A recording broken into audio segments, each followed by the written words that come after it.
Jesse is a friend. You know he's always been a good friend of mine. But lately something's changing that's hard to define. Jesse's got himself a girl and I wanna make her mine.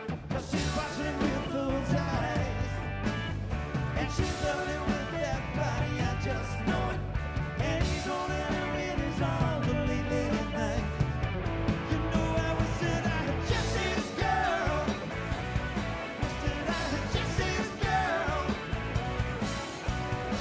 Why can't I find a woman like that? Play along with the charade. There doesn't seem to be a reason to change.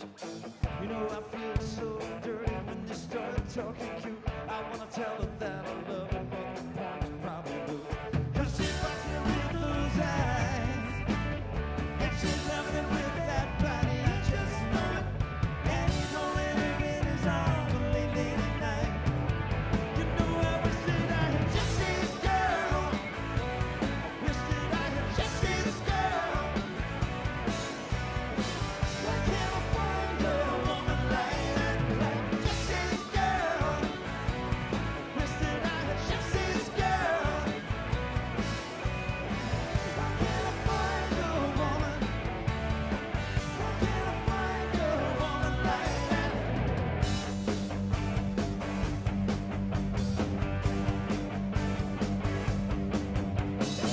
You see, I'm looking in the mirror all the time, wondering what she don't see in me. Yeah, I've been funny, I've been cool with the lies. Ain't that the way I'm supposed to be?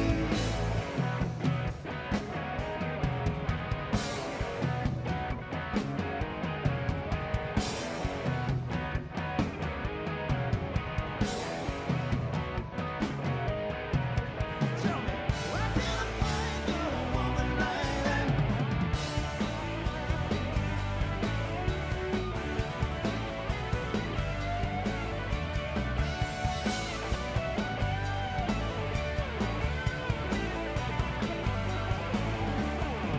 You know I wish that I had Jesse's girl.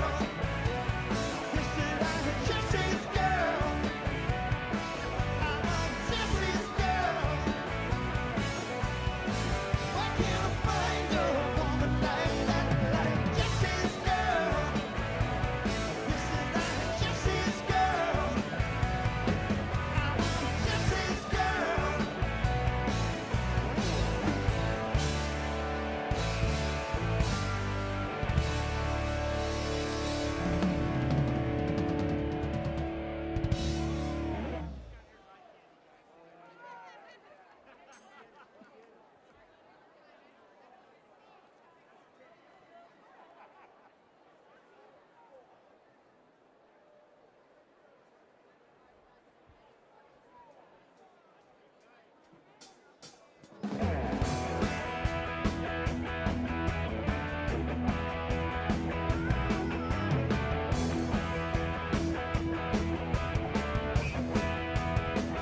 On summer nights, felt like I did.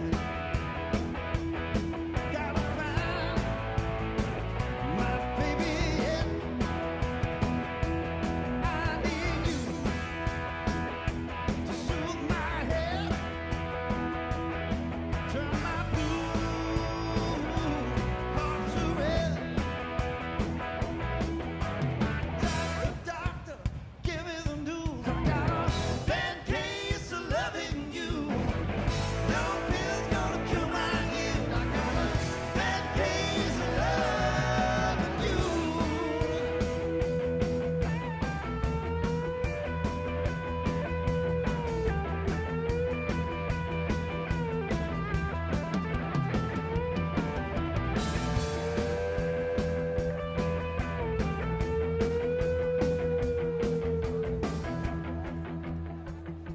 As a reminder, ladies and gentlemen, if you do not have the proper credential in order to be on the floor, you will be removed. Escorts must remain with their guests at all times. Thank you.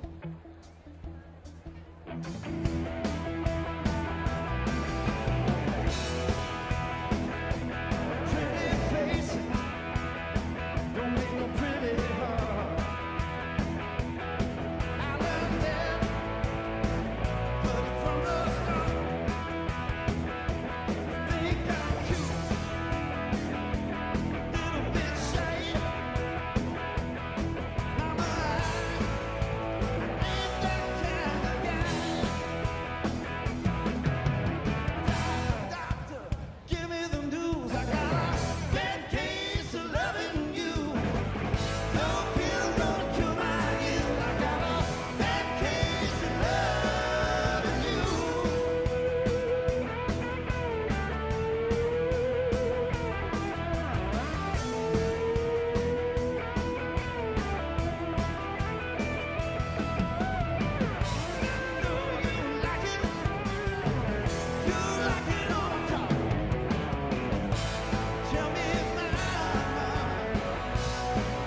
trying when all you get is pain.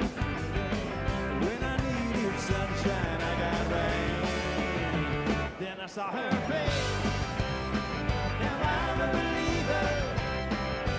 Not a trace. I'm down in my mind. I'm in love. I'm a believer. I couldn't leave her if I tried.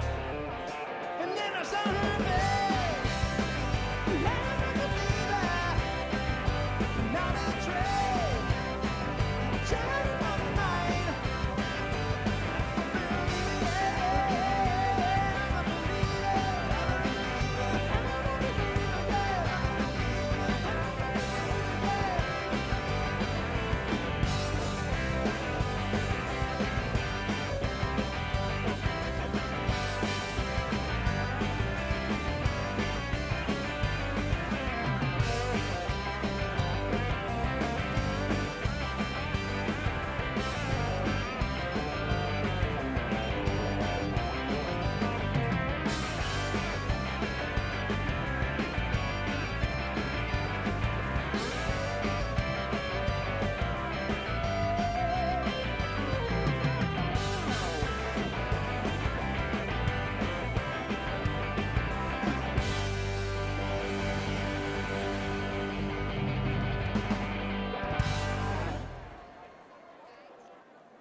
Ladies and gentlemen, as a reminder, if you do not have the proper credential in order to be on the floor, you will be removed. Once again, escorts must remain with their guests at all times. Thank you for complying.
Delegates and alternate delegates, ladies and gentlemen, please take your seats. The 2024 Republican National Convention will begin in a few minutes.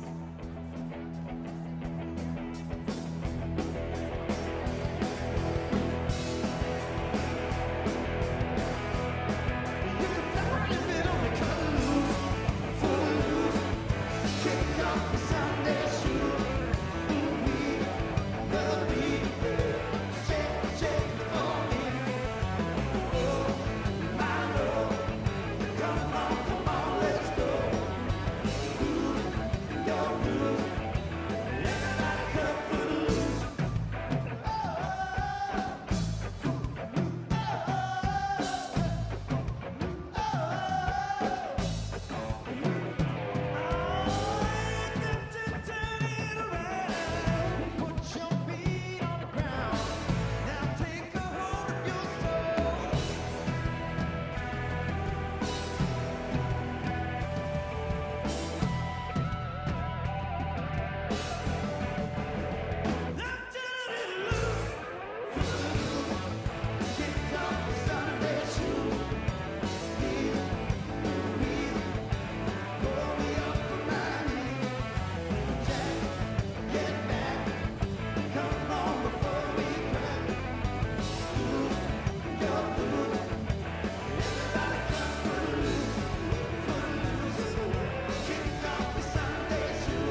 Wall Street Journal has reported today that Americans' incomes have gone down 3 straight years.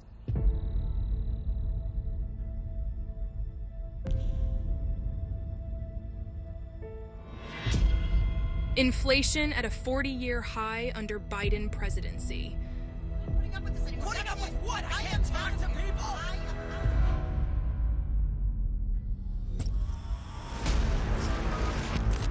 Fentanyl deaths fueled by Biden's open border quadruple.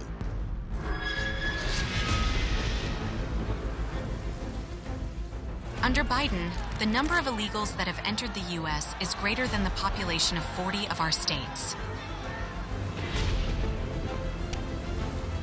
Biden's failed Afghan withdrawal leaves 13 service members killed.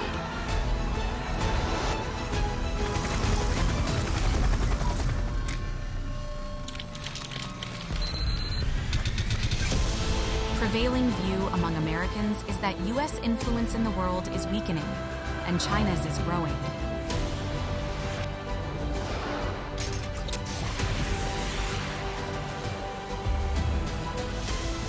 Nearly 70% of Americans are living paycheck to paycheck.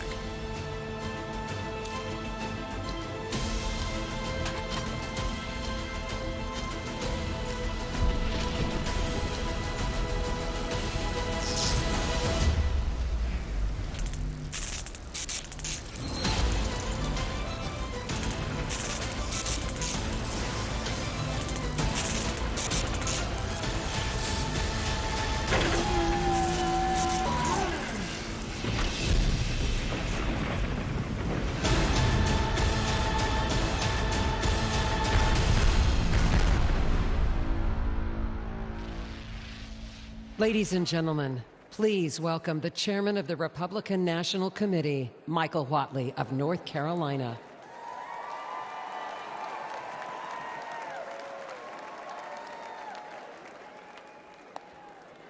Good evening. As we prepare to open our final session for the 2024 Republican National Committee, I feel compelled to note this has been a pretty awesome convention.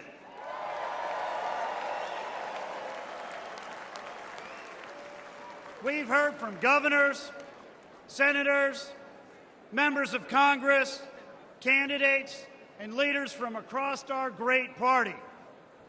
We've heard from real Americans who've shared their stories of loss and heartbreak, of their bravery and their vision for a better America. We've heard from the Trump family, Donald Trump Jr., Laura and Tiffany. You have all been incredible. Almost as good as the president's granddaughter, Kai.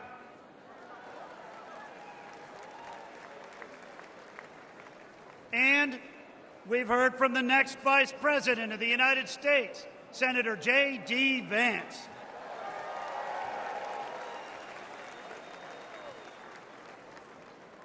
I also feel compelled to note once again that it is a miracle that we are here tonight. The fact that Donald Trump survived an assassination attempt in Butler, Pennsylvania just days ago and is here tonight to accept his nomination is proof that we are all protected by the hand of a mighty God.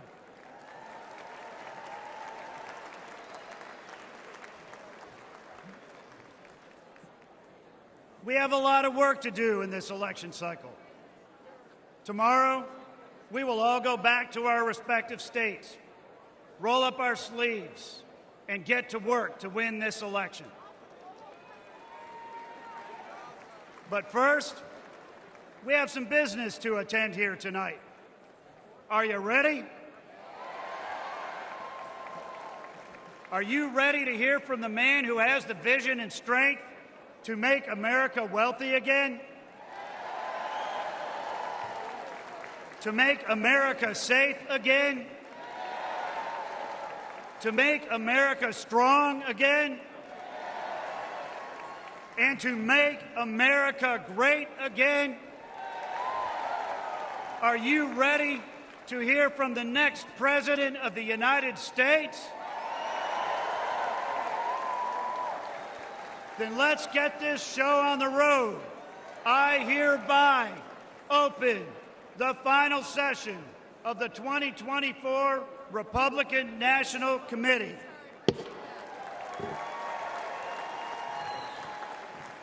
Offering today's invocation, please welcome B.J. James McLaughlin from Des Moines, Iowa, Delegate at Large for Iowa.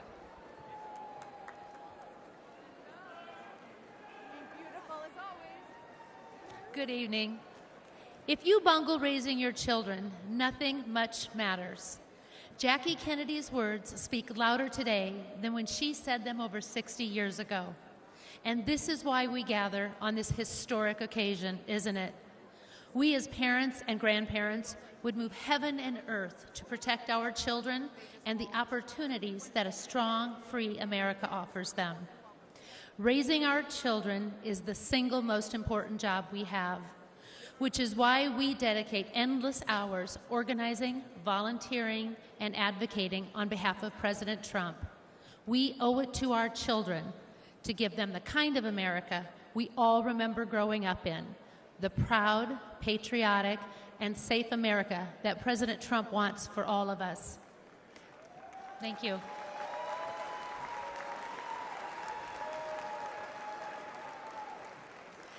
At home, every night, when we finish our prayers with the prayer to St. Michael.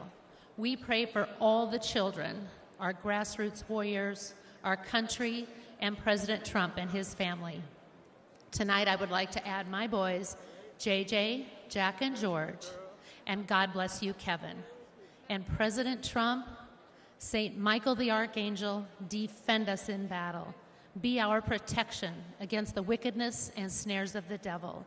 May God rebuke him, we humbly pray. And do thou, O Prince of the heavenly host, by the power of God, cast into hell Satan and all the evil spirits who prowl about the world seeking the ruins of souls. Amen, and God bless President Trump. Please rise for the presentation of colors. The colors are presented by Veterans for the Flag Honor Guard. Let's give them a warm welcome.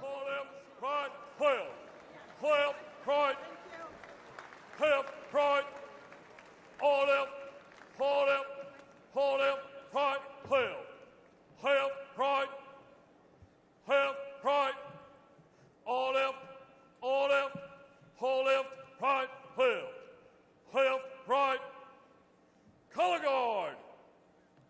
Mark time, mark. Detail, halt. Left, peace. Please remain standing for the Pledge of Allegiance and the National Anthem. Halt.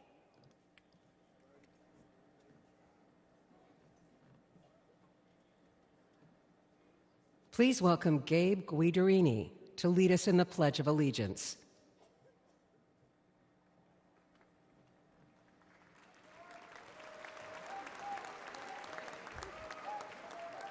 Ladies and gentlemen, please join me in the Pledge of Allegiance.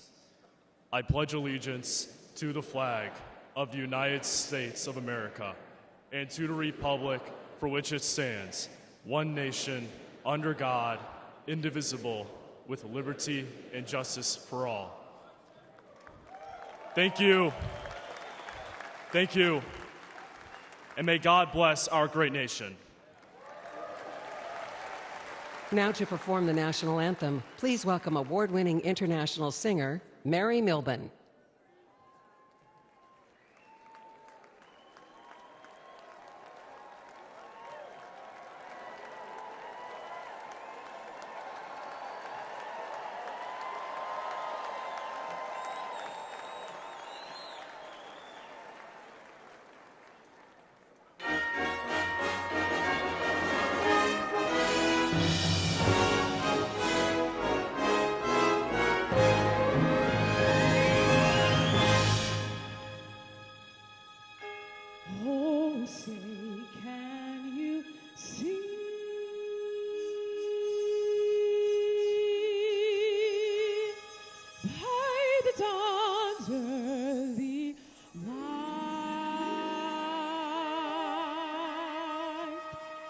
what so proudly we hailed at the twilight's last gleaming,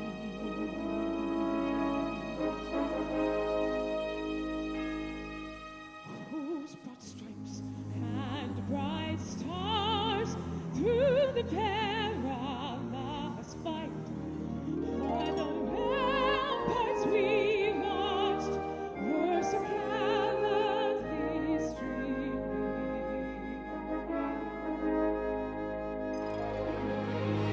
And the rockets ripping, the bombs bursting in, they proved to the night that our flag was still there.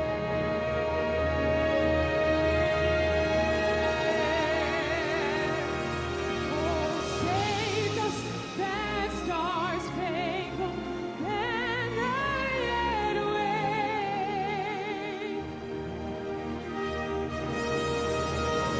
For the land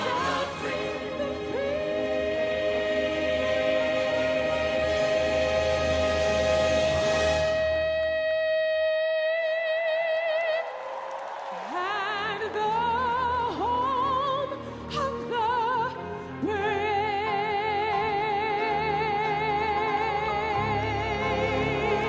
Oh, America, it is the greatest country in the world. I said America, it is the greatest country in the world. Yes, it is.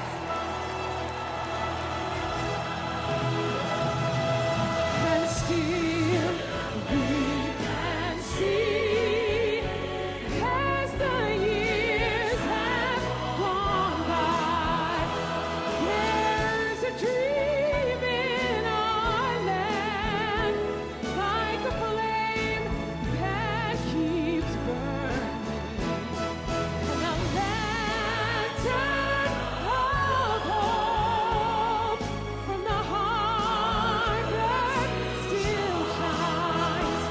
Those who seek freedom's dream to its light are still turning. Now we look to the sky and we lift up our eyes, for His dawn with the dawn. We shall see our flag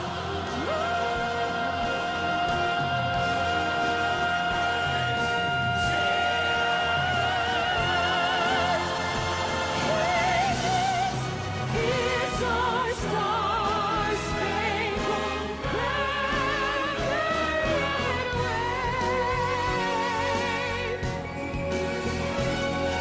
For the land of the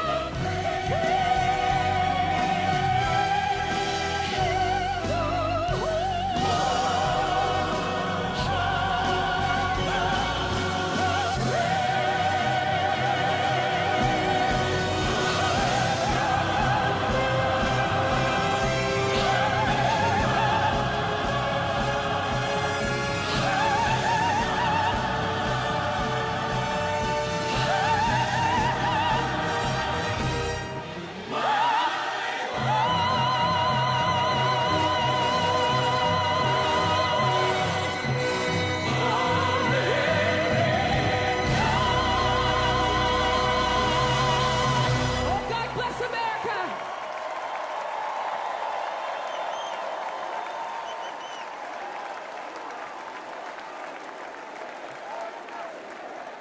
Please remain standing while the colors are retired.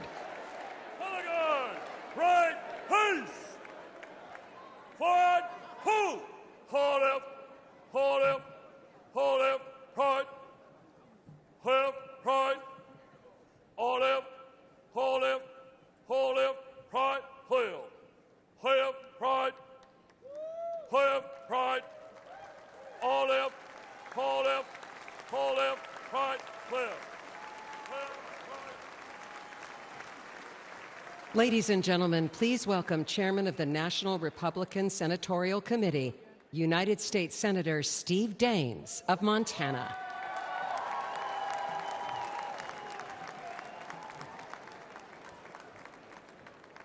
Wow, how about that national anthem sung by Mary Milman?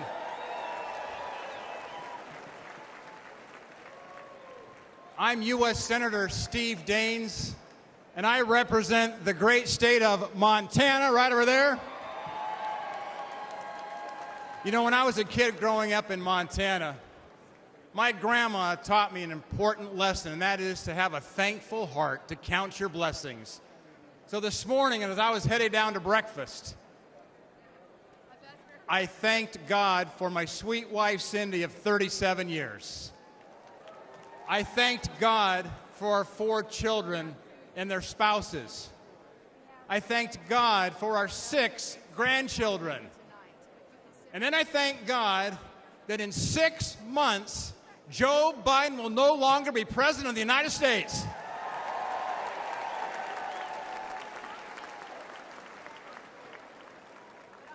Now think about this moment we're in here this evening. It was just 5 days ago. We were a quarter-inch away from having a memorial service instead of a nominating convention. And we thank God here tonight for protecting President Trump.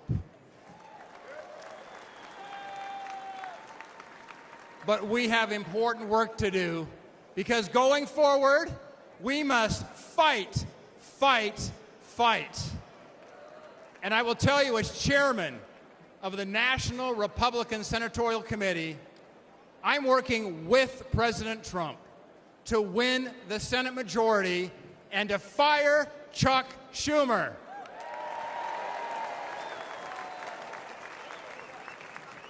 Back in early 2023, President Trump and I met at Mar-a-Lago.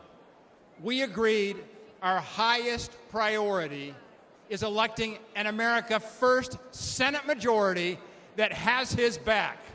Senators that will stand with President Trump.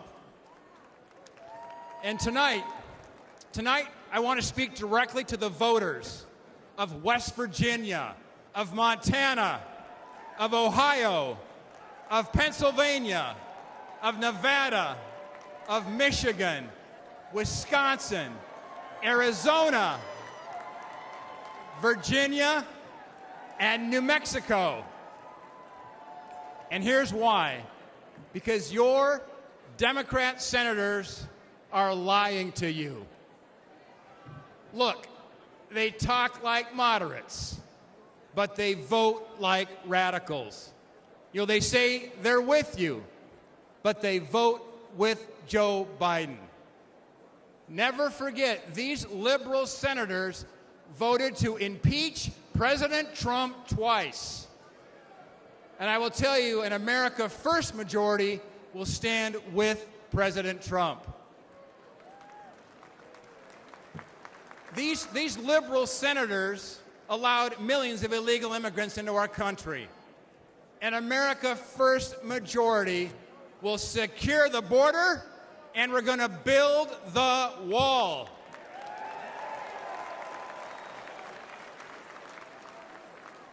These liberal senators shut down the Keystone Pipeline. An America First majority, we're going to drill, baby, drill.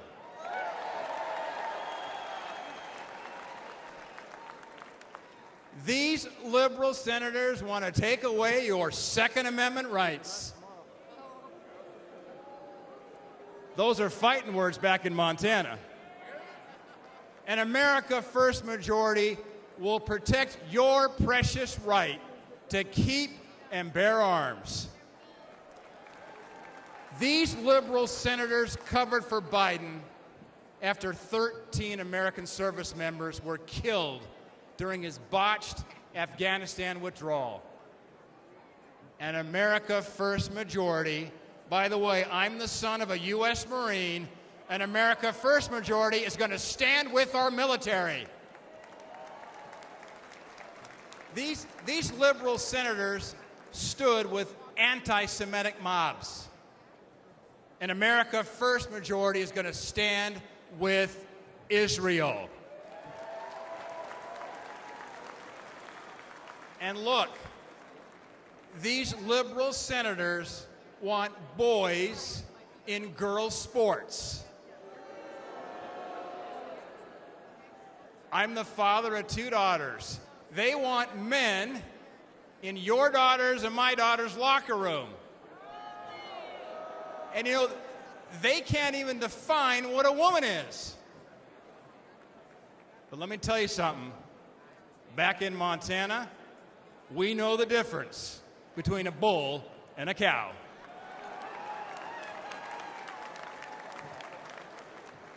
We must replace these liberal senators with great Republican leaders like Jim Justice and Baby Dog in West Virginia, like Tim Sheehy in Montana, like Bernie Moreno in Ohio, like Dave McCormick in Pennsylvania, like Sam Brown in Nevada, Mike Rogers in Michigan, Eric Hovde right here in Wisconsin, Hung Cao in Virginia,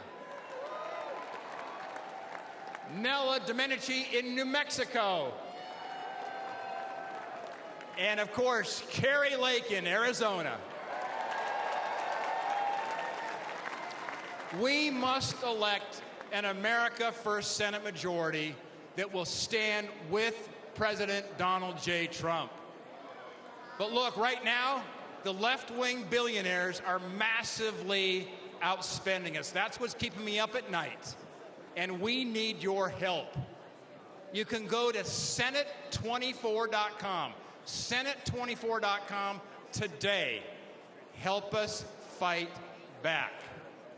Because together, we're going to win back the Senate. We're going to grab that gavel out of Schumer's hands. We're going to deliver historic victory for President Trump. And we're going to make America great again. God bless you.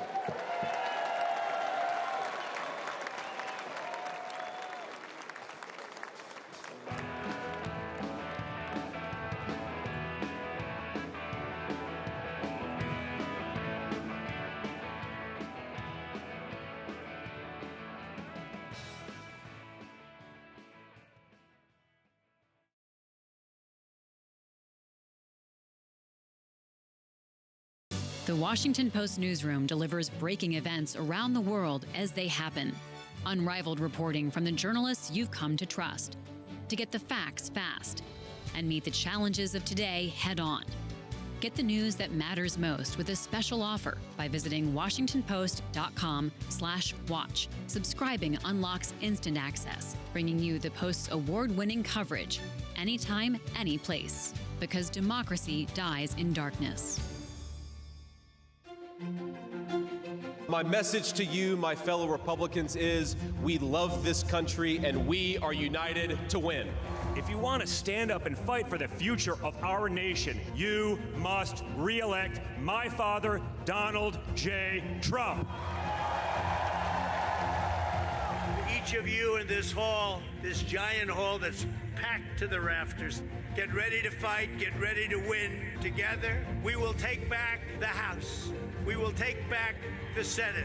Most importantly, in 2024, we are going to take back our beautiful, beautiful, beautiful White House.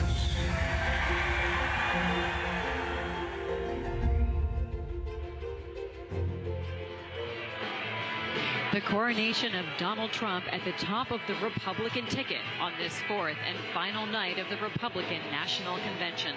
All eyes are on the nominee.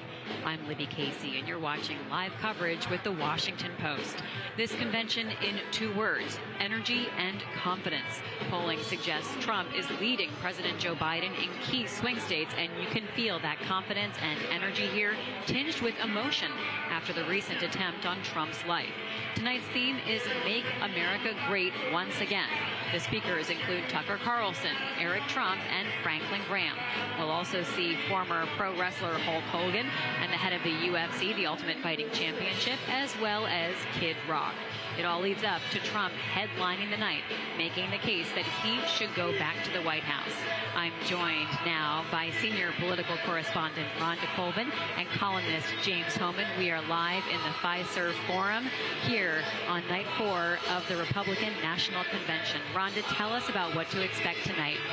Well, I think this is just the culmination of us. What we have observed this week is that this party is Trump's party, and I think it all culminates to that fact tonight.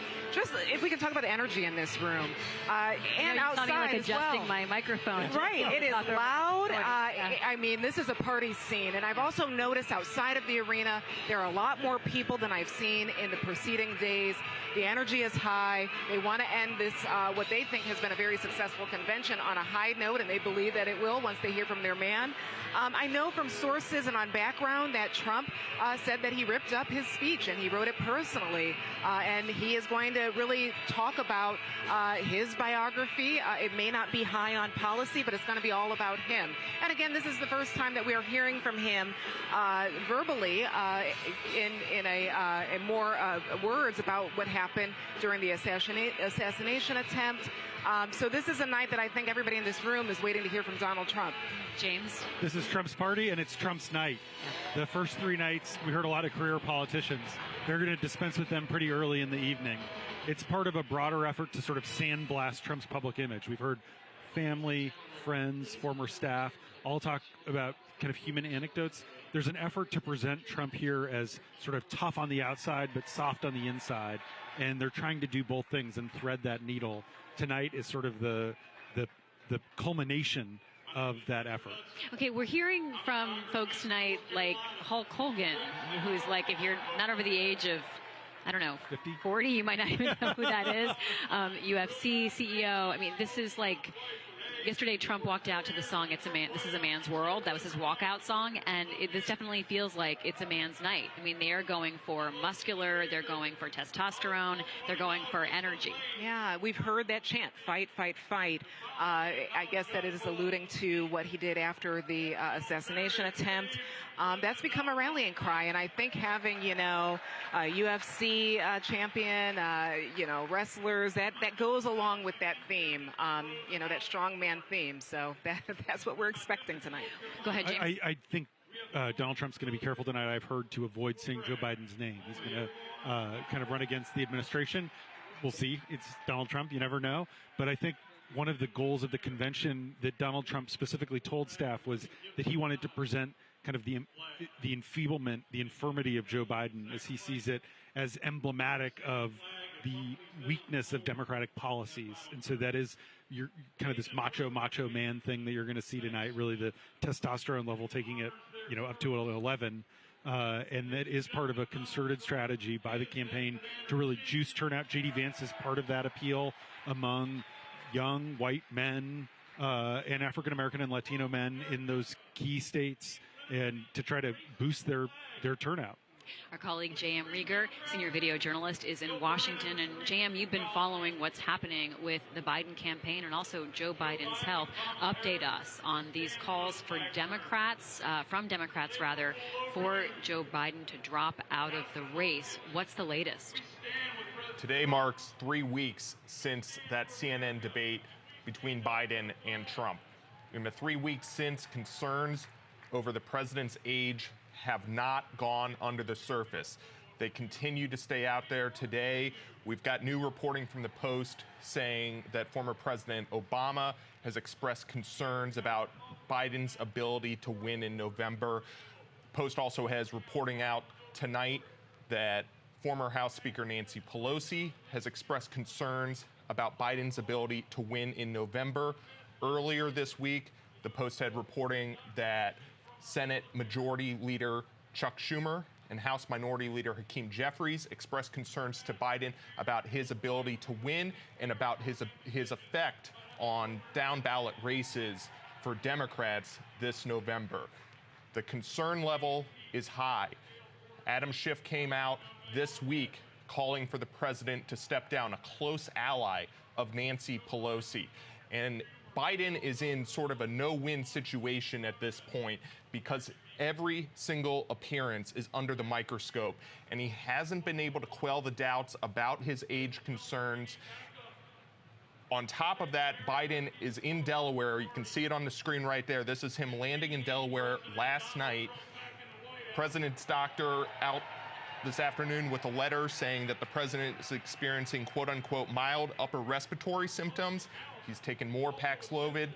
Doctor also says that Biden does not have a fever. But at this point in the race, we have new polling out today from CBS showing Trump increasing his lead over Biden. The Washington Post polling average has shifted a few points towards Trump in the 3 weeks since the debate. And in six of 7 battleground states in the Washington Post polling average that we expect to determine the outcome of the election this November, President Trump is ahead of former President Trump is ahead of Biden in those states. Now, 3 of those states are within the Post polling average margin of error. Those are the blue wall states, Michigan, Pennsylvania, and then where you all are tonight, Wisconsin. But at this point, for President Biden, for Democrats, the time crunch is really on, because the Democratic National Committee at this point has said that they plan to continue to move forward with a virtual roll call vote to nominate Biden in the first week of August. That would be 2 weeks from now. Democrats have pushed back. Congressional Democrats have pushed back, trying to get the DNC to back off those plans, to wait to the convention, to let this breathe a little more, to let the debate and see how things play out in the weeks ahead. And last thing I'll note, Libby, is Vice President Harris was in North Carolina this afternoon campaigning, continues to go out on the trail. We'll see when Biden is able to make a recovery and get back on the trail. Libby? Thanks so much, JM. Rich Matthews is here in the risers overlooking the convention stage. Rich, what can we expect to see tonight? Well, first I just want to say, out here I can feel that energy and hear that volume as well. And just a few minutes ago, I spoke to a Republican strategist, and I asked him, hey, is this, been a great convention? The energy seems high. He said yes, but he didn't just attribute it to what's happening inside the arena. He said, look, you got to understand, we essentially canceled our convention 4 years ago due to COVID. So it's been 8 years since these delegates have been able to get together with like-minded people and, for lack of a better term, celebrate like this. So he thinks that's some of the reason that this convention has been so successful. Now, I want to talk about the theme. Again, you mentioned off the top, Libby, that the theme tonight is really Make America Great Once Again. But glancing at the rundown, it does seem like it's night 2 of Make America Strong Again. Hulk Hogan on that stage behind me, strength. UFC President Dana White on that stage behind me, toughness. And say what you want about Donald Trump. He knows that when his opponent is on the ropes, it's time to punch. And take a look at Joe Biden right now. He has COVID. He's clearly slowing. He's under pressure from his own party. And Donald Trump is going to say, hey, I'm the tough guy. I'm the guy that got shot. I stood up and said, fight, fight, fight. And you can expect an entire night of that perception of strength versus weakness. Donald Trump's going to try to capitalize on it all night long. Libby? He certainly is, Rich. There'll be a big question of how that translates outside of the Pfizer Forum, because the audience here, they are ready for it. They are here for it. They are eager for it. They are loving it. But how does that translate outside? How does that messaging work? How does that ring to suburban women? How does that ring to families who don't feel the same kinship as people in this room might to that testosterone-laden message? I want to compare and contrast this to the other 2 times that Donald Trump has accepted his party's nomination. I mean, this is pretty remarkable. We're seeing the same person accept the nomination 3 times in a row. Rhonda, can you just contrast tonight and this with what we saw the last 2 times that Donald Trump became the Republican nominee? Yeah, you know, when you look back at his rise in 2016, that was something that the Republican Party, the RNC, just did not see coming. I remember reports early on when he said he was running as a candidate that people thought it would be a joke. It was promotional. It was just for a few weeks after he came down the escalator in Trump Tower, and that was it. The party didn't quite know how to handle him at that time, and I think you saw that reflected in the 2016 convention when he did become the nominee in Cleveland. I even remember some really important figures in the Republican Party didn't show up. I remember John Kasich, who's the governor of Ohio, where the convention was held, did not show up, and that was the point when we saw a lot of division start growing in the Republican Party. Fast forward to 2020, he had already been elected. Of course, I think COVID probably affected that RNC convention. But we saw kind of the takeover then, too. I remember that there were scheduling situations where the RNC figureheads they wanted to have a business meeting and they wanted to do the usual things, but Trump wanted the programming to be about him. And now we're kind of seeing this complete takeover, right? We've talked earlier in the week how you see photos of him as just an individual in the hallways up here, not with, voters or his family. It's just him. We see his name everywhere on the walls, painted on the walls. This is his party. I think there was no argument there. So you have kind of seen sort of just almost a full circle moment when it comes to Donald Trump, having sort of a bit of an experimental campaign in 2016, all the way to being the figurehead of this party. And you see that not only physically in this arena, but you see it. Think about Congress. Think about some of the members who decided to retire over the last 2 terms because they just did not want to be Trump Republicans, but also knew they couldn't win in their districts if they weren't. So again, this is just another example of the full Trump takeover. And let's remember, 2020 was COVID, and the convention originally was going to be in Charlotte, and then Trump got into a fight with Roy Cooper, the Democratic governor of North Carolina, over how many people could be in the arena because of COVID protocols.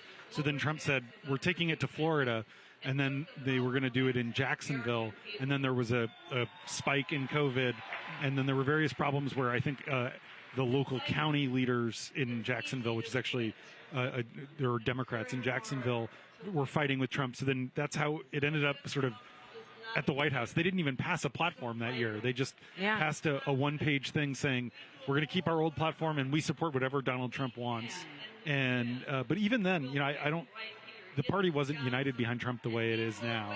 I mean, this is there's just a support for him. Even just before we came on the air, Steve Daines, the chairman of the National Republican Senatorial Committee, was talking, and he was listing off all the different Senate races, and he said, we must elect an America First Senate majority so that we can stand with Donald Trump, that we can pass the Trump agenda.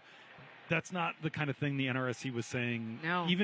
Even last cycle, even in 2022, what was supposed to be a good year for Republicans, there was some distance there, and now they've really fully thrown in their lot with Trumpism. Can we just do a check on how successful or unsuccessful Donald Trump has been, though, in his endorsements for members of the House and Senate? I mean, not great. I mean, that's it. And even, J.D. Vance, we talked about last night, he won his primary thanks to Trump's endorsement 2 years ago with only about 30% of the vote in like a 9-way race.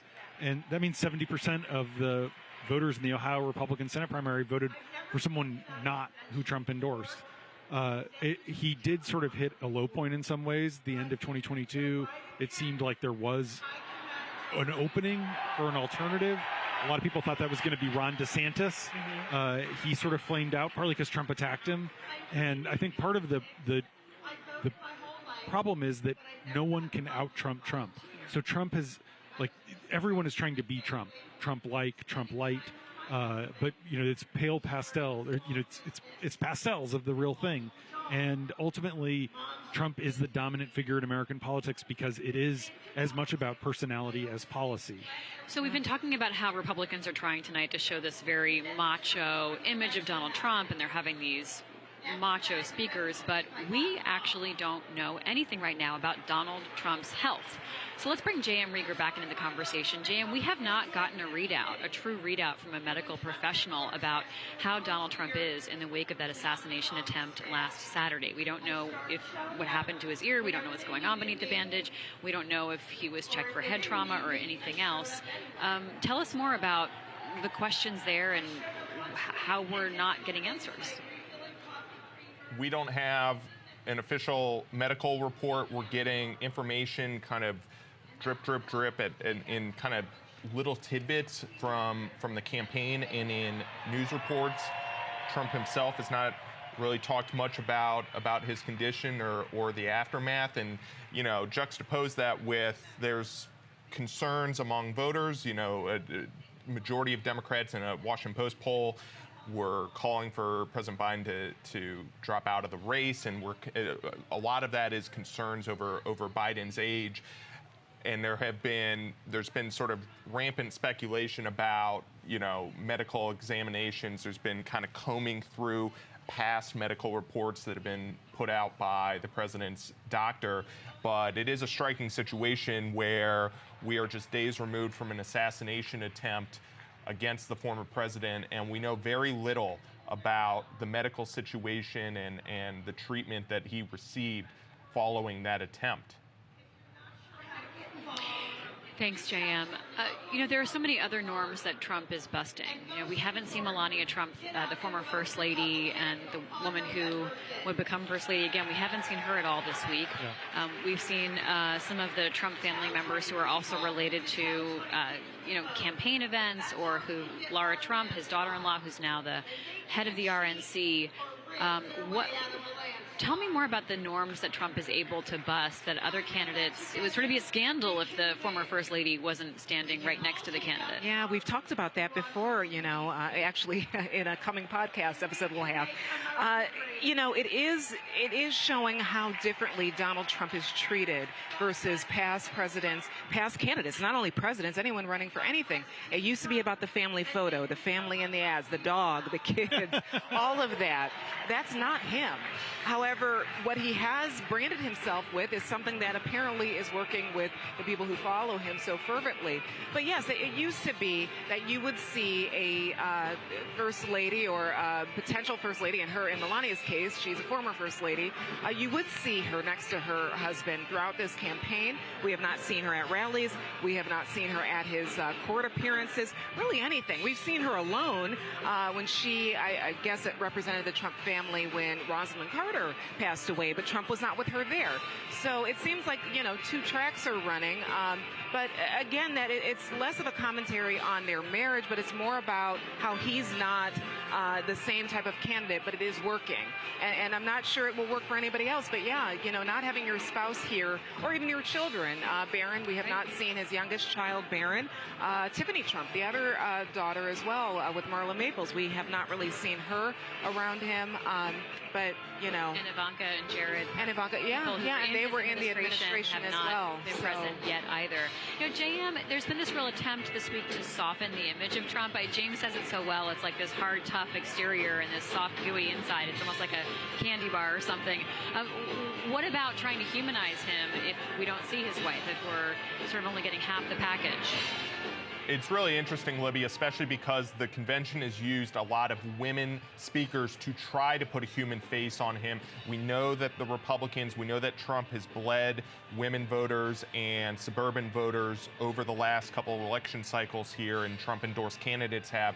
But we heard Laura Trump kind of put a human face on him, Sarah Huckabee Sanders, Kellyanne Conway, who worked very closely with him. We heard Trump's granddaughter last night try and put a human face on him. So there has been a very concerted effort, but it is notable that it's come mainly from women tonight. All right, we're going to hear from those women. One of those women right now, Linda McMahon, who worked in the Trump administration, but also we've been talking about these men with ties to wrestling and entertainment. She has them as well. Let's go live to the floor of the RNC.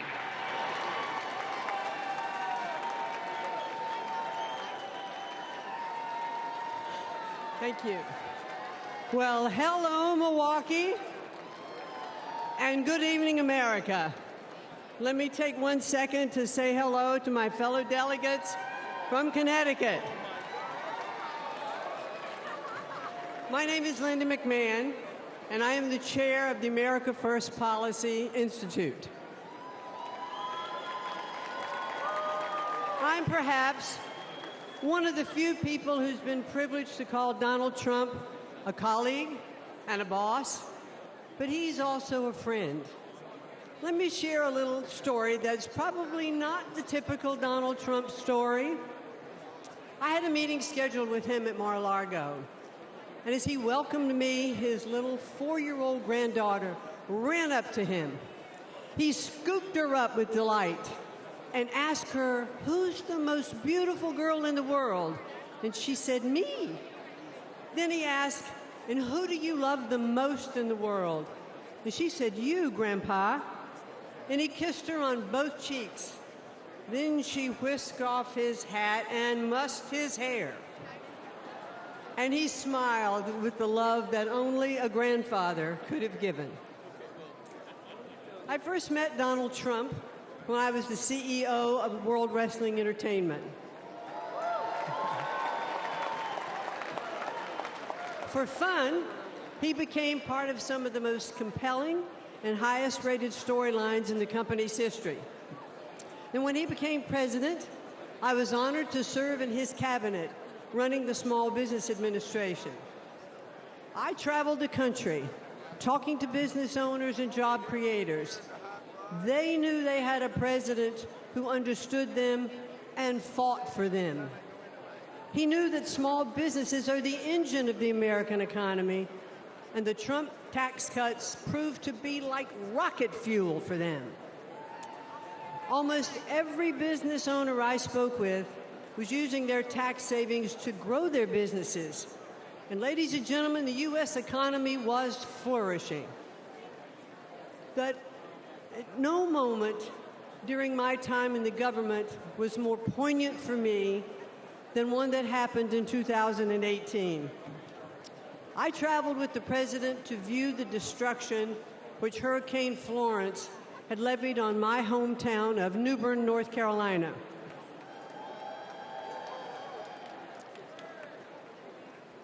I stepped off of Air Force One and walked side by side with the President of the United States through the hangar where my father had been a shop foreman and my mom had been a budget analyst. I watched Donald Trump walk through neighborhoods of my childhood, comforting those who had suffered such great damages. Because he was a builder, he talked to them about what it would take to rebuild, what kind of materials they should use. And he didn't just show a personal interest, he was one of them. But now Joe Biden and the Democrats want to penalize small businesses again by hiking their taxes.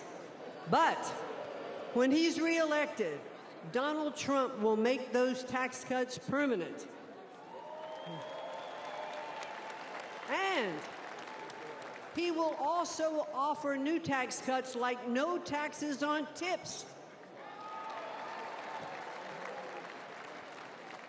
Instead of taxing American companies, Donald Trump put tariffs on China that raised billions of dollars and protected American industries.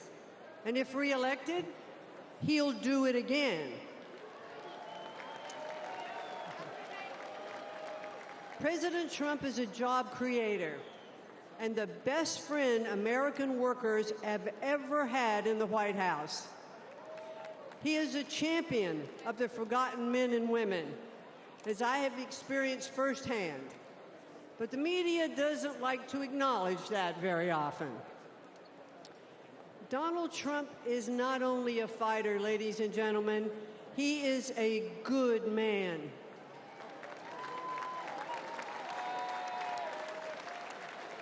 He has the heart of a lion and the soul of a warrior. And I believe that if necessary, he would stand at the gates of hell to defend our country. He loves this country, and he would do anything to defend it and to protect us from all harm. I am confident that he will make America great again. And why? Because he did it before. So I ask all of you here tonight, and those of you who are watching from home, to re-elect Donald J. Trump as the 47th President of the United States. Thank you, and good night. Everywhere you look, the Trump economy. Linda McMahon talking about her experience working for Trump. You know, it's funny, she talks about him as a builder. It sounds sort of like this modest title, but Donald Trump is like this huge, you know, giant megalopolis landscape guy. Like, it's not like he's like a humble builder who built with his hands. She's trying to really show him in a human light. Once again, another woman who's worked with him in a professional capacity, trying to show a human side of Donald Trump, Rhonda. Yeah, she was over the Small Business Administration, not administration. Yeah, administration. I had to think about it for a second. She talked about how he's pro-small business, how he's for the common man, and really that speaks to the design of most of the chosen speakers today. They are going to humanize him. They are going to talk about the softer side of Donald Trump. They are going to talk about friendships they've had with Donald Trump in the lead up to his speech. So again, this is designed to make him the central person, the central figure of the party, and show him in ways that a lot of Americans would disagree with. Two quick observations of that speech. The first is she talked about him. I thought the most telling and revealing and real, authentic line was she said when she was CEO of WWE, he was part of some of the most compelling and profitable storylines. Yes. And that's what they are. They're storylines. It's fake. You know, it's a joke. It's a performance. Donald Trump is a performer. He's a very good performer. But it's a reminder, as we hear from all these wrestlers, that this is like this business. The second thing is she talked about making the Trump tax cuts permanent, which is really interesting because we've heard that from like House Republican leadership. Steve Scalise said that. J.D. Vance has expressed openness previously. I'm sure he'll change his tune to not doing so. But what you haven't heard at all this week, at all, is anyone talking about spending. They're calling for more tax cuts. But one of the ways the party has changed is no one's talking about the national debt, you know, being as big as it is, or entitlements. Certainly, they're talking about reducing revenue even more, but no one is even pretending to want to reduce spending when they reduce revenue. And we're also not talking about tax cuts for lower income workers, although one thing that they are calling for is stopping taxation on tips. So that sort of scratches that itch a little bit. But they're talking about tax cuts that are for corporations, that are for the wealthy. And that's really, you know, Linda McMahon's world, even though she was over the SBA. And she's talking about Trump as like as though he were a small businessman. You know, he was not a small businessman. And there are small businesses that actually have tried to file lawsuits against Donald Trump, have tried to say that he did not pay them on time. He did not pay them at all. There's been a lot of criticism of his business dealings over the decades. But she's portraying him in this light that's supposed to be sort of the mom-pop business, even though she is admitting and she's saying with pride that they want to continue those Trump tax cuts. How much of the Trump tax cut something that will play with the broader public? Is tax cut just strong enough of a phrase in and of itself to perk up people's ears? I think it is, especially in the age where people are saying the economy is one of the number one reasons they're going to vote in November, that inflation is a big talking point. Anything that deals with your personal finances, that's always... What are those tax cuts for? Right, but even question. just hearing tax those words. Yeah. I want to bring Jorge Ribas in. He's outside the Pfizer Forum talking to delegates. Jorge? Hey, Libby. Yeah, so I'm here with P. Ray. P. Ray is an alternate delegate from Illinois. And P. Ray, just tell me, what are you looking forward to regarding the former president's speech tonight? I think it's going to be very inspirational and patriotic.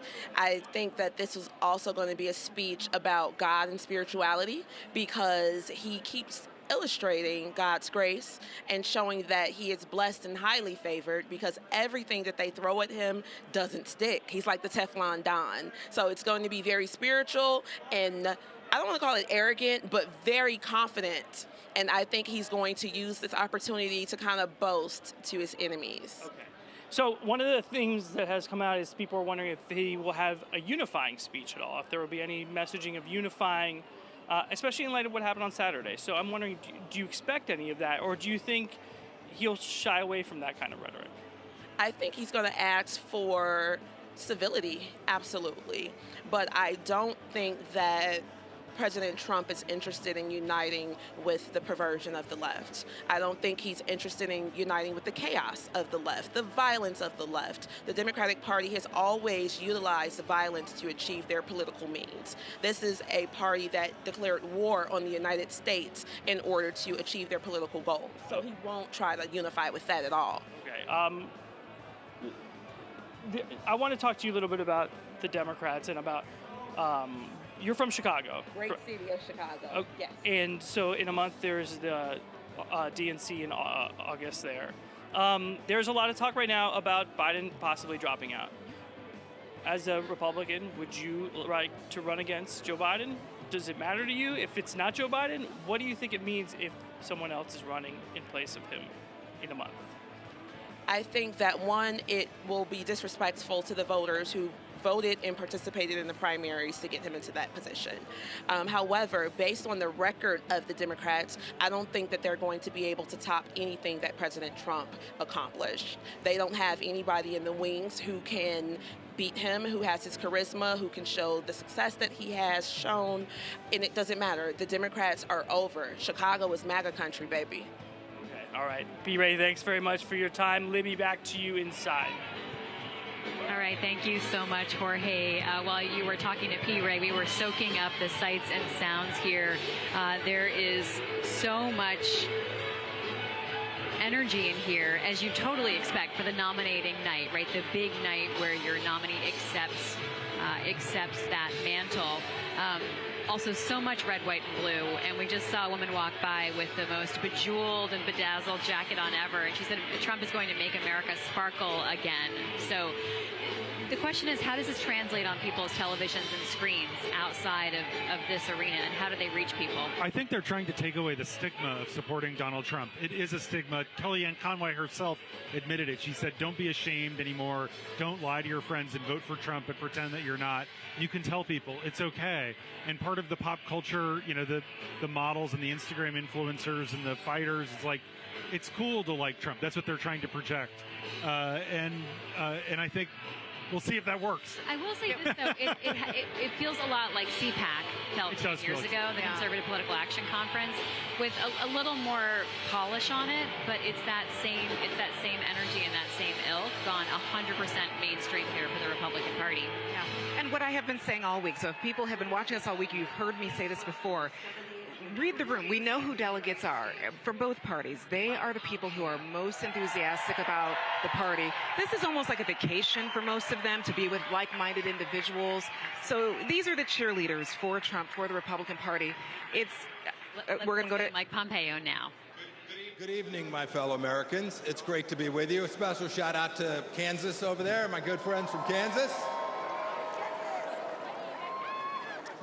You know, I had the incredible privilege to serve as President Trump's CIA director and Secretary of State. It was my greatest honor to work with him every single day to serve you, the American people. Now you all are paying attention, so you know what the Trump administration achieved, but it's worth going through a few of these accomplishments. Let's start with this. There were no new American wars.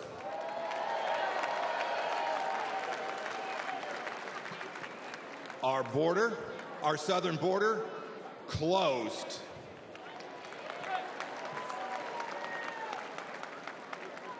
It may seem like a long time ago, but when we took office, there were people's heads being cut off at the beaches. We destroyed ISIS and its caliphate. And you know, here's another fun fact. We never lost our Secretary of Defense for 2 weeks either.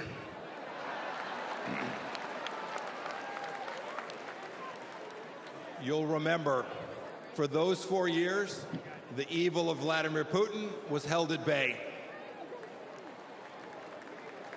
When we walked out, January of 2021, the Iranian regime was afraid, and the people of Israel were strong and secure, and we treated them like the friend and ally that they need to be. Everywhere we went, Everywhere we went, religious freedom was protected. We held 3 summits in North Korea, and North Korea was quieted. We had begun we'd begun an honorable exit from Afghanistan, and not a single Chinese spy balloon flew across the United States of America. 4 years.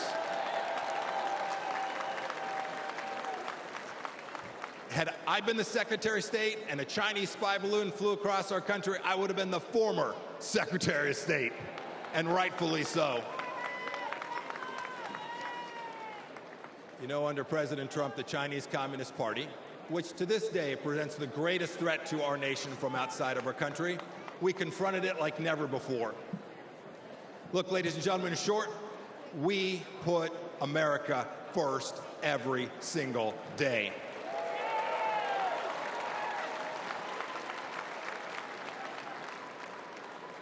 "42 months on, what has Joe Biden and Kamala Harris done?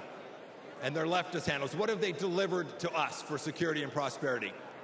Almost nothing. Let's start with this. You saw some of them last night.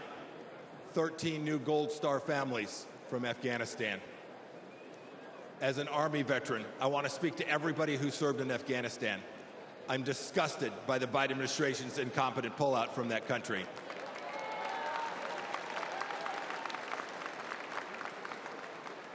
To those of you who served there, know this.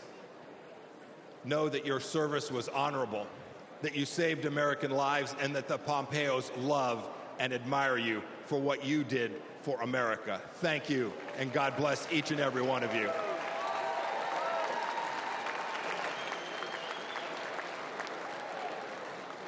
Every one of you has served in uniform, and the families of those, you deserve a president who will not check his watch while he is honoring our fallen brothers and sisters. It was indecent. And of course, it was that very weakness we saw in Afghanistan that prompted Putin's butchery in Ukraine. Last week, we saw what it meant. A children's hospital bombed, innocents killed. It did not have to be. And now, of course, a second war in Gaza. President Biden won't even talk about the fact that Americans are still being held there by the Iranian regime. Contrast that with what we did when Americans were wrongfully held. President Trump sent me to North Korea to bring home 3 American pastors.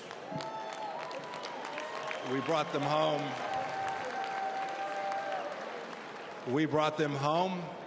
Along with dozens of other hostages, and we did so without paying 1 single penny to the terrorists.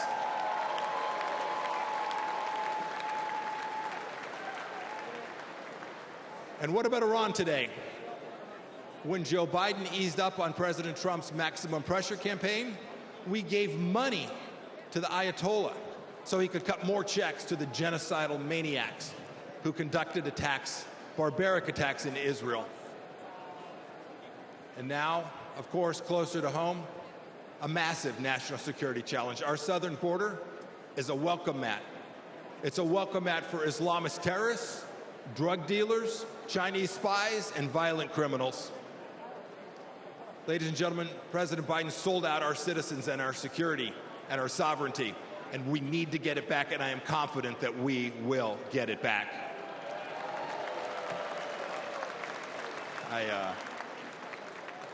I had this incredible privilege to serve as your top diplomat. I saw how the world always looks to our nation as the unrivaled example of what a free society should look like.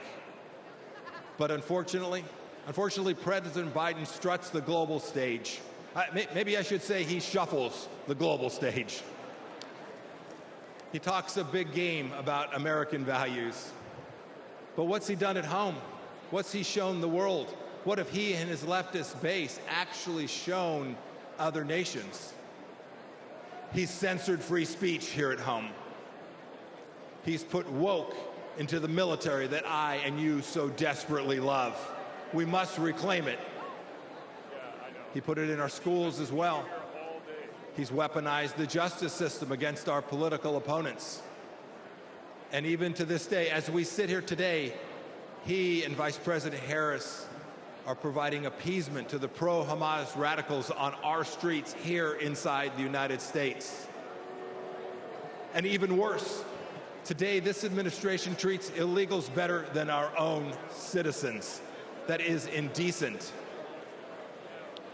And the entire administration has failed to tell us the truth that we all know and is so dangerous to our nation. The truth that Joe Biden can't handle that 3 a.m. phone call. Indeed, he won't take a phone call after about 4 p.m. My call to you tonight is really straightforward. It's really simple.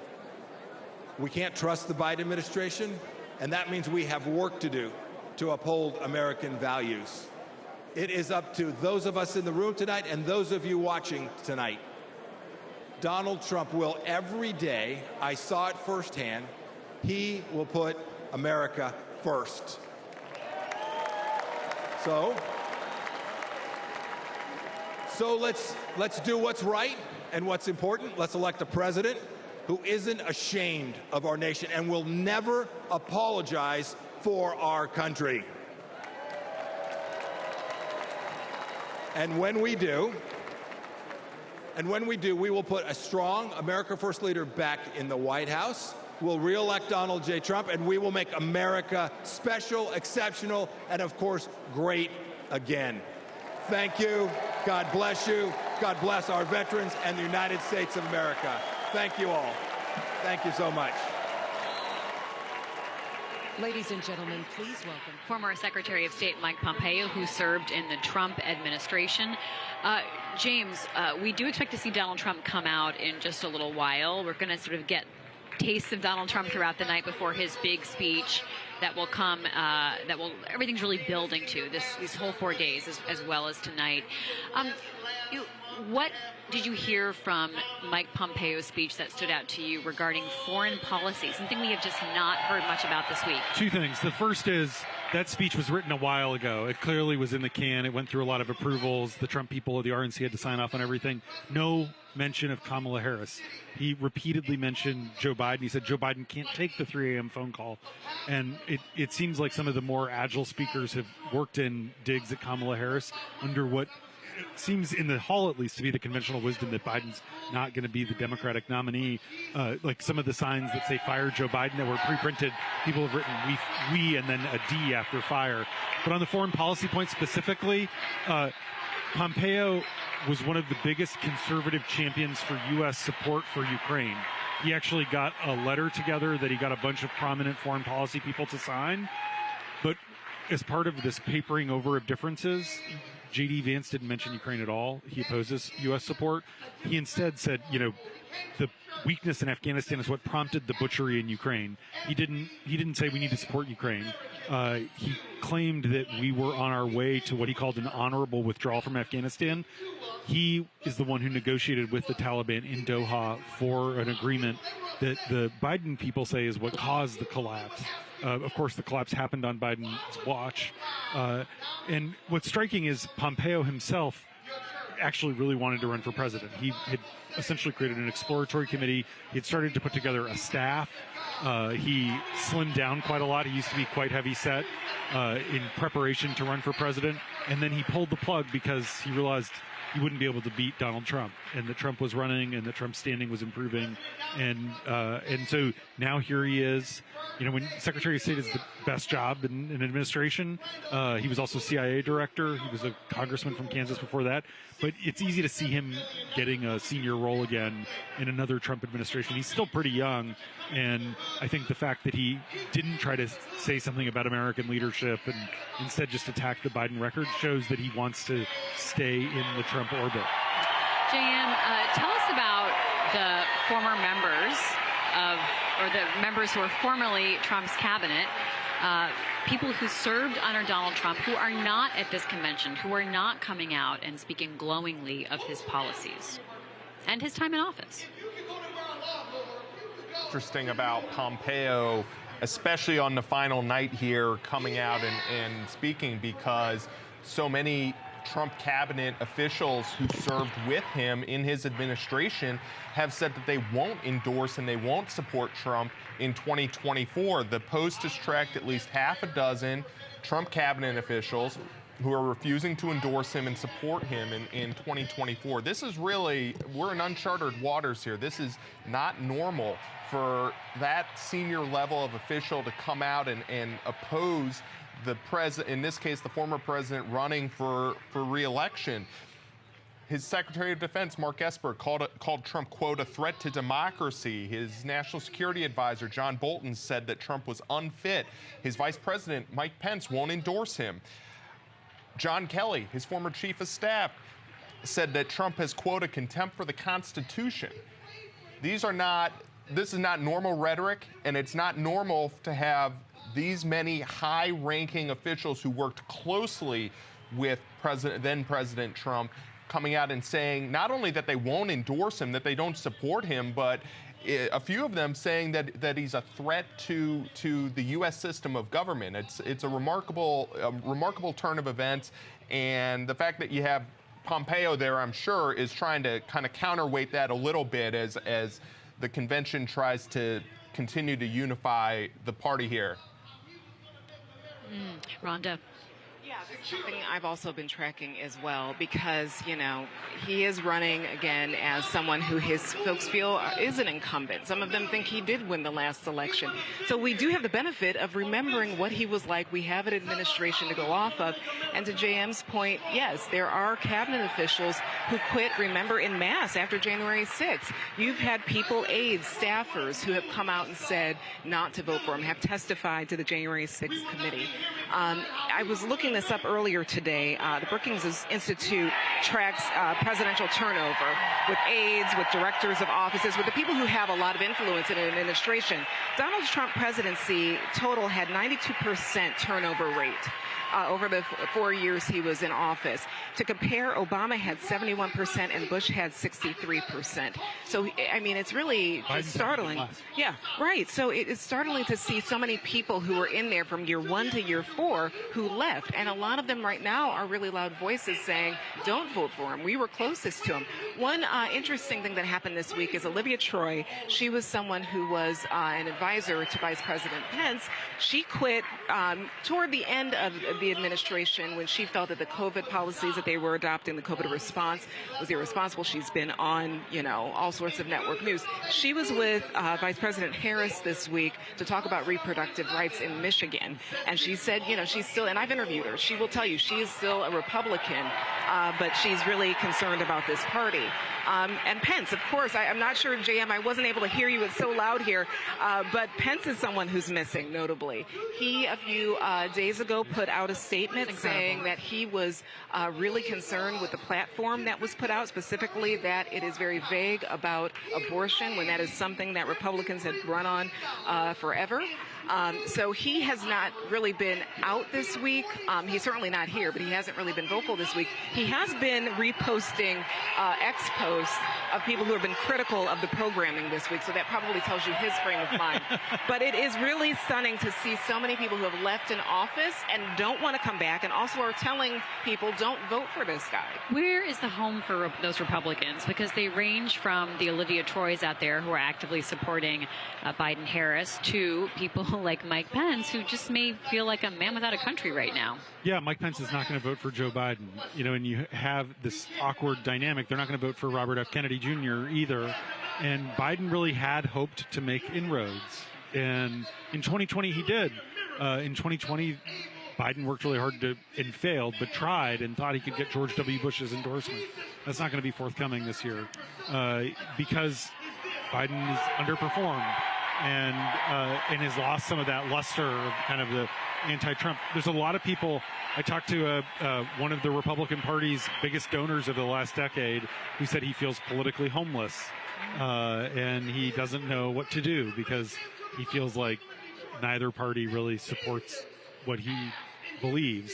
Of course, a lot of those people are still ponying up money. It's funny, before we came on the air tonight, they've been doing these Everyday American segments where they have people come on. You know, they had a woman who's the richest person in Wisconsin. They identified her as an everyday American and a business owner, but her name's Diane Hendricks. She's I think one of the biggest contributors to the Koch political network.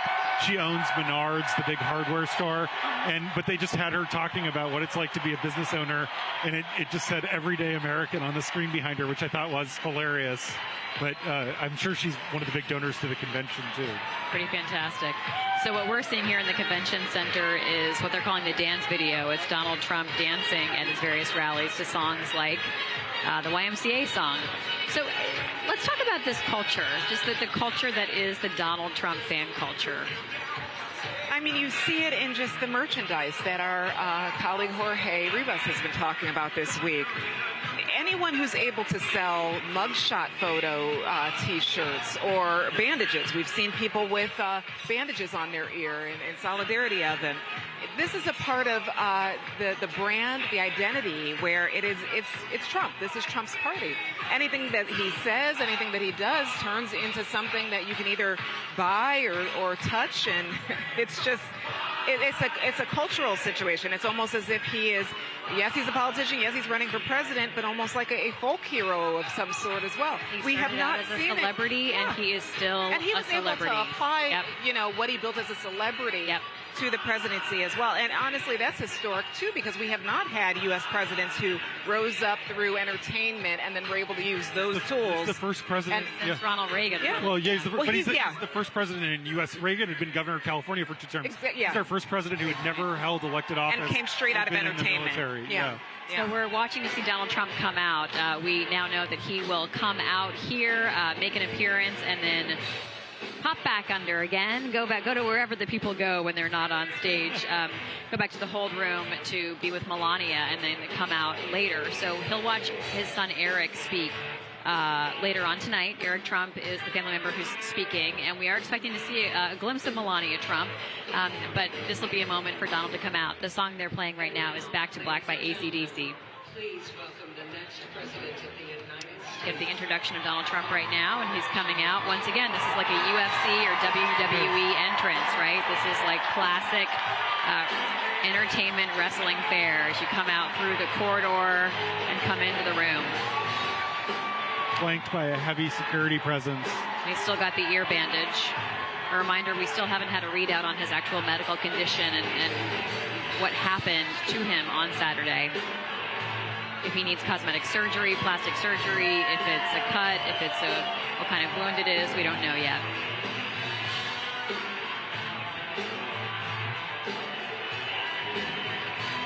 Donald Trump is heading up to that friends and family box where he's been watching parts of the convention. I see Senator Ted Cruz there. It's been a mix of politicians and family members throughout the week. Real symbols in who gets to sit in that box. Yeah.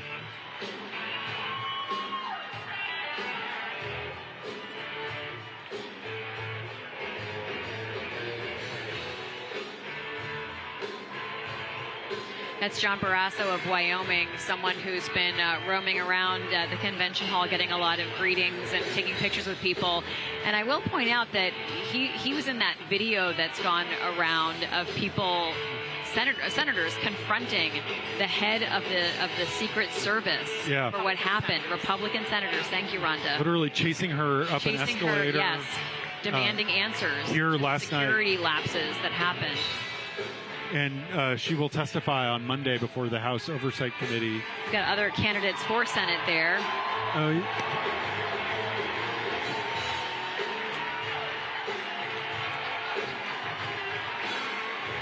You have Ted Cruz and Mike Lee and sort of the conservative hardliners in the Senate. And then some of the folks who are running to enter the Senate who gave speeches earlier this week.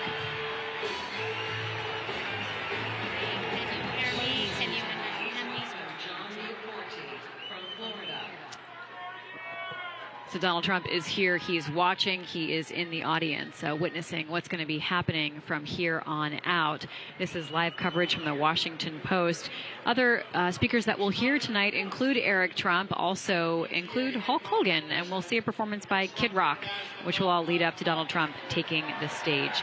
I'd like to welcome our newest guest to the stage, Yvonne Winget Sanchez, who covers voting issues in Arizona, but is all over this convention hall tonight.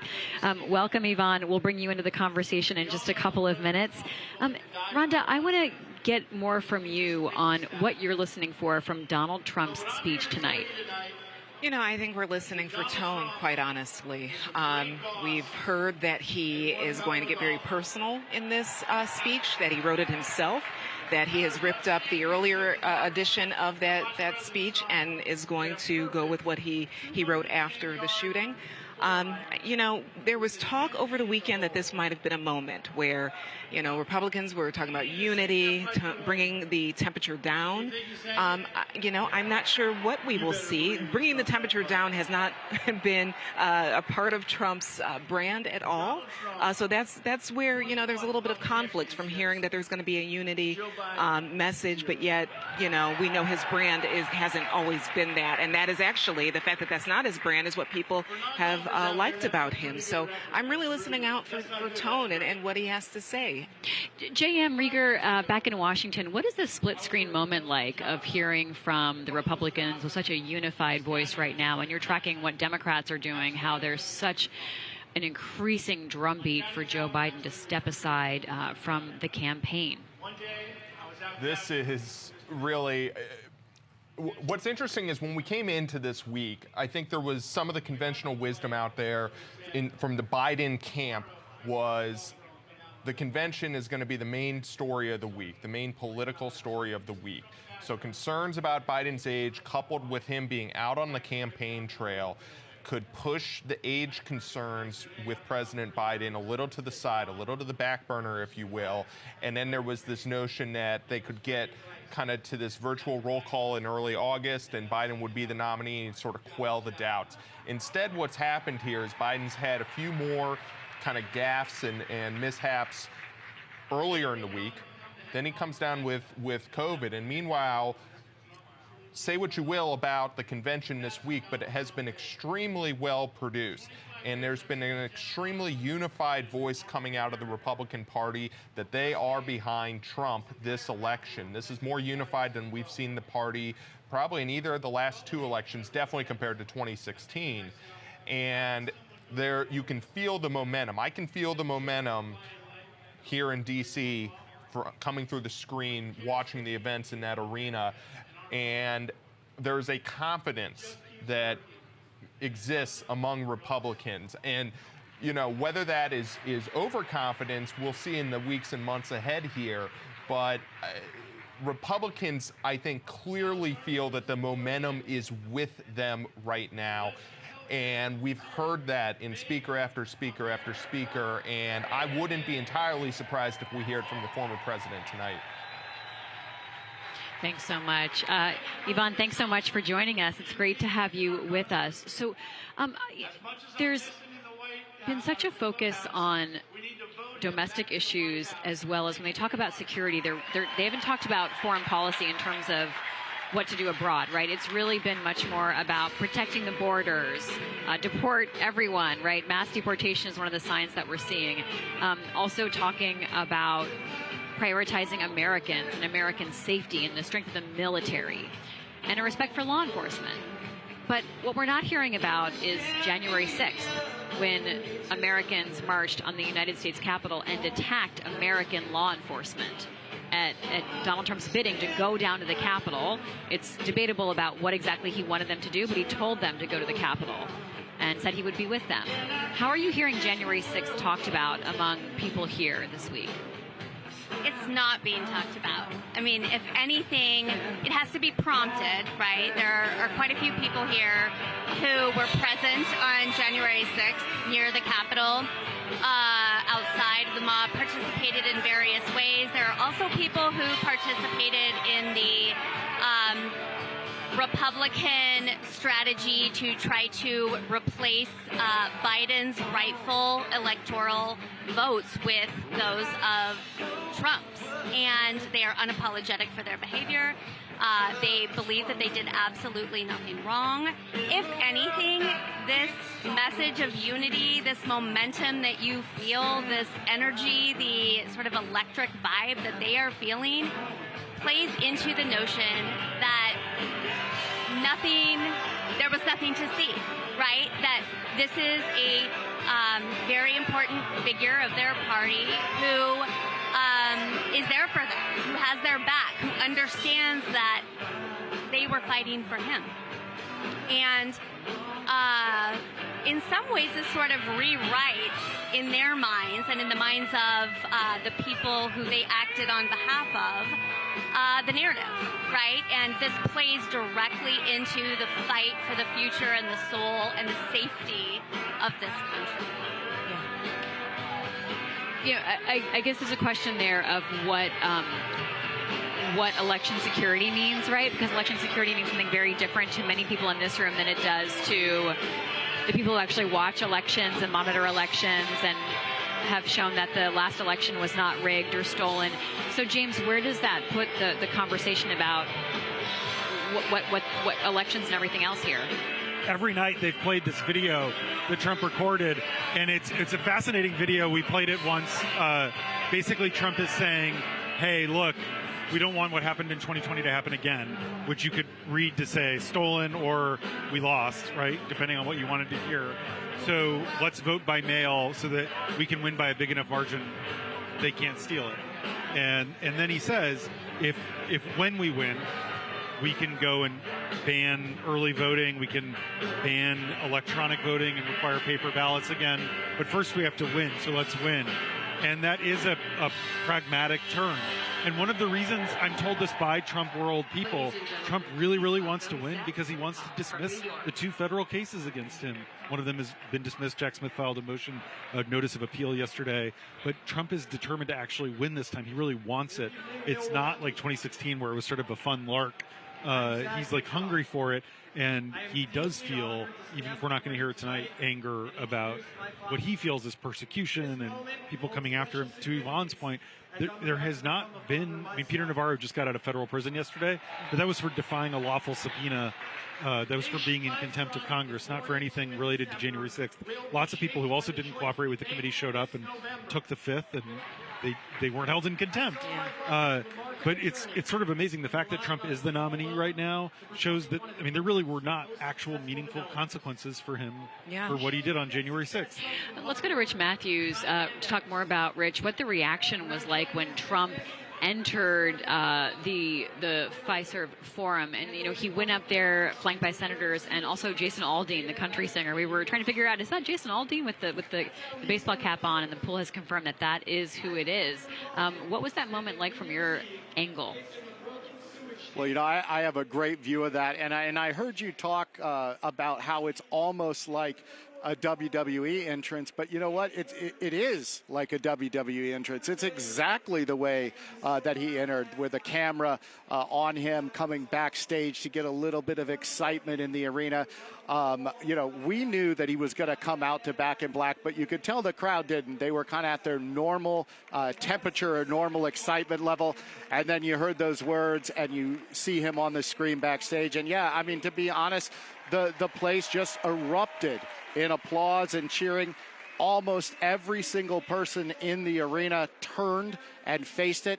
And I know that sometimes I use too many sports metaphors, I get it, but we are in a sports arena where the Milwaukee Bucks play. And I feel like Monday night was kind of like a preseason game. There were a lot of people here. Tuesday was regular season. There were more people. Last night was a playoff game. It was almost full. But tonight, again, this place literally is filled all the way up to the roof.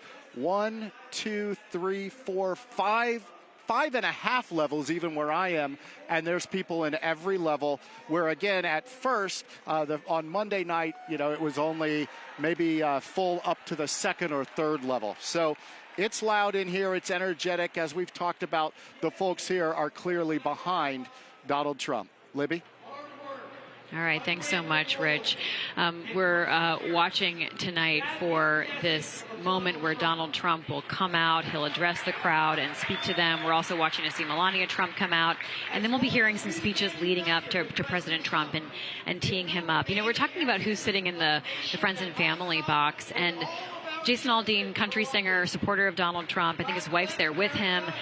One story about Jason Aldean, though, is that he had that horrific shooting happen at his concert in Las Vegas back in 2017. Remember that shooter who was shooting down from Mandalay Bay? And that was a Jason Aldean concert. So he's also experienced something that Donald Trump has with this, like, traumatic moment of being under attack.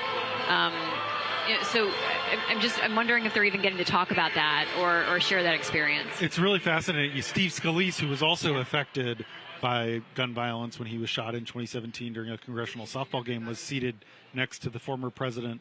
I have been struck by how few people have mentioned the Second Amendment and gun rights. It normally is like one of the 5 most mentioned things that a Republican. Steve Daines mentioned it tonight, very briefly. But it was very briefly, and it makes sense in the context of some of those states that have Senate races that are, plus 40 Trump states. But the so it's not that they don't have a passion for it and a belief in it; it's that they don't think it will play well. Right? They don't. I mean, they have not shied away. I mean, no one is saying let's ban AR-15s, right? And they likely they don't want gun control at all, but they also know that saying we don't want gun control is a political loser.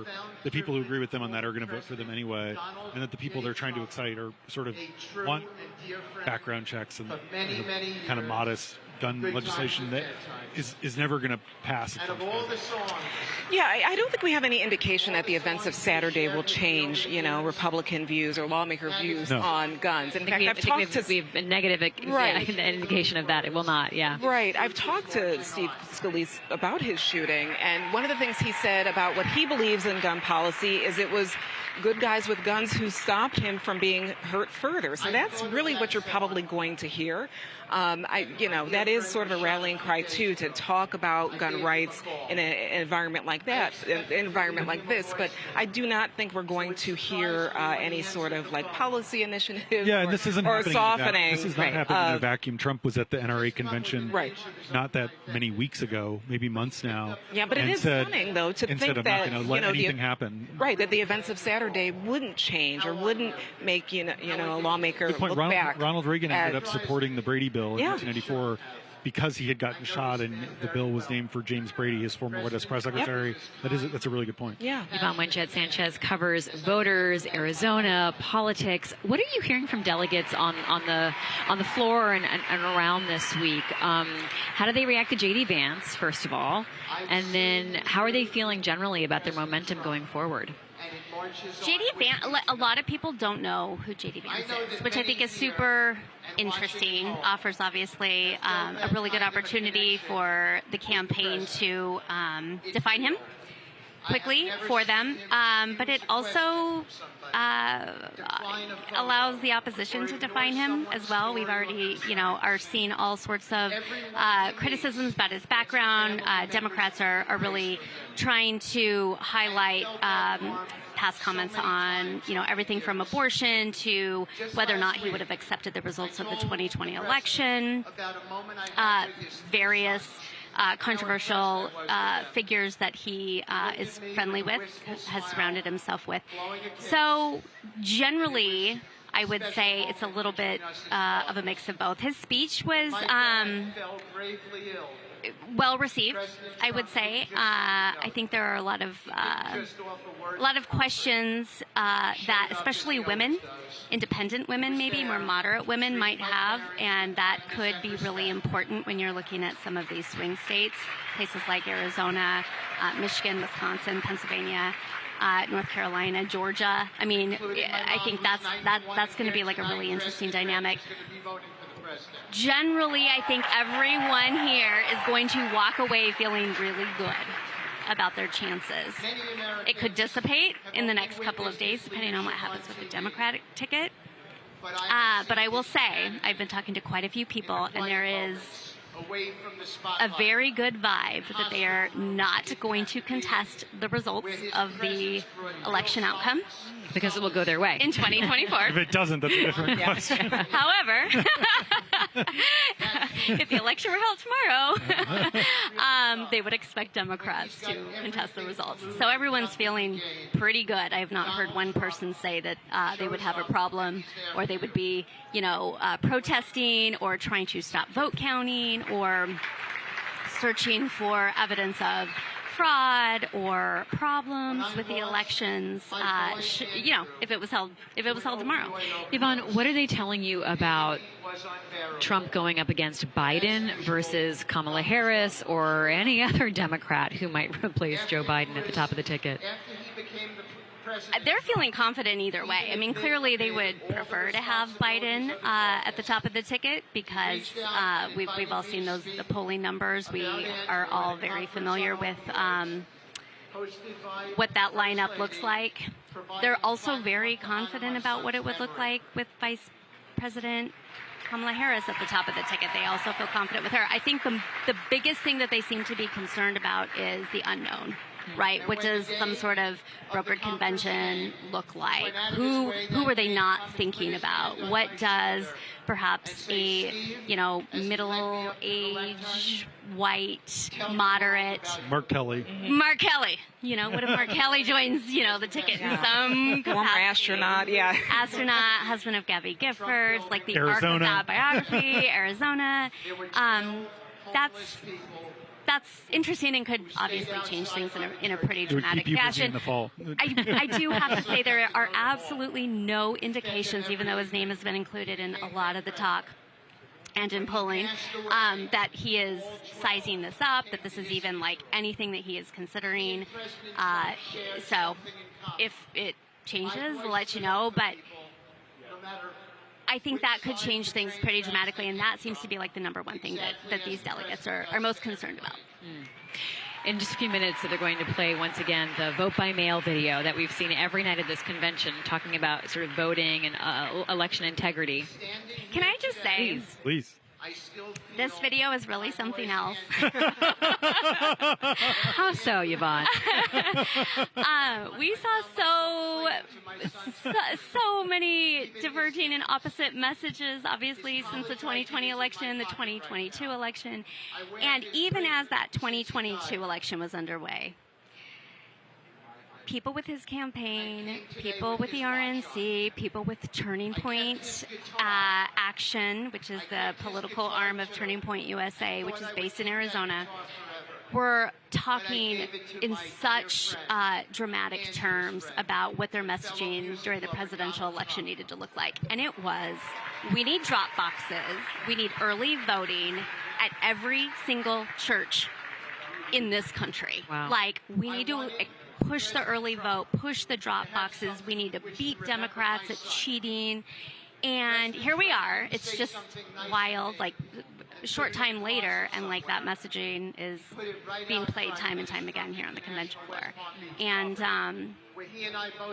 it's something. It really is. And in places like Arizona, voting early and voting by mail is so popular and has been for decades, since like the 90s. And it'll be really interesting to see if that message is really received, because we have seen real damage done to that method of voting over the past several cycles. And I don't know, will it catch up? Will we have a flood of people just showing up, not showing up at all? Remains to be seen. I want to switch gears for a moment to talk about who's coming up soon. Alina Habba is going to be speaking. So, JM, tell us more about who Alina Habba is and why she's on this stage tonight. Yeah, Libby, this is one of Trump's lawyers, has kind of transitioned into more of kind of a communication advisor role for him.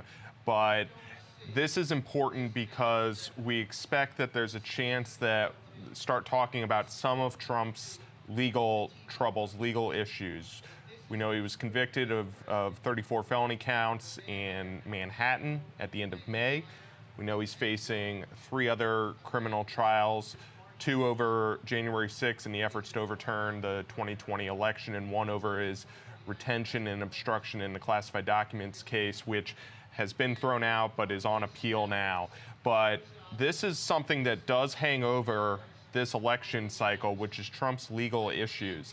how much that continues to factor in now that all of those cases and trials have been either delayed or are at a minimum on hold at the moment, will be interesting in terms of how that dynamic plays out in the weeks and months ahead here. I do want to note briefly, Libby, that it's also interesting that we've heard a lot of focus on kind of the law and order themes, even if indirectly, throughout the first 3 nights, especially yesterday. But we have folks, and Trump himself is a convicted criminal at this point. We've also seen Roger Stone at the convention. We've seen Peter Navarro, and we've seen Paul Manafort. All of them are convicted criminals. It's a very kind of selective application if you're going to come from a law and order standpoint and talk about the importance of that. And, we might get some of that selective lens, if you will, a selective lens through which to view law and order from Alina Habba in her remarks shortly here. All right, just about a minute to go during this video, but you've covered the Giuliani indictment in Arizona. Oh, yes. Yes, it took a long time to get him that indictment. It was his birthday, right? Yes, it was at his 80th birthday party. Yeah, in Florida. They got it to him. He's pled not guilty, obviously, along with 17 other of his co-defendants. Former President Donald Trump was named he was described as an unindicted co-conspirator. It'll be interesting, though, to see how any electoral outcome in November might alter or change the calculus in that case. We've seen other instances in other states where the elector strategy was implemented where those cases were dismissed and people, were able to make the case that they did nothing wrong. And so we'll see if that plays out in Arizona. I know that's at the top of mind of the Democratic Attorney General. Well, right now, this video of Trump encouraging people to vote early and vote by mail and do all those other things that they had for so long eschewed and described as sort of illegal and improper, he's now on board with it. Let's go to Alina Habba, who's taking to the convention floor right now.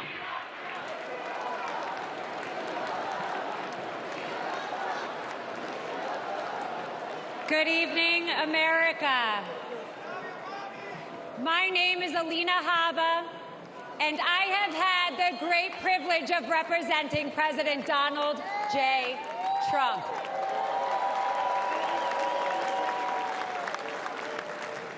Now, I know you're all used to hearing me shouting outside a courthouse, but tonight, I want to take you behind the law and behind the headlines and share with you a side of President Trump that reveals his character, his kindness, and his commitment to saving this great country.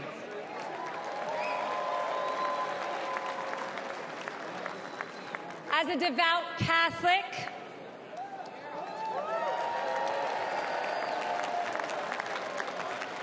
a proud first-generation Arab-American woman, and a feisty Jersey girl who is fed up with far-left corruption in Washington. President Trump championed my journey, empowering me to be who I became today. His unwavering support not only shaped my career, but has inspired other young women with big dreams. President Trump loves this country. He does. And he lifts up those around him. To my children, Luke, Chloe, and Parker, he's the man with one heck of a golf swing that lets them ride in a golf cart with some of the world's most famous golfers so they feel included in mom's job. And by the way, he can kick some of those guys' butts. Ken. To my husband, whose family members have survived the Holocaust, he is a champion of the Jewish faith. To my Iraqi parents, he is a mentor to their daughter. But to me, he is my friend.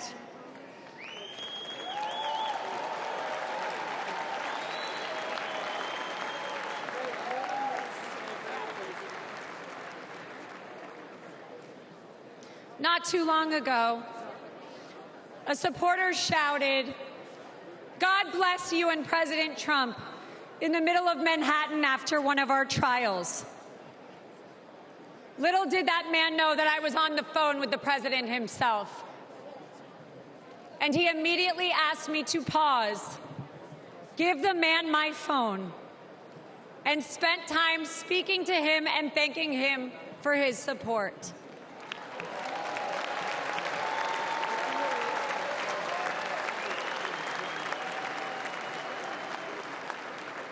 Despite the lawfare and the politics, President Trump loves the American people and he loves this country.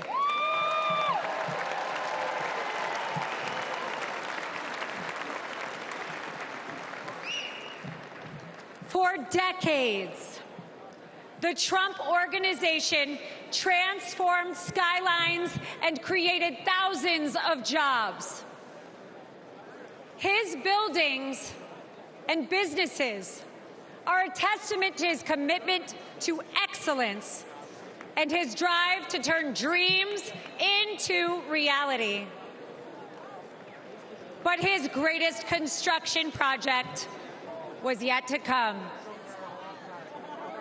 The left has tried to demolish President Trump, but there is no bulldozer big enough or strong enough to remove the legacy that he has built or the future he is creating.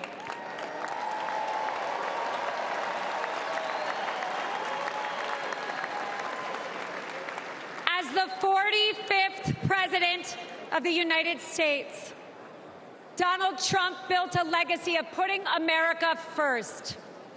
And as the 47th president, he will build America stronger than ever for we, the people.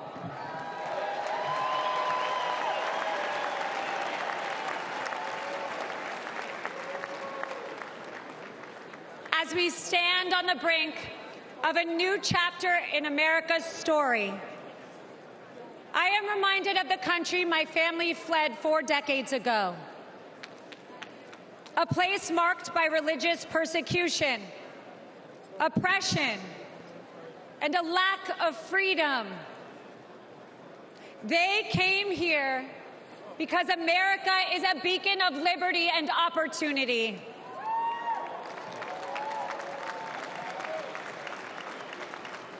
It is now our duty to protect the values that define us and keep this the greatest nation on earth.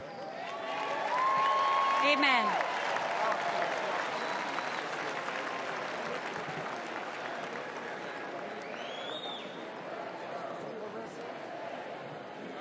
That's right.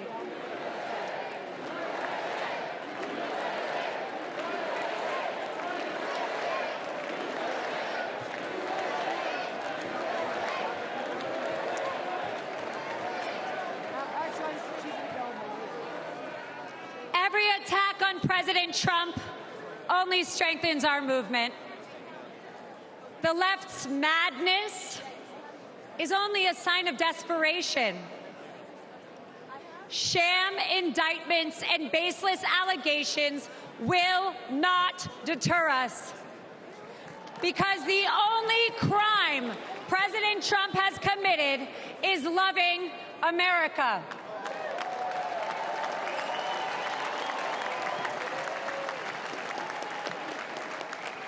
And America, we are winning.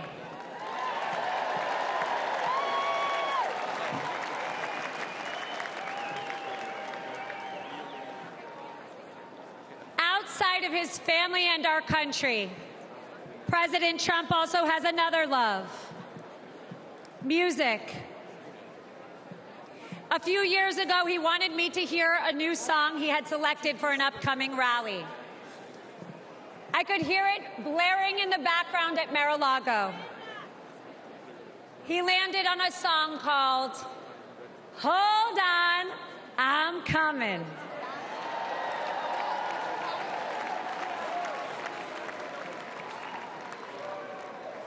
America, we no longer have to hold on. We just have to show up.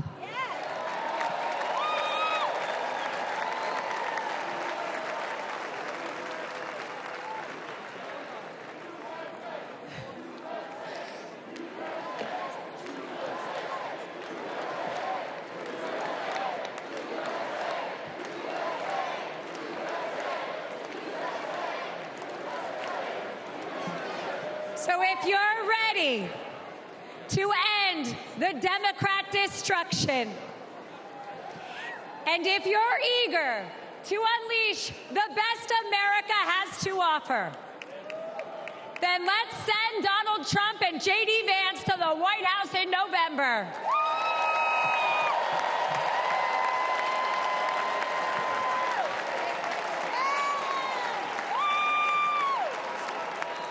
The future of America and the world is bright, and it begins with the unwavering spirit of each and every one of us. Because of the resilience and the leadership of my friend, President Donald J. Trump.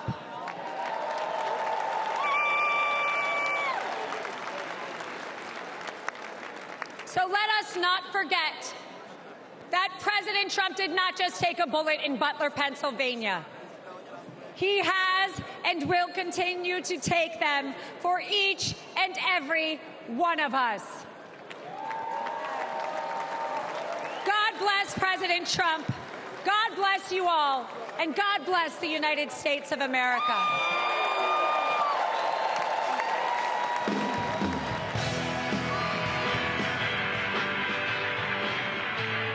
Lawyer Alina Habba painting Donald Trump as a martyr in the court system and also a martyr in Butler, Pennsylvania, where an assassin tried to shoot him.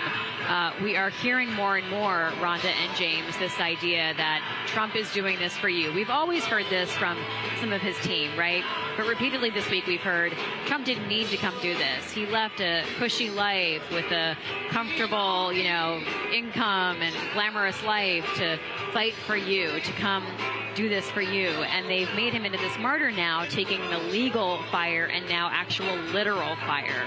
And James, you talked a lot about how it's painted as they, the other, the people who are attacking. It's the constant conflation that is sort of irresponsible. I mean, we've heard probably more than a dozen speakers do it, where they say they prosecuted him, now they tried to shoot him. We saw that a lot on Saturday night, and it's happening at the same time that others are appropriately calling to sort of turn down the rhetoric. It's important to draw a distinction between the 20-year-old shooter and the Alvin Bragg. And you can argue Alvin Bragg's prosecution was partisan. You can argue it was misguided, but it's a different thing. And it does feel like there's a conscious effort to group it all together. First saying, Donald Trump didn't just take a bullet in Pennsylvania. He'll continue to take bullets for all of you. Peter Navarro talked about literal and metaphorical bullets. And it's there's a danger to that. These political violence is contagious, and it tends to be escalatory, and that's not turning down the temperature. Rhonda, Alina Habba's had her hands full recently representing Trump as a lawyer. Let's talk about where the legal cases against Donald Trump stand right now, because they have had a very lucky string of decisions go their way. Yeah, and I will also add about Habba, she has just said that she's now a part of the campaign. She's serving as an advisor. So she's gone from lawyer to advisor. And, if he's elected, she might have further ambition there. But with the court cases, I guess we can work our way back. So on Monday, we found out that the Florida case, the classified document case, that pretty much is over for now. The judge there, Judge Eileen Cannon, said that Jack Smith was illegally appointed, that his office was illegally funded, and she closed the case for now. We are expecting that the DOJ will go through with the appeal for that, but again, these things take time. They might bounce around, the courts, the lower court, the high court. There's no timeline anymore for that case. Fulton County, that is now after the Fani Willis revelation that she and the lead prosecutor on the case had a romantic affair. The judge in that case had decided that that affair, as long as Nathan Wade, the prosecutor, stepped down, it was fine. He did. But Trump is appealing the fact that she's able to stay on that case. So now that's going through a Georgia appeal court. That's in the fall. So that's on ice until that moves forward in whatever way they decide. New York, we would have last week covered the sentencing, the first sentencing of criminal charges against a former president. We did not cover that story because that case also is seeing a delay because of the Supreme Court decision applying presidential immunity to a lot of things and also bumping that down, remanding it to the lower court. So all of this just is this, these are things that when we covered the indictments last year, I'm not sure anybody could have guessed that in perfect order, they would have all fallen apart right before he gets the nomination. I remember actually we talked and showed a clip on our podcast of Michael Whatley, the co-chair of the RNC, telling a newscaster that they were thinking of all the options in case Trump couldn't be here in person and they needed to do the nomination virtually. So that was a real thing. It was a real threat. Here we are. And in a few moments, we will actually be hearing from him. So we are going to hear next from Tucker Carlson, right, who became very famous as an anchor on Fox News, but he is no longer on Fox News. However, he is sitting right next to Trump in the Friends and Family booth some of the time this week. Let's go to J.M. Rieger to remind us what a singular figure Tucker Carlson has become in the Trump media orbit. J.M.? When Trump entered the arena on Monday evening and went up to his box, the first person to greet him was Tucker Carlson. That shows you how kind of embedded Carlson has become with Trump. And over the last year or two, we've seen him at live golf events, for example, the Saudi-funded golf league. We know that Tucker Carlson was a big fan, was pushing J.D. Vance very hard to be on the ticket with former President Trump. He was ousted from Fox News around 15 months ago, was the top-rated host at the time. It came very shortly after Fox settled with Dominion for $787 million following the falsehoods that Fox aired allegedly about the 2020 presidential election. And we know in discovery in that lawsuit that Tucker Carlson had repeatedly disparaged Fox executives and other personnel at Fox News. Fox and Tucker have never explained what led to that separation or that sudden ouster. Since then, Tucker has hosted a show on X, formerly Twitter. And we know this week that he has a documentary crew following him around that is reportedly a documentary that they are filming about the Trump 2024 campaign. So he has really kind of entered Trump's orbit very centrally, as you refer to, Libby, and it's quite a remarkable turn for him, although in some ways the theme of the week, the flavor of the week, because a few years ago we know from what Dominion revealed, he was critical of Trump in private, as was Vance. Now they're very much in Trump's orbit. As we talk, they're rolling a video about Ronald Reagan. But, James, this could not be further from Ronald Reagan's party when it comes to a couple of core things, like foreign policy. Foreign policy and national security. Ronald Reagan actually talked about, it was his idea, the three-legged stool that was the modern conservative movement. He fused the three-legged stool together when he ran unsuccessfully in 1976 against Gerald Ford, and then in 1980, and that was the social conservatives, the neocon defense hawks, and the fiscal conservatives. He melded that, and the stool has sort of come undone. That's why the J.D. Vance nomination is so huge. Vance is a repudiation of Reaganism. He explicitly says the kind of the neoliberal ideas were wrong and failed. He doesn't support projecting American leadership overseas. He wants tariffs that Reagan opposed. He doesn't support free trade. And what the Reagan video that they're showing is just a snippet of him from the 80s, in 1980, actually, when he was challenging Jimmy Carter, and he said, "Are you better off than you were 4 years ago?" And that has been a theme in a lot of the speeches, trying to convince people they are not better off than they were. Tucker Carlson is getting a huge reception here at the Fiserv Forum, so let's hear what he has to say. Oh, this is wild. Thank you. Good to see you. Thank you. I feel like I know about half the people in the room. This is wild. What are you doing? Justin Wells. Thank you, guys. Okay. Can I just say, Peter Navarro is back. Welcome to Peter Navarro. Suffering the fate that has happened to so many who are friends with Donald Trump. Thank you for having me. I have been to many conventions. I have never been to a more fun convention or a convention with better vibes. They literally let Navarro out of prison. First of all, thank you. This feels a lot different from what I thought it was going to feel like. I can't hear you, but I know it's something good. So, I watched the video of what happened in Butler, Pennsylvania about 50 times. I think I was one of about 8 billion people around the world who watched it. And the more I watched it, the more it struck me that everything was different after that moment. Everything. And this convention is different. The nation is different. The world is different. Donald Trump is different. When he stood up after being shot in the face, bloodied, and put his hand up, I thought at that moment, that was a transformation. This was no longer a man. Well, I think it was divine intervention. But the effect that it had on Donald Trump, he was no longer just a political party's nominee or a former president or a future president. This was the leader of a nation. And I think there's a difference. I've spent most of my life in Washington, where the president is at the top of the pyramid. Everyone wants to be the president.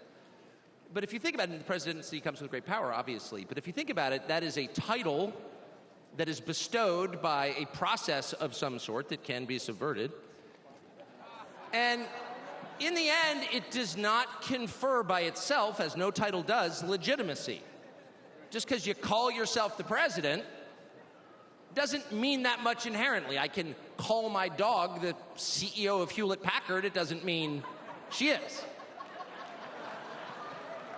It's true. And you hate to say it, but it is also true, as a fact, that you could take, a mannequin, a dead person, and make him president. No, you could. You could. I'm just saying theoretically possible. With enough cheating, that could happen. But being a leader is very different. It's not a title. It's organic. You can't name someone a leader. A leader is the bravest man. That's who the leader is. That is true in all human organizations. This is a law of nature. And in that moment, Donald Trump, months before the presidential election, became the leader of this nation. That was the most obvious to me. And I have to say, I think it changed him. I reached out to Trump within hours of it that night. And what he said to me that night, having just been shot in the face, he said not a single word about himself. He said only how amazed he was and how proud he was of the crowd, which didn't run. And I thought two things. The first thing I thought was, well, of course they didn't run. His courage gave them heart. A leader's courage gives courage to his people. And the second thing I thought was this is the selfish guy I've been hearing about for 9 years? Really? Not a word about himself? About his people, period. And the second thing I noticed, which I don't think anyone has remarked upon in public, but I'm just going to since I don't have a script, like why not, is that he turned down the most obvious opportunity in politics to inflame the nation after being shot. To inflame the nation, which is an opportunity that almost every other politician I've ever met, and certainly his opponents, would have taken instantly. And they would have said, well, what is this? How did he get shot? Like, how did this happen? And those are real questions that we have to get to the bottom of. But in the moments, the days, the week after the shooting, he did not say that. He did his best to bring the country together. And I thought, this is the divisive figure? This is the irresponsible person? No. This is the most responsible, unifying behavior of a leader I think I've ever seen. So the question is, where is he leading us? And I could go on for hours, but let me just sum it up. I do think the entire point from the famous escalator ride 9 years ago until today of Donald Trump's public life has been to remind us of one fact, which is a leader's duty is to his people, to his country, and to no other. That's the point. That's the only point. And another word for this is democracy. Democracy, in case you're a little sick of being beaten in the face with democracy on television, actual democracy is the proposition that the citizens of a country own that country. They're not renters, they're not serfs, they're not slaves, they are the owners of the country.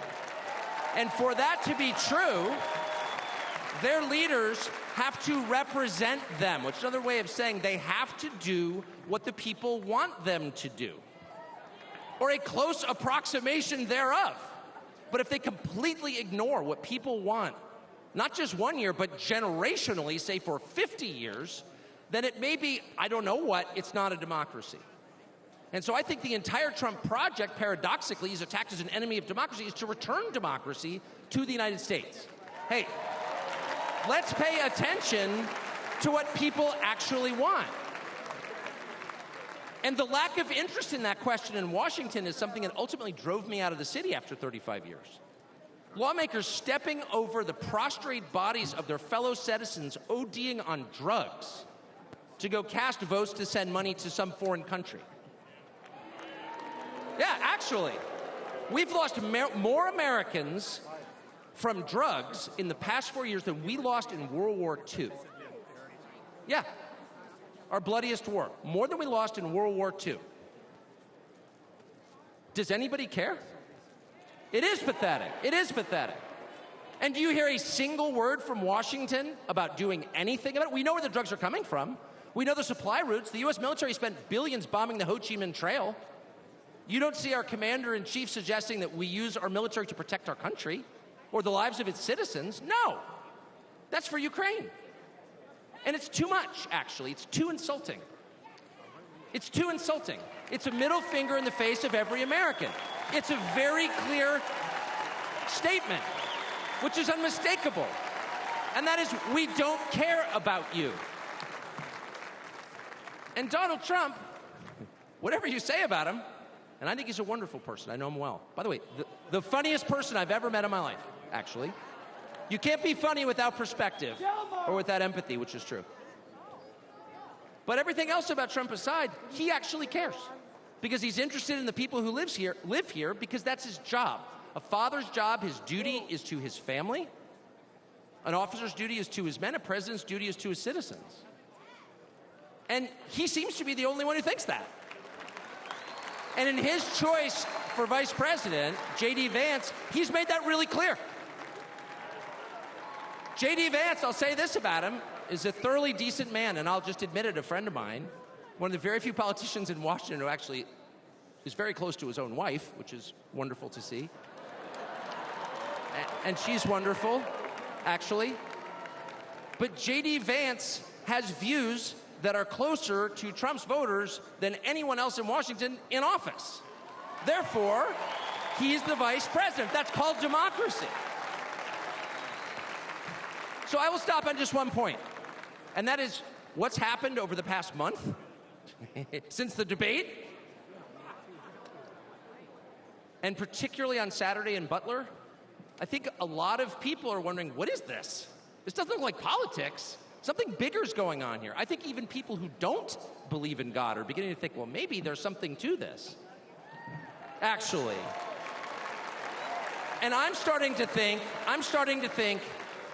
it's going to be okay, actually. I do think that.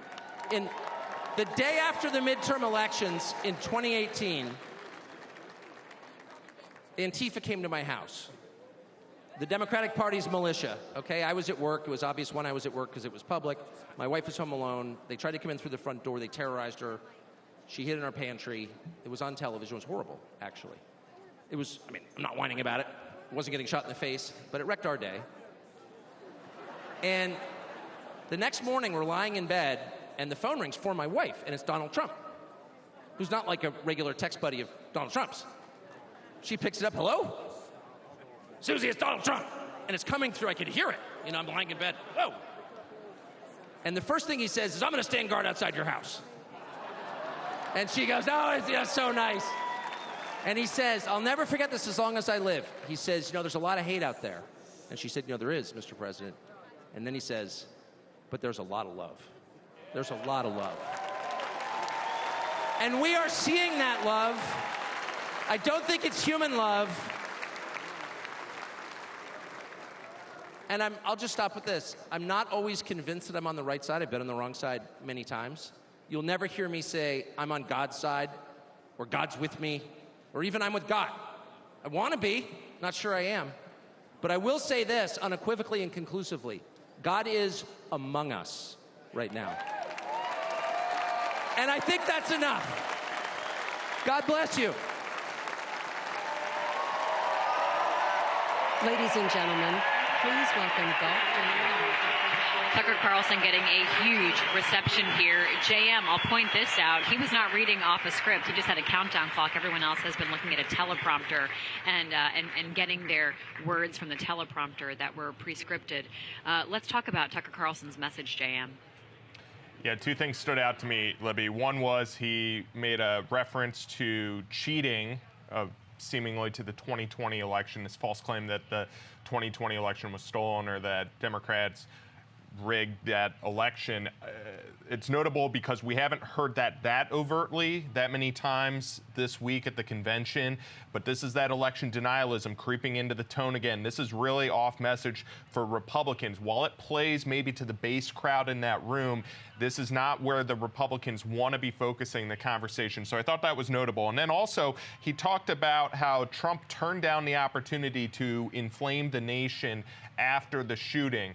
And while I think it's fair to point to some of Trump's immediate reaction, talking about, you know, we heard about this call that he had with President Biden that both sides said was cordial. I do want to read a Truth Social that Trump put out a few days ago after the shooting, just 2 days after the shooting, and talked about the January 6th hoax in D.C., talked about the witch hunts, the legal cases against him, and said, quote, let us come together to end the weaponization of our justice system. That is not the sort of unifying, tone down the rhetoric stuff that you would think. So I thought that was especially notable there and worthy of a little bit of a pushback against how Carlson is phrasing that. Although we will see what sort of tone, what sort of language Trump uses in just over an hour here, I should say. Yeah, thanks, JM. I also understand that you have new reporting on the growing calls outside of this convention hall, outside of this arena, rather, of people Democrats calling for Biden to drop out of the race. That's right, Libby. Senator John Tester, Democratic senator from Montana, has called for President Biden to drop out of the race. This is part of his statement tonight. Says, quote, while I appreciate his commitment to public service and our country, I believe President Biden should not seek re-election to another term. This is extremely notable because Tester is in a very tough re-election battle in Montana. This is one of those races that we expect to determine control of the U.S. Senate in 2025. And it's also notable because it's another senator coming out calling for President Biden to step aside. So far, we've had kind of quote-unquote frontline House Democrats. These are Democrats, House Democrats in tough districts who have called for the president to step aside.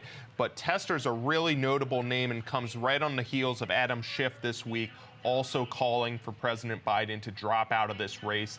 And really striking that this is coming as this convention for the Republicans is still underway. Libby?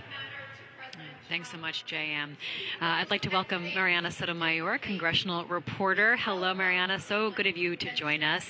I just want to bring Rhonda in, though, first, because, Rhonda, you were at the Capitol on January 6th. You covered that. You covered the aftermath of it. Mariana, you've covered the aftermath of it as well. It hasn't been talked about, right? And Trump has used it as a rallying cry. He kicked off his campaign for president by playing this song that January 6th, quote-unquote, prisoners have made, and by talking about freeing these political prisoners. But Tucker Carlson paddles in some very dangerous waters when it comes to fact and fiction. And he was throwing out a bit of that red meat tonight about the false election and things that are lies. They're not true. So, Jan makes a good point that's maybe good for in this room, but not good for outside of this room.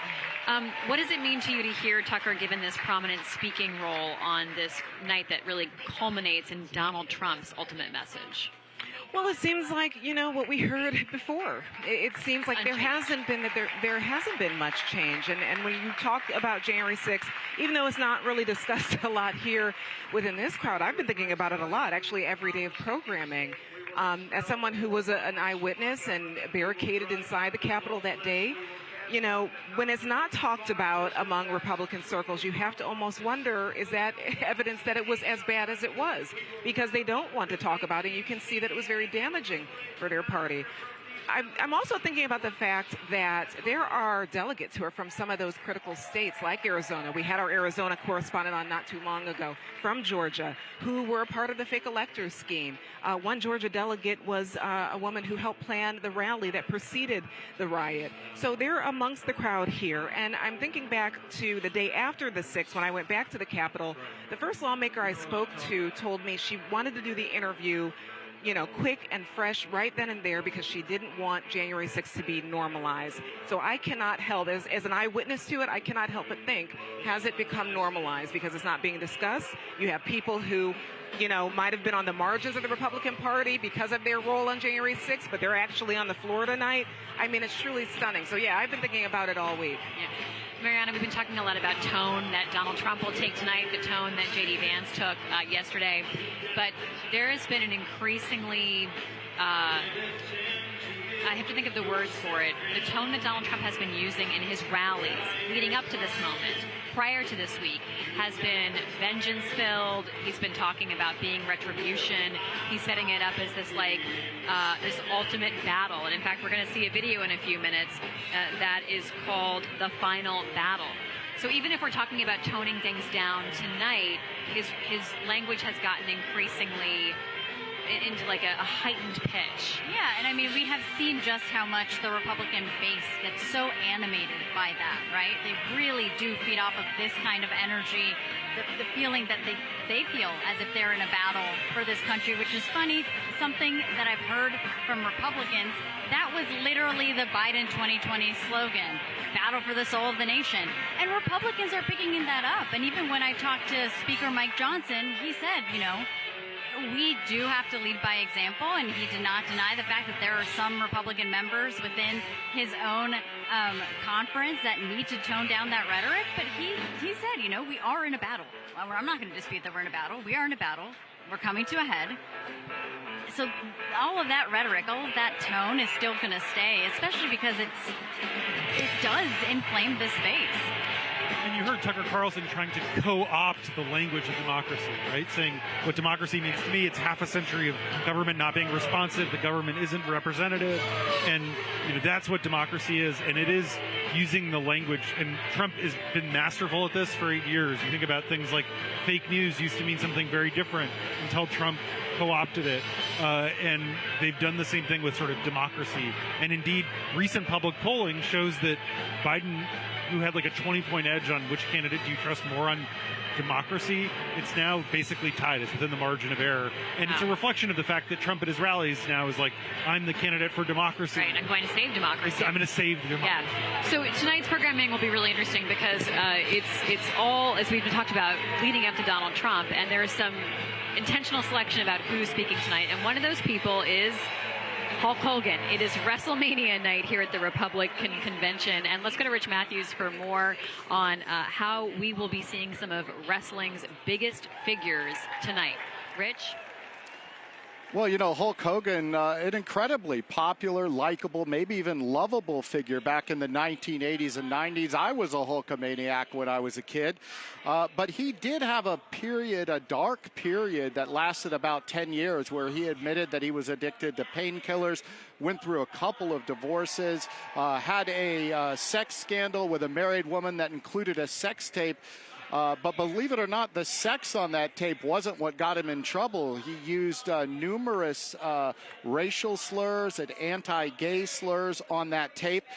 He was immediately fired from his job. He was still under contract with the WWE, and he was even kicked out of the Wrestling League's Hall of Fame. Now, he did later apologize for those remarks, admit wrongdoing, and ask his fans for forgiveness. And he was eventually let back into that WWE Hall of Fame. But still, he appears on this stage with quite a lot of baggage. So why on earth is he here on the stage at the Republican National Convention? I think it goes back to what we talked about right off the top, that this whole night is themed around strength, power, and maybe there wasn't a bigger strength or a bigger symbol of American strength and power than Hulk Hogan back in the 1980s and 90s. And Libby, how weird is it that, again, this close to the end of the convention, we're going to be talking about Hulk Hogan, and we'll later talk about Dana Smith from the UFC. I mean, it's odd. Yeah, I feel like Hulk Hogan's a deep cut. You had to be like a child of the 80s to really, or older, to appreciate Hulk Hogan. But I really appreciate Rich's reporting on Hulk Hogan's backstory, because I had really forgotten a lot of those episodes. I mean, there is this theme of like redemption and forgiveness as part of this platform. J.D. Vance talking about his mother. She comes on stage to greet him at the end. She's given a real hero's welcome, even though Hillbilly Elegy is so much about the abandonment that he had as a child. Yeah. The other fun wrinkle about all this with Hulk Hogan is when that sex tape came out, Gawker published it. And Gawker had reported that Peter Thiel was gay, and Peter Thiel subsequently came out. But Peter Thiel secretly funded Hulk Hogan's lawsuit for invasion of privacy against Gawker. It's actually what got Gawker shut down. It's another indication of how much influence Peter Thiel has in this party, because Peter Thiel is J.D. Vance's sort of mentor, hired him, helped him become rich, actually set up the first meeting between Vance and Trump, pushed hard for Trump to pick him as VP. So it's another sort of little illustration of Peter Thiel's power in today's GOP. Mariana, what are you making of the lineup tonight and how they've stacked? It seems like a lot of this is done for an audience of Trump in some ways. Oh, absolutely. I mean, this is the final night, right? So they're, of course, going to stack it with a number of people. I know a lot of people are watching and wondering, is Melania going to show up? That's part of the family orbit. Who else from the family is going to be able to come up and talk? I mean, Trump is expected to talk for a long time. Yep. It's giving me, based on the time that, I think he might be speaking for over an hour. That's how he is in rallies. He just goes on. And I think a lot of people are going to be watching him. I've been just, talking to the lawmakers that I know here, some of whom have been able to talk to Trump or, see him a little up close since Saturday. And long story short, I mean, they have noticed a change in him, a little bit more emotional. I think everyone's going to be watching, to your earlier point of tone, just how much is he going to maybe soften a little bit? We don't know. We'll see. One of the efforts that has been made this week is to show a softer side of Donald Trump. They've had a variety of women, many of whom have worked for him. Laura Trump works adjacent to him as head of the RNC and is also, of course, related to him as his daughter-in-law. But how has that message been received by people that you've been checking in with? I mean, they all point to the fact that this is emblematic of the Republican Party that they know. For a long time, Republicans have been saying, oh, we're trying to be a bigger time party. We're trying to bring in more people. And a lot of them are saying, I mean, look at the people who the lineup has shown. A lot of women, a lot of people of color, a lot of Hispanic men and women, black men and women, everyday people. That's been a literal theme. Everyday Americans coming and telling their story, their experiences under the Biden administration. It's so different.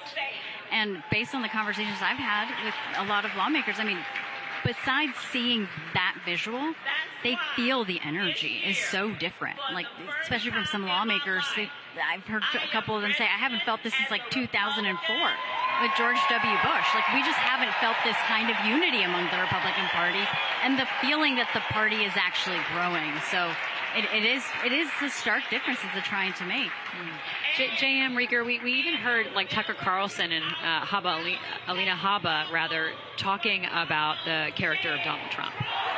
Yeah, we did. And I think it's also interesting because, there have been a number of women who have spoken this week talking about his character, trying to put a more human face on him. But I also think it's interesting because of something James mentioned earlier in the show, which is that they're almost trying to give folks permission to outwardly say that they support, that voters support or want to support Donald Trump. We've heard about kind of the secret Trump voter over the last X number of years here. And this seems in part like a concerted effort to talk about his character, to talk about the human, the personal side of him, to try and combat some of the negatives that Trump has. These are, right now, Trump and Biden are two of the most unfavorable, kind of hated by voter candidates that we've ever had in a general election.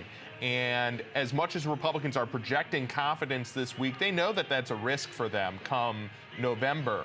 And I think this is a very concerted effort to try and combat that and to tamp that down and to make folks more comfortable with Trump as a candidate.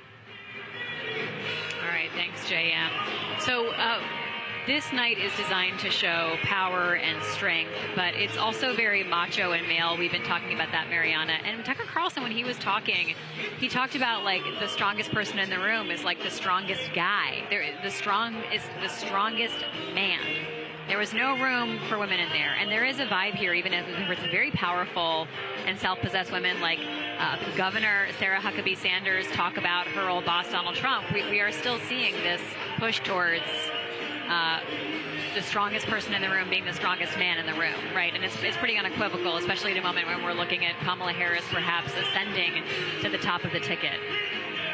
I think it also speaks to, we've been talking a lot about this as a unified party. Everybody's excited, but it also speaks to divisions in this party and different worldviews. There is an extreme side to the Republican Party that we have seen from, the further right. There's also kind of moderate people who've been around for ages, have been coming here as delegates to RNCs for, ages back. So I feel like some of the speakers are also picked to just talk to certain audience throughout the Republican Party to make all of them feel comfortable and also vote and tell their friends. So as much as we're talking about unity, yes, I think there's a really unified vibe going on all this week here, but there are divisions in the Republican Party that we shouldn't, think is erased this week. To your macho man theme, I think yesterday Trump's walkout song was something about like living in a man's world, which I for a second paused and I was like, wait, but I thought we were talking about diversity here, like trying to show that off. It does work, though. I can say this, having covered Latino voters, it's the community I come from. The machismo is real. And, that is something that Republicans in particular do not shy about trying to project, because they are bringing in this newer coalition of male voters from the Latino community who see that strength, who want that kind of leader. So in some ways, I think they're trying to delicately balance, like, look, we are growing as a party, but also this man in particular is very strong. He's stable, and there was no better sign of that. And this was a takeaway that I heard from many lawmakers, Republicans in particular, Saturday. when he stood up and put his fists in the air, there was no more emblematic moment of how physically strong Trump was. And of course, we have seen, and I'm sure we will continue to hear, the differences of Trump being physically strong and Biden being physically weak. And yet so many Americans have really low ratings of Donald Trump's ability to perform as president. They also have low opinions of Joe Biden's ability to perform as president, James. So where does that leave him? Well, I think he wants to juice turnout among these kinds of, his second TikTok was with Jake Paul, the fighter. He's, is a favorite of like Josh Rogan, who has the biggest podcast. Tucker Carlson had the #1 rated show on cable news, and, was talking up the strong man. I was actually eager to see whether Fox carried Tucker. It was his old time slot. He got fired, and they did take him. It was in the 8 o'clock hour Eastern. That was a smart thing to look out for. It was it was his time slot, and Jesse Waters, who got his slot, was like, it was good to see Tucker back, and Trump is going to do his first joint interview with J.D. Vance, the two of them, with Jesse Waters Monday on Fox. And so, that's not expanding the tent, but this is ultimately going to be a turnout election. If it's a lesser of two evils election, you want to juice your base. And it's just a fact that the Republican base is way more juiced right now than the Democratic base. We'll see how that changes if Biden drops out, if there's an open convention, if someone decides Kamala Harris is the nominee. There's a lot of ifs. But if it's just the Republican base against the Democratic base because people in the middle don't really like either candidate, Republicans are going to win this election. For the last decade, throughout the 2010s, there was this conventional wisdom, which was correct back then, that higher turnout benefited Democrats. But right now, higher turnout benefits Republicans. When you just look at registered voters as opposed to likely voters, that's when Republicans tend to do better. So that's a change, and it reflects that, as unsavory as it might be to some of those people in the middle, it's working for the intended audience. JM, we're always looking, of course, at turnout and how you can motivate voters to turn out. And there is this real question of just who has the momentum in any given moment in a campaign. The party that does the convention gets the momentum for a little while at least. What are you watching? This race has been so static so far. These numbers for Biden and Trump have barely moved. And even post-debate, it only moved in the Washington Post polling average about 2.5 points in Trump's favor in a general election at a national level. And, I think what's interesting about the pick of Vance is that so clearly is a base play by Trump to as James was putting it, to juice the voters, to juice the enthusiasm there. And, in a lot of ways that makes sense, not because vice presidents have this track record per se of dramatically swinging the election one way or the other, but we expect this election to be decided by very close margins in a few key states. And if Vance can come in and really enthuse a few voters on the margins, then, that could make the difference in November. I'm watching footage of a baby being held up. Somebody maybe get that baby some earphones. It's like way too loud in here for baby ears. Bedtime. My goodness. All right. You are listening and watching live coverage of the Washington Post, bringing you the Republican National Convention. We'll be at the Democratic National Convention next month in Chicago as well. And, the question of unity will be front and center when Democrats meet, Mariana. They have a lot of work to do over the next couple of weeks. Oh my gosh, so much work. And I would even argue the next couple of hours. What we have been hearing, my colleagues on the Hill team and as well as the White House, a lot of conversations are happening right now in Rehoboth. Obviously, the president has COVID and is isolating. But there are those conversations. And what we've been hearing from sources, including what I have heard from a number of members of the California delegation who have spoken to Pelosi this week, there has been a strong suggestion by Pelosi, and this is also on Jeffrey's part to other Democrats, that Democratic leaders feel like he is slightly more open to the idea of considering stepping aside, and that it is possible that such a decision could come soon. But this is all happening, and to your question about the convention, what I hear from Democratic lawmakers is, is it going to be Biden? And there's also a lot of concerns of the juxtaposition, right? Democrats are watching this convention, seeing the unity, seeing the allegiance to Trump, and they are looking inside of themselves and saying, well, we don't feel that same way about Biden. And oh my gosh, we might have to elect him on a virtual roll call on Zoom versus a convention like this. Like, that's just an awful split screen. So a lot is going to be developing in the next couple of hours. The conventions are for the diehards, right? The conventions are for the diehards, but also the optics that are transmitted to the rest of the country. Because it is like a week-long campaign ad, quite honestly. Even if you're not watching this, you're seeing clips. You're seeing, snippets of speeches. It's dominating news right now. So that can help build that momentum. But I do think, you have to be honest with yourself with who's in this crowd. These are party leaders, people who are so entrenched in their party. These are the people who were going to vote Trump, whether or not he was, the nominee or whether or not there was a convention. These are pro-Trump people. The people who have been speaking are speaking to the choir. These aren't voters who are in the middle. Same thing goes for the Democrats, too.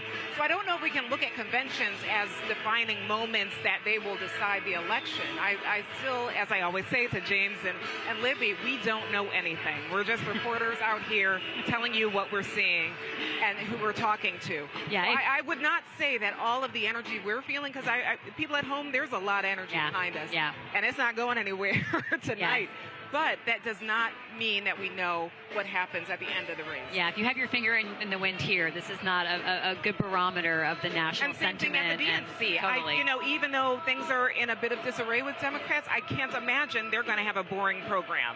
Just they've been watching this closely. Folks I've talked to, they're not, turning the TV off. They're seeing what's going on, and they're probably going to try to match it. Now, who the nominee is, I don't know. I can't say. But I do not think it's not going to be in a conference room. Yeah. They're going to also bring energy as well. So it'll be in the United Center. I mean, it is one of the scenarios that senior Democrats are talking about if the president steps aside. There's a couple of things that could potentially happen if this was to go forward. President Biden could. There's a lot of options, but he could endorse Kamala Harris, but say he's not going to give his delegates to her. He could endorse Kamala Harris and he could not endorse at all. Kamala Harris could be challenged, or there's a lot of different scenarios, and you really could have a situation where the first ballot, just the delegates get to vote. The second ballot, if no one gets 50% at the convention, then the super delegates also get to vote. So, I mean, we're going to have to dust off the rules of the Democratic Party. It would be fascinating. It would be absolutely electric. Yeah. It would be a real convention process. Right. Yeah. I don't know, and this is a real worry among Democrats, well, I don't think voters are going to love that, the party elites, as Biden has also been calling those in his party who are calling him to step aside. The party elites are the ones who end up choosing whoever the nominee is, but it would be fascinating to cover a real convention where the delegates are choosing in real time who the nominee is. But we're hearing Biden use really populist language right now. It's certainly something we are hearing a lot of in this room as well. Trump really is making this a fight. Me and my team, us versus them. And the speakers have made it us versus them. I'm curious to hear tonight if Trump indulges in that language as well. Let's go to Jorge Ribas, who's on the convention floor with a delegate. Tell us more, Jorge. Hey, Libby. So, I'm down here. I'm in the Tennessee delegate area, and I'm with Terry Rowland. Terry, you were telling me before this is your 5th convention, correct? Right. So tell me a little bit about your journey politically on your first convention to where we are now. Well, when I turned 18, that was the year Ronald Reagan got elected. My first time to vote. I've been with the party ever since. Done every job they ever asked me to. But I'm also a businessman. And the economic part of it, the jobs, the cost of everything, and running a small business. And I'm going to be honest with you, these young folks, we got to get them educated. I spent 8 years as the county commissioner, the chairman of the county commission in Shelby County. So I was over education, and I can see the huge deficiencies that we've been putting in as far as education. We've been putting a lot of money in, but no results. Let me ask you real quick, because you said your first convention was with Senator John McCain running against Barack Obama, and your second was Romney against Barack Obama. And how are those two candidates, and you said you've been supporting Trump now for this will be your third convention. Tell me how those two candidates, kind of like how they differed from what you see and what you hear from Trump versus what you're getting now. They were typical politicians, okay? They give you a lot of mouth, a lot of lip service, but they never really did anything, you know? I mean, they were great people, you know, but as far as their policies, wasn't worth a darn, okay? Trump, he speaks to the common man, believe it or not. I brought him to Millington, Tennessee in 2016 when he first started, and everybody thought I was crazy, you know. A lot of my friends were Rubio delegates and were mad at me for not backing Rubio, but I just saw something in Trump, and when I met him, and I've talked to him on quite a few occasions. And so, you mentioned, so I covered the 2016 in Cleveland, right. And so you were there as well, and so there was, it wasn't a full, everyone on Trump like it is here. So tell me about that a little bit. Just what did you see? You were in the Tennessee delegation. You said, what did you see on the floor in terms of people? Were they arguing with each other? What did you see? Now, actually, in Tennessee, we're together. Okay. There were a few states. I think Virginia was wanting Ted Cruz. There was a little friction there. But I think after all, and when Ted came out and went ahead and said, hey, let's all come together, I think Trump's had the party since then. And we're more unified now than ever before. I've seen people that are Democrats that are coming over. I live in a Democrat county. Shelby County's a Democrat county. We made strides in the African-American community because it's all about jobs. It's about jobs, it's about family, and this wokeness is killing this nation. Let me ask you, so this is, to wrap this up, he's going to speak. This is, all right. Are you all right? Everything, oh, wait, this is New Hampshire delegate, all right. So he's going to, all right, well, let me go back to you in the studio. We'll figure out what's happening here in a bit. All right, Jorge, thank you so much. We always send Jorge into the action, the golden rule. J.M. Rieger, let's talk about what we're anticipating tonight.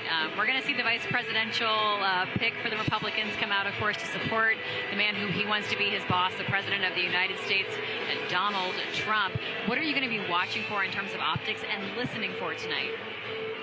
Yeah, I mean, the key question tonight is what's the tone that Trump uses in this speech, right? We know that he said he's refocused, he tore up the speech, he rewrote the speech after Saturday's assassination attempt.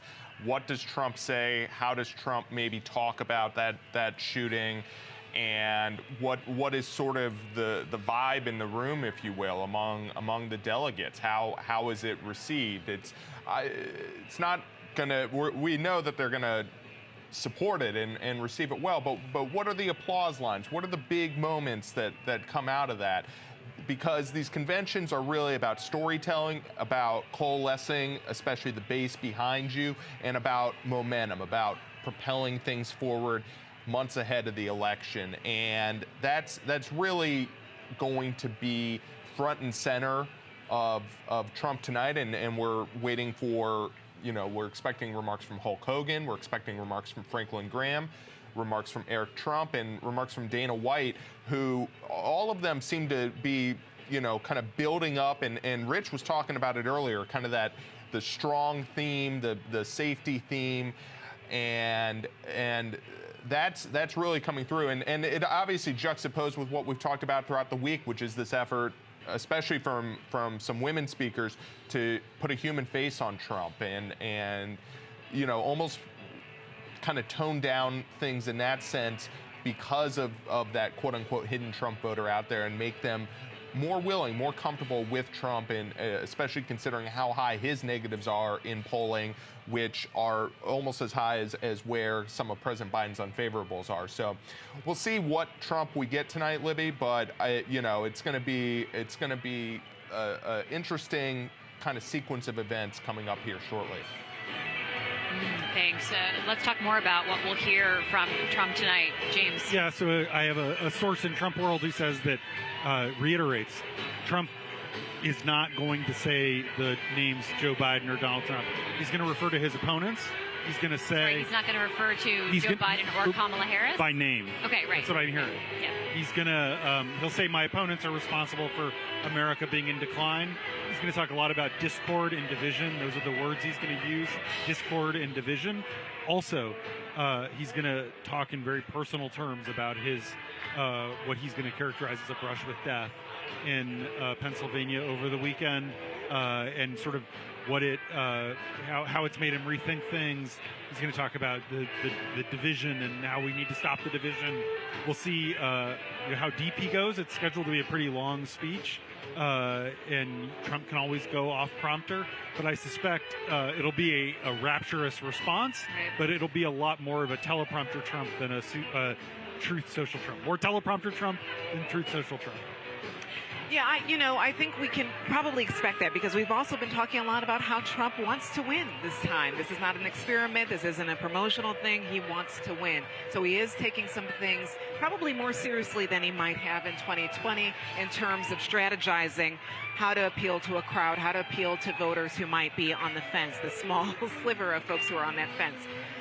But I will say, in the 8 years that we've covered Trump as a politician, when he is in front of a crowd, his crowd, and he has been for the last few days, he sometimes does go off script. He loses up, he feels and he comfortable. gets, When he's totally. And if there is any place on this earth where he is going to feel comfortable, it's this room right here. So I don't know. Confident. Yes, and I believe your source. Definitely believe your source. I just know that we have seen where he will go off script and he's feeling the energy. And all of the other speakers that have preceded him, specifically the elected officials, you can tell they're feeding the energy too. They're about to say, we will have the whole Congress in November. I mean, that's how confident they are feeling right now. So I wonder if that confidence has sort of gotten into him as well, and if we might see him go off plan. Yeah, I've been watching. So in the family box, it's like all the Senate Republicans. James Lankford, who negotiated that border deal that fell apart, is up there. He actually seems like he's in pretty good spirits, shaking hands. But a lot of the Senate candidates were there. I saw Dave McCormick and Steve Daines, who's the chairman of the Republican Senate Committee. Tim Sheehy, who's the who's the Republican running against Democratic Senator John Tester. I'm pretty sure I saw him, and everyone was sort of laughing and joking because I think they were all processing the news that John Tester had called on Biden to drop out. And so that's something that they see as Tester being desperate. Clearly he's seeing polling. Clearly he knows that Biden's a problem for him in Montana, a state, Biden would normally lose by 15 or more points. Yeah. And so the mood up there, talking about like feeding off the energy, but you're right, when you get that confident, that's when you start acting cocky. That's when you start making mistakes. That's when you start not being as disciplined. And also trusting your own instincts, right? And feeling like you've got this. Yeah. And when you loosen up, you can loosen up. JM, we are seeing a lot of candidates for Senate in the Friends and Family box tonight, and they are clearly trying to get some of this Trump momentum and magic of this moment. This is not a time where they're trying to distance themselves or show some independence. They are thoroughly linking themselves to Donald Trump, JM. What's interesting is after Republicans kind of underperformed their own expectations in 2022, we saw some of them. Trump said how he thought the abortion platform was one of the things that had hurt those candidates, and they've watered down that in the official Republican platform this year. And the fact that they're so closely tying themselves to Trump, as you mentioned, Libby, I think points to what James was just mentioning, how this is, in a lot of ways, it could be a turnout election. You want that base support, energized, supporting you. On top of that, also, this is a really bad Senate map for Democrats this cycle. And even before the events of the last 3 weeks post-debate, this was going to be a very tough election, a very hard, it was going to be very hard for them, Democrats, to hold on to the Senate. And, at this point, the John Tester news tonight, I think, signals Democrats concerned about that map even more, concerned about those dynamics even more, and that Biden may be a drag on the enthusiasm and the support for those candidates. Yeah. Let's talk about the floor a little bit, how the floor is laid out. I just want to give people a sense of sort of how it works at conventions. We're sitting by poor South Carolina. That's kind of been shunted off to the side. We have a great vantage point because we're elevated a little bit, but South Carolina is sort of stuck in the corner here. I'm wondering if it's because of Nikki Haley and concerns of South Carolinians sort of revolting a little bit during the delegate count. But talk to us about who is getting, and we see Donald Trump walking in here now. All right, Donald Trump making another appearance. Talk to us, James, about who's got prime. Yeah, the swing states have prime time slots. North Carolina, which is where the chair of the RNC lives. Ohio, which is where J.D. Vance is from. The best seats go to Wisconsin, Pennsylvania, Georgia. They actually, Michigan, Minnesota got a pretty good slot this year. Iowa is in a great space in front of the stage because, of course, Trump got his first win this year in the Iowa caucuses. So we're seeing the Trump family come in. You can see the grandchildren as well. And Barron. Yeah, we see Ivanka Trump as well. Jared Kushner and Tiffany. I haven't seen Barron yet. I've seen Tiffany. I think I see Barron. You have a better vantage point than I do, James.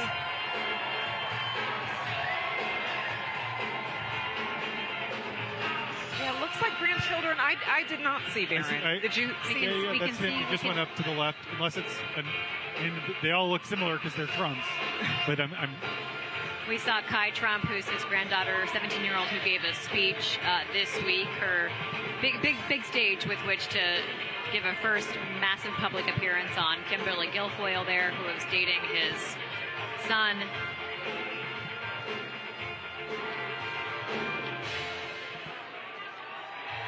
And we see Ivanka and Jared, and that's significant because they have not been present throughout this process, throughout this campaign yet, really. And we're seeing an intro video to Hulk Hogan. So 1980s. I know. Of course, that was a golden era for Donald Trump, though, right? That was his big business era and pop culture and everything else. So Ivanka and Jared, I'm going to somehow keep talking about them while we watch images of Hulk Hogan. Ivanka and Jared, very significant because they served in the Trump administration. They were loyalists, but then they really went dark after January 6th and after Donald Trump was out of office. Moved to Florida. Jared Kushner, of course, has gotten billions of dollars in deals and an investment fund, including with the Saudis, certainly based in part on his family connections.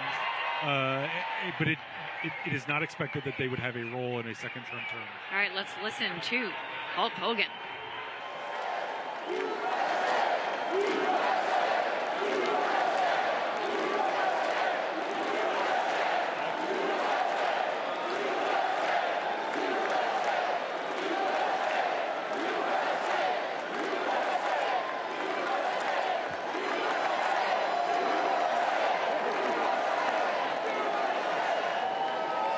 Well, let me tell you something, brother.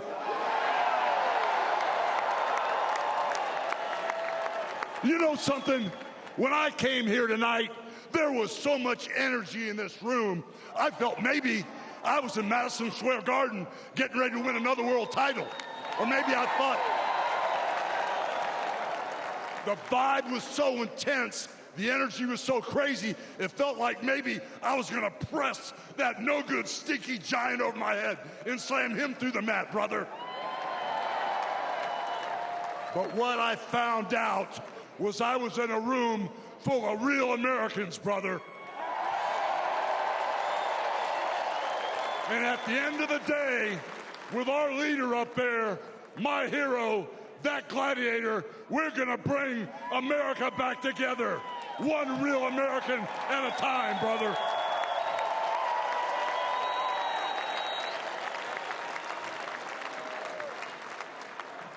You know something? I've seen some great tag teams in my time. Hulk Hogan and, ooh, yeah, the Macho Man Randy Savage. But you know something? I see the greatest tag team of my life standing upon us, getting ready to straighten this country out for all the real Americans.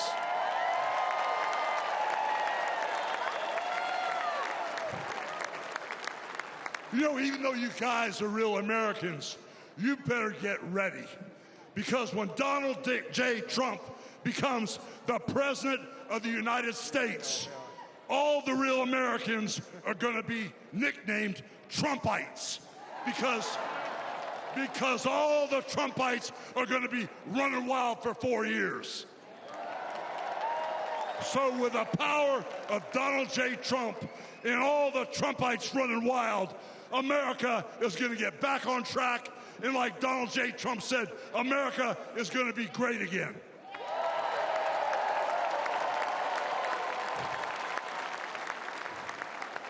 You know, when I look out and I see all the real Americans, I think about how Donald Trump, his family was compromised.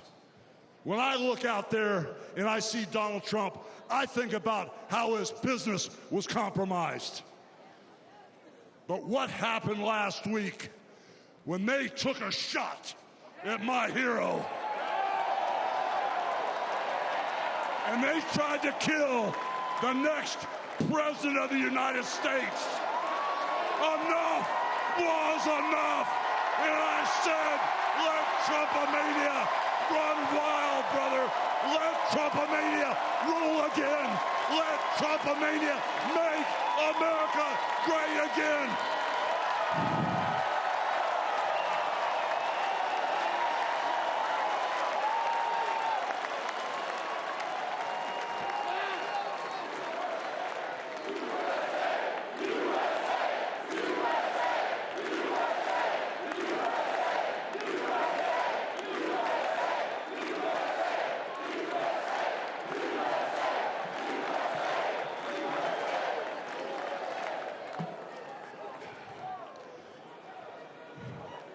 You know something, Trumpites? I didn't come here as Hulk Hogan, but I just had to give you a little taste. You know, my name is Terry Bollea. And as an entertainer, I love you too.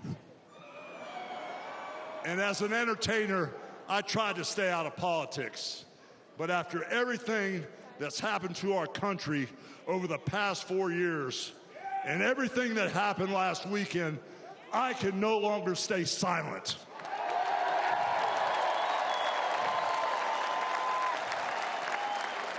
I'm here tonight because I want the world to know that Donald Trump is a real American hero.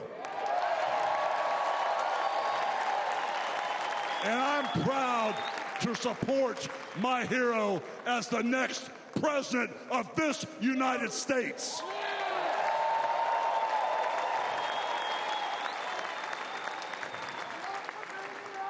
You know, guys, I've known Donald Trump for over 35 years. You know, hold on a second, hold on. I just had a flashback. Man. This is really tripping. You know, the last time I was up on stage, Donald Trump was sitting at ringside at the Trump Plaza. I was bleeding like a pig, and I won the world title right in front of Donald J. Trump. And you know something? He's gonna win in November, and we're all gonna be champions again when he wins.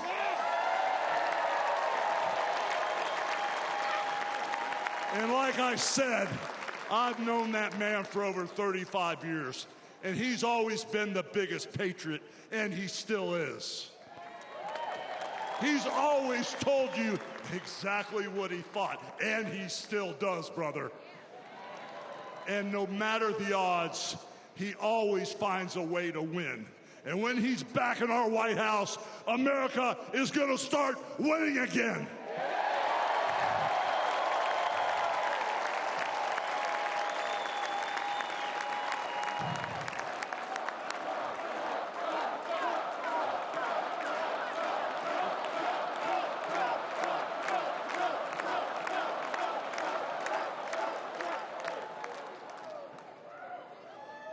You know, guys, over my career, I've been in the ring with some of the biggest, some of the baddest dudes on the planet.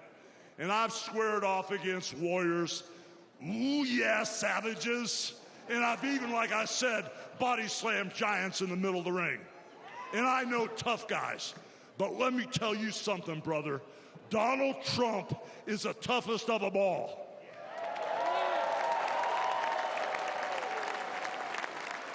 They've thrown everything at Donald Trump.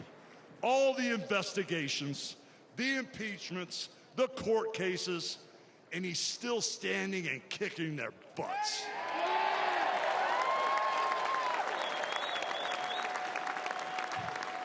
You know, we never had it better than the Trump years.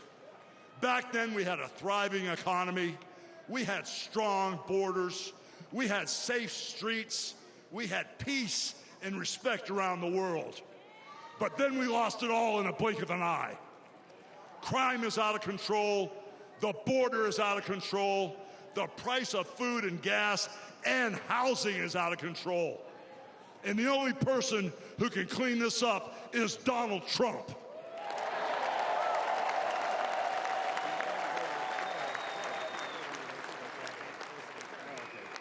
You know, guys, I really, really love this country.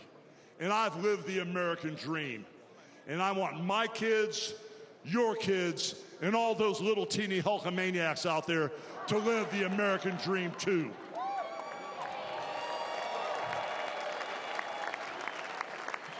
This November, guys, we can save the American dream for everyone.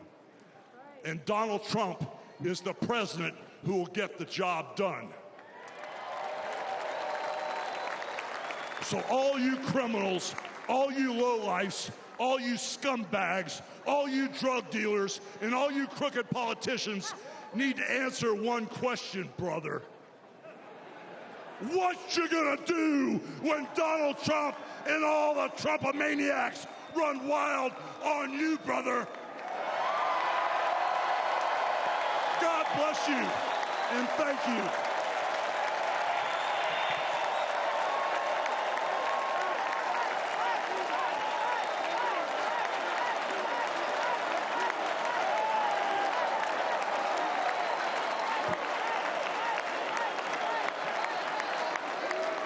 Ladies and gentlemen, please welcome the President and CEO of the Billy Graham Evangelistic Association and President of Samaritan's Purse, the Reverend Franklin Graham.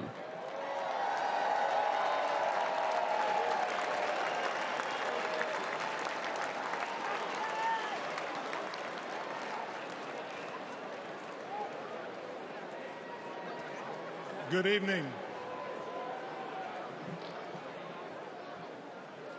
I've got the hardest job tonight. I have to follow Hulk Hogan. But I stand here tonight as a private citizen who loves this country. I've been asked to say a few words and then to pray, and we're going to do that.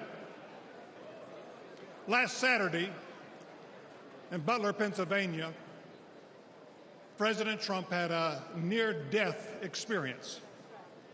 No question. But God spared his life. And when we go through those experiences, it changes us. It can cause us to examine our lives and to reevaluate our priorities, as you should. When President Trump rose from that platform, he rose with his fist raised in strength, showing America his unshakable resolve to fight for them in this nation.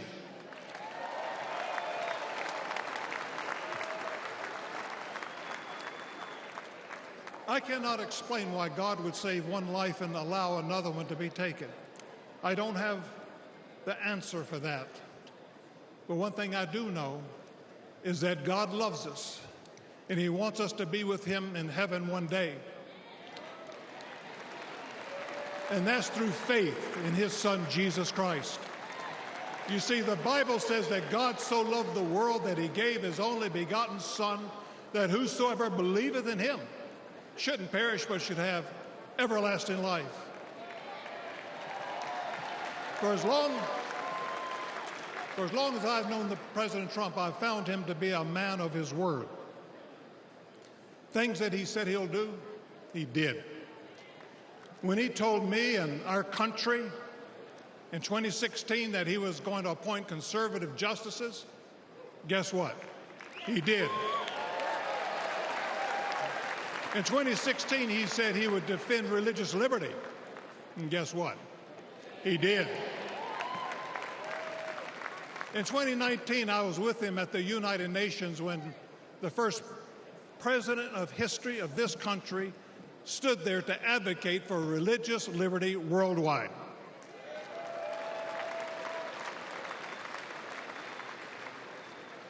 When American citizen and Pastor Andrew Brunson was being held in a Turkish jail on false accusations, President Trump demanded that he be released. And he applied economic pressure and sanctions until he did that. I'm grateful and thankful for what he did as a 45th president of the United States. And I know that as the 47th president, he will keep his word to the American people to make America great once again.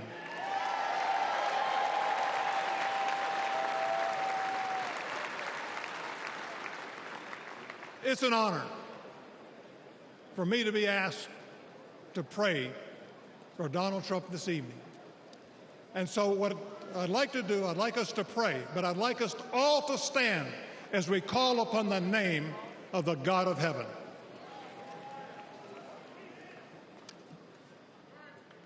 Our Heavenly Father, we come before you this evening with grateful hearts.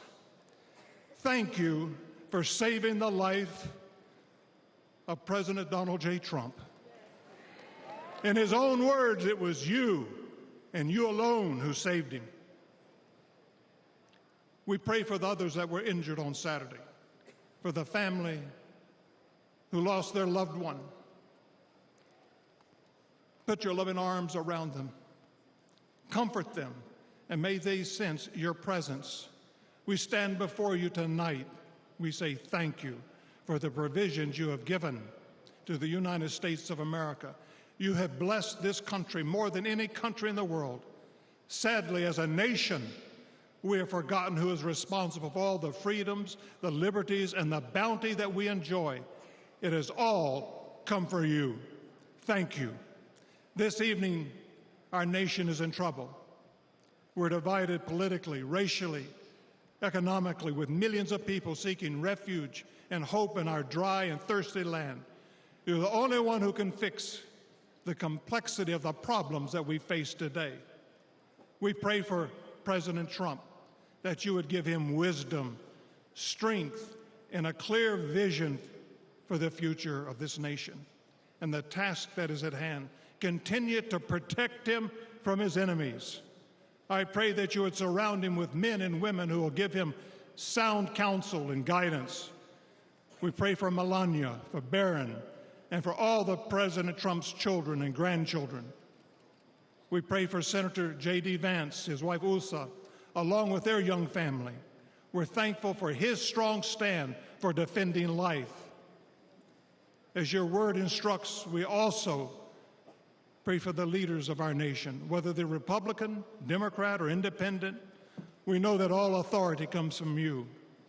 You are a great God, and we ask that if it be thy will that you will make America great once again. And we ask that you'll unite our hearts, bring us together, one nation under God, indivisible, with liberty and justice for all. And we pray this in the mighty name of my Lord and Savior, Jesus Christ, the King of Kings and the Lord of Lords. Amen.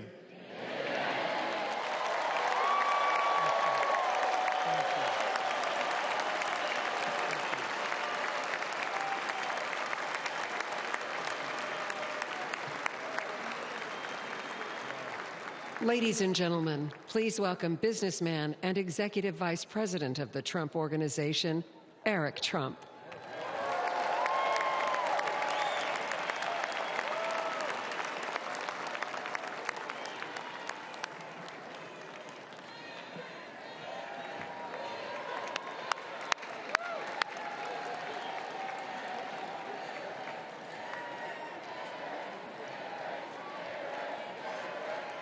Good evening, America.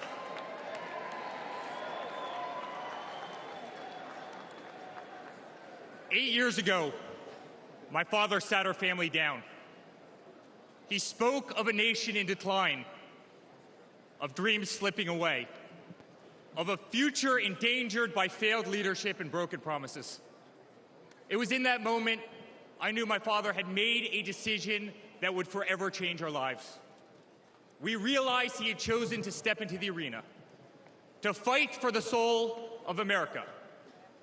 He decided to leave behind the comforts of an unbelievable business empire, to leave behind everything he had ever built, to answer the call to serve our nation. Unlike his predecessor, it was not a decision born out of necessity. Unlike the current president, it was not a decision that would enrich his family. Rather, it was a decision made out of love for this country and a deep concern for America's future.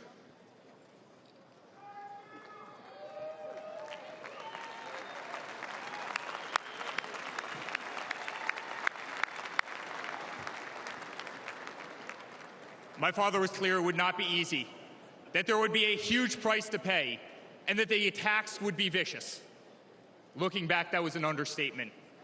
The made-up Russia hoax, the sham impeachments, the efforts to destroy an unbelievable company, a company that I run today, the efforts to cancel us, to silence him, to gag his free speech, and to drag him through every radical left courthouse in America, to take his life.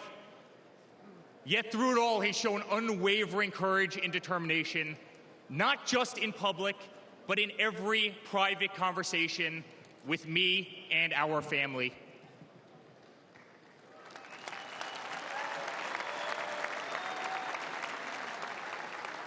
He stood tall, fueled not by personal ambition, but by a profound love for this country and a love for all of you, the American people.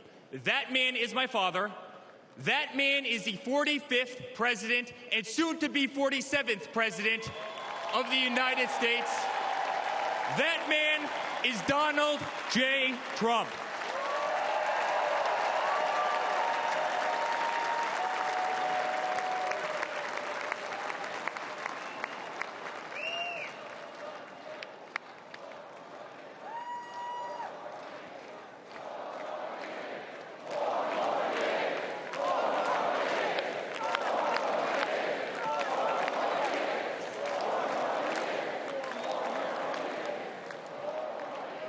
Each time I've stood on this stage, America has been at a dire crossroads.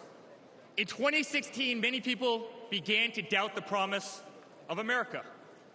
Our economy was struggling. Jobs were scarce. Our standing on the world stage was weak at best. Veterans were forgotten. Our military was in shambles. Our educational system was broken, ranked 30th in the world. He could no longer tolerate an inept administration that handed $150 billion to Iran, a country that chants death to America, or witness the continued attacks on our Constitution and our religious liberty, or see the disrespect shown to our unbelievable law enforcement officers who are being disarmed, defunded, and persecuted each and every day. He could no longer stand to see words like Christmas stripped from public use, or the Pledge of Allegiance removed from our schools. But my father saw potential where others saw despair. Donald Trump built the New York City skyline. He did so during a time when businesses were turning away from the city he loved. Crime was rampant. The streets were dirty. But he had the Midas touch, and he turned those streets and neighborhoods into gold. He faced every challenge with tremendous vision and grit. As he did during the 2016 election, he rolled up his sleeves. He remained unapologetic. He did not care to be politically correct.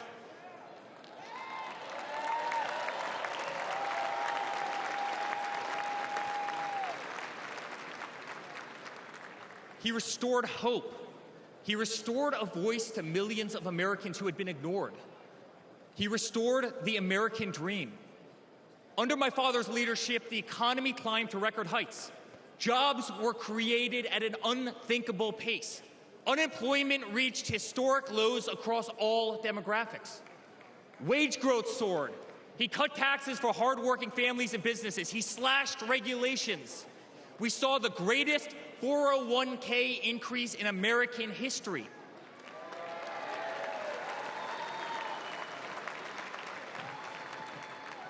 People bought their first homes in an environment that saw 2 to 3% interest rates. They started their families. My father made the United States energy independent with the lowest gas prices in decades.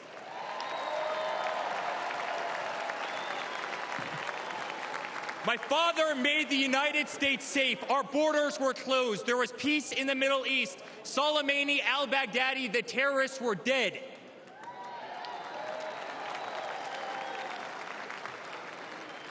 My father made the United States respected again, with the courage to walk into countries like North Korea, with the courage to impose tariffs on China, and with the courage to tear up trade deals that cost Americans their jobs.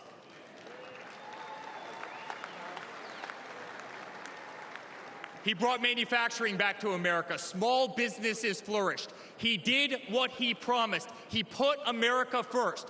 We were winning. Donald Trump made America great again.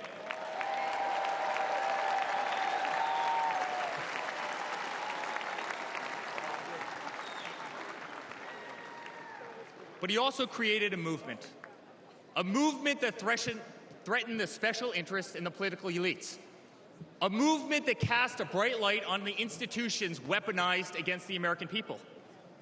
You see it in our schools. God bless the moms who fought back.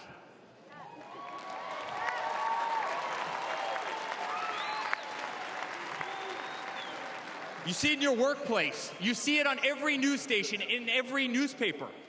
You see it in the military. The most iconic military installations on planet Earth are stripped of their identity and renamed. Fort Bragg, Benning, Fort Hood. You see it in Hollywood. You see it in our two-tier judicial system. They don't even hide it anymore. My father has been censored. The former president ripped off to Twitter, Instagram, and Facebook, while terrorist organizations remain intact. My father has been persecuted, targeted by far-left Democrats, funded by special interest groups, and hand-picked judges. My father has been pulled off the ballots of states, radical justices attempting to defy the will of millions of Americans who adore who he is and what he stands for. My father even became the target of an assassin who almost killed America's single greatest hope for our future.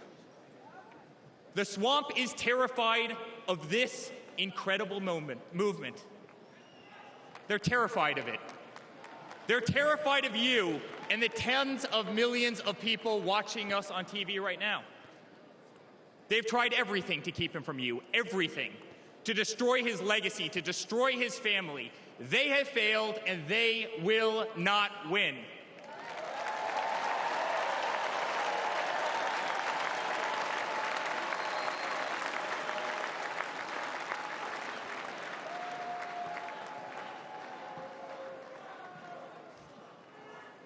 I love my Florida delegation right here.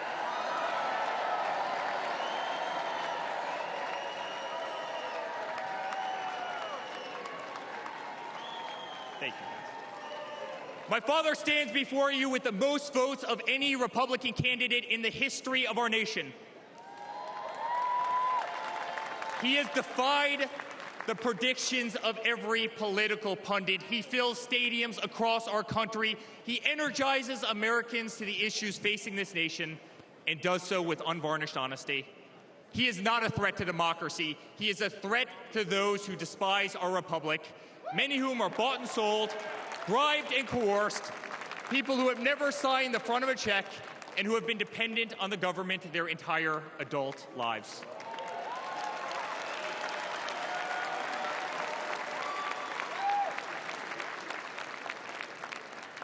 Today, as it was in 2016, America's at that crossroads again. Energy prices are soaring. Interest rates are crippling. Everything is unaffordable. The U.S. dollar has been diminished. Inflation has made it impossible for Americans to live, to save for their future. Our infrastructure is crumbling. Our border is out of control. Millions are dead and displaced in Russia and Ukraine, a war that has no end and a war that we are funding. The Middle East has become a hornet's nest. Our greatest ally, Israel, totally under siege. Fentanyl is killing our youth and destroying families, while the current administration stands idly by, hoping their inaction will import illegal votes. Crime terrorizes our cities and our suburbs as far-left policies handcuff police. Male athletes, guys my height, 6'5", are swimming in women's sports.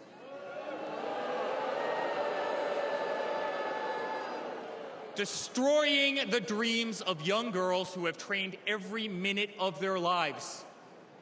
We no longer trust our elections. We no longer trust our judicial system. And we no longer believe that our government is working in our best interest.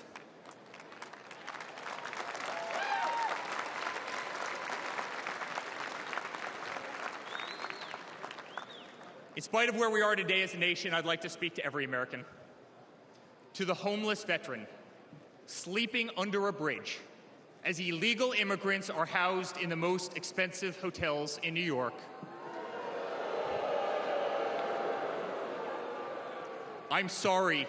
We know it's wrong, and we will fix it.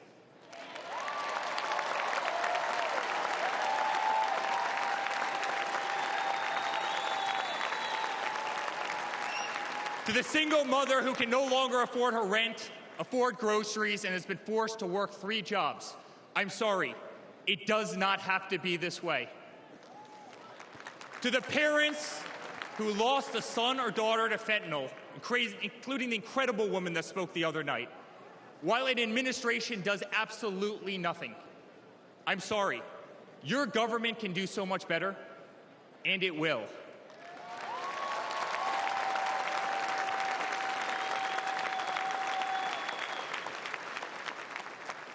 To the children who are being brainwashed instead of learning the fundamentals in school, I'm sorry.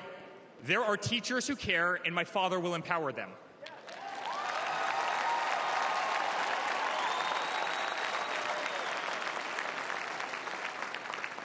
To the law enforcement officers, our brave Border Patrol, Secret Service agents who work every single day to protect our communities, knowing damn well that the system will throw you under the bus, I'm sorry. We will stand behind you.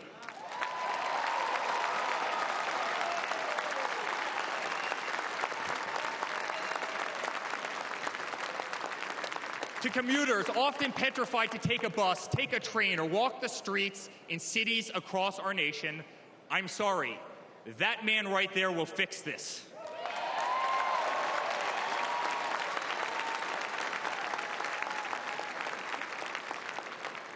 To the construction workers, to the middle-class families, to the families with children with disabilities, families who can no longer afford medical benefits or to take a vacation, I'm sorry.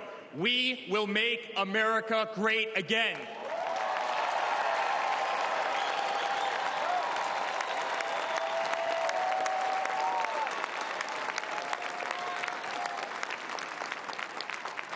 And to my father, who has been ruthlessly silenced, slandered, and attacked by a corrupt administration, I'm sorry.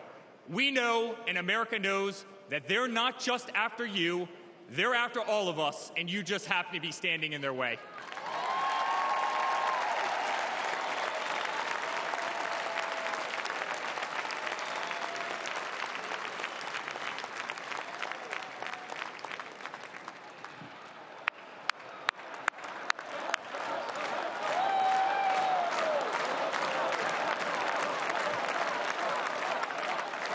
To all Americans watching tonight, the greatest retribution will be our success.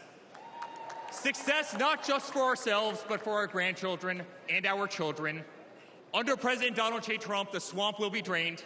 America will be respected. Our cities will be safe. Our streets will be clean. And our border will once again be secure.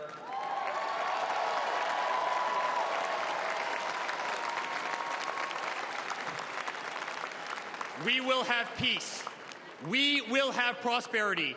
Your hard-earned tax dollars will enrich a better America, not be squandered in corrupt foreign nations. Education will be handed back to the states. We will no longer be 30th in the world. We will be first.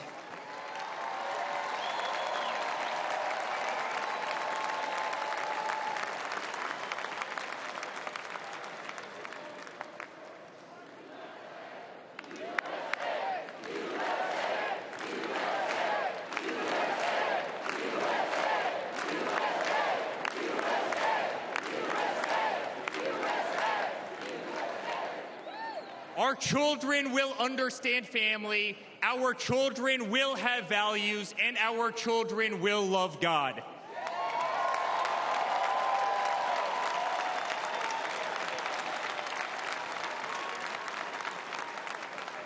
Our country will prioritize free speech, respect freedom of religion, and honor our Constitution.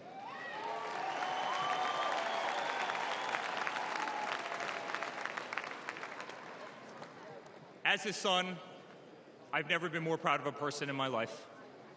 A man who has defied all odds more than once. A man who believed in the promise of America when others turned away. A man who saw a nation in need of a champion and answered that call with unwavering determination and courage.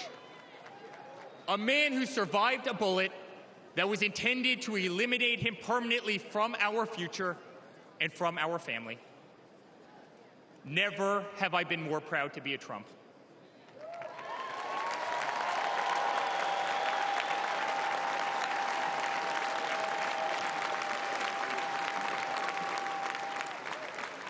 Never have I been more proud to stand by my father's side. I remain incredibly honored to be part of this journey, a journey with all of you, a journey to save the greatest country on earth, a journey with the most incredible people I have ever met. Dad, 5 days ago, Laura, Luke, Carolina, and I held our breath as we saw blood pour across your face. By the grace of God, divine intervention, and your guardian angels above, you survived.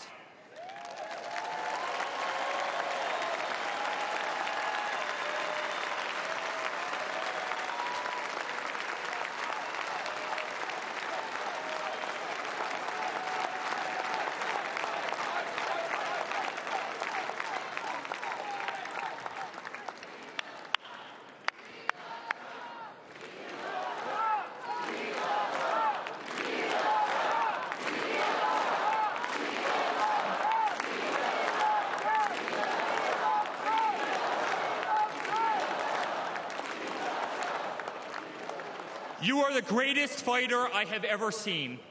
You are strong, you are full of life, and you are unapologetic. Your optimism is contagious. Your backbone is unbreakable. Your conviction to fight for what is right and against all that is wrong is truly next level.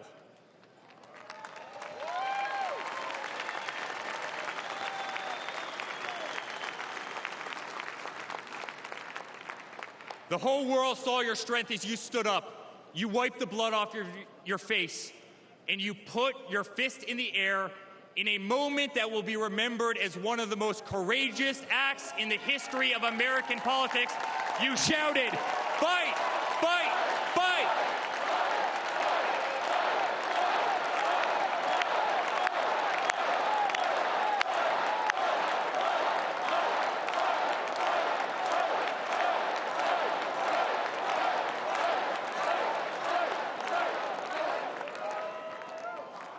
I'm honored to be your son.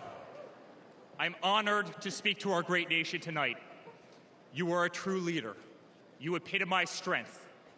Our country loves you. Our country appreciates you. Our country misses you. And on November 5th, our country will re-elect you as the 47th President of the United States of America. Good night, Milwaukee. God bless you all.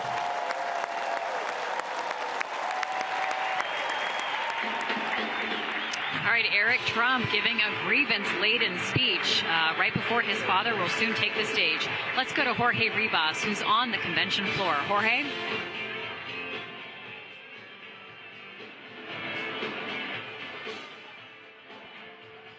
Let's try one more time. Jorge Ribas, do you have us? Okay, I think we've lost Jorge. He's down on the floor there listening.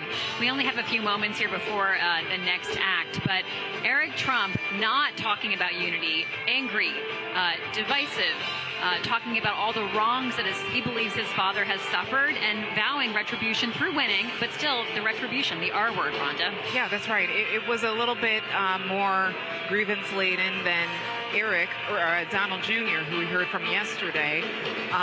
It's really interesting to hear Eric's words and then also look at the split screen of former President Trump, who's in the box.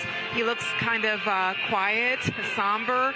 It also makes me wonder, again, what type of tone we're going to get from him when he speaks soon. Jorge Ribas is now with us. Let's go right to him. Jorge.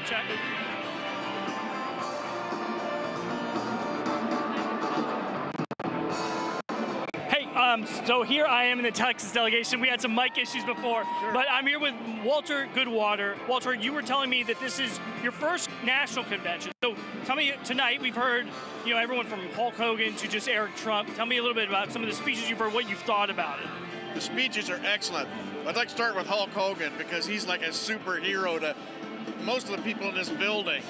For him to come out and break his silence on politics, because he knows just how bad things really are for the common man. He is a common man.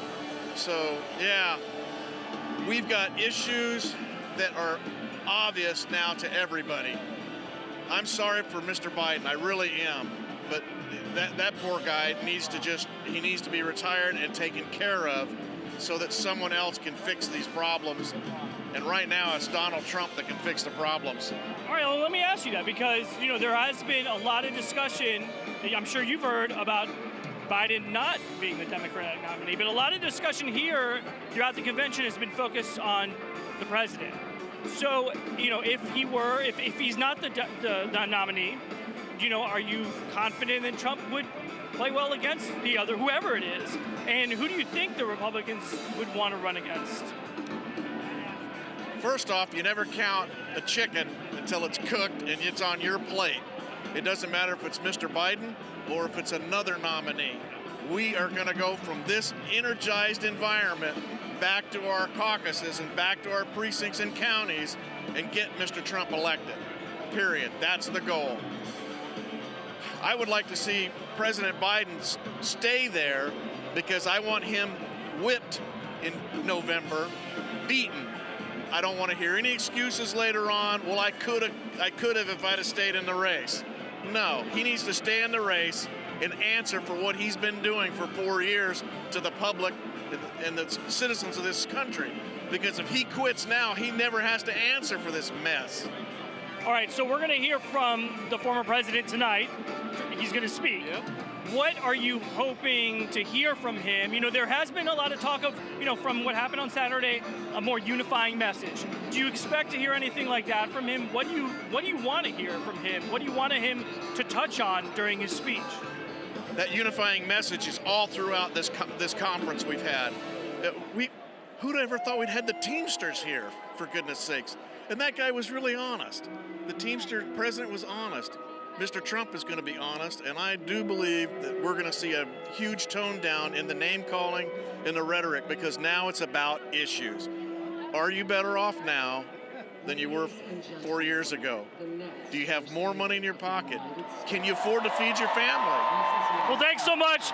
Libby, back to you. All right, Jorge, we're looking now. Melania Trump is entering the Pfizer Forum, which is a big deal because she has not shown her face here yet. She has not been part of the campaign. She has not been out on the trail with her husband in a visible way, and the music has dramatically changed. It's like orchestral music, and we're watching for Beethoven. Melania Trump is coming out to Beethoven. I haven't yet seen her myself, so I'm just believing the speaker. There's a spotlight going through the crowd. Who said that she's showing up. Yeah. So we've had quite a few delays tonight. This has been the least tight of all the program nights. The other nights have really run like clockwork. Tonight they've had a lot of these musical interludes. All right, there's Melania Trump. She's coming out of that lower entrance area where Donald Trump has come out before. Much smaller security presence than for her husband, who had 15 agents behind him. You know, we've heard from her former press aides who say that she knows how to make a moment for herself, too. So it appears it has not bothered his supporters that she has not been in the traditional role as campaigning alongside her husband, but she is someone who can read the room herself.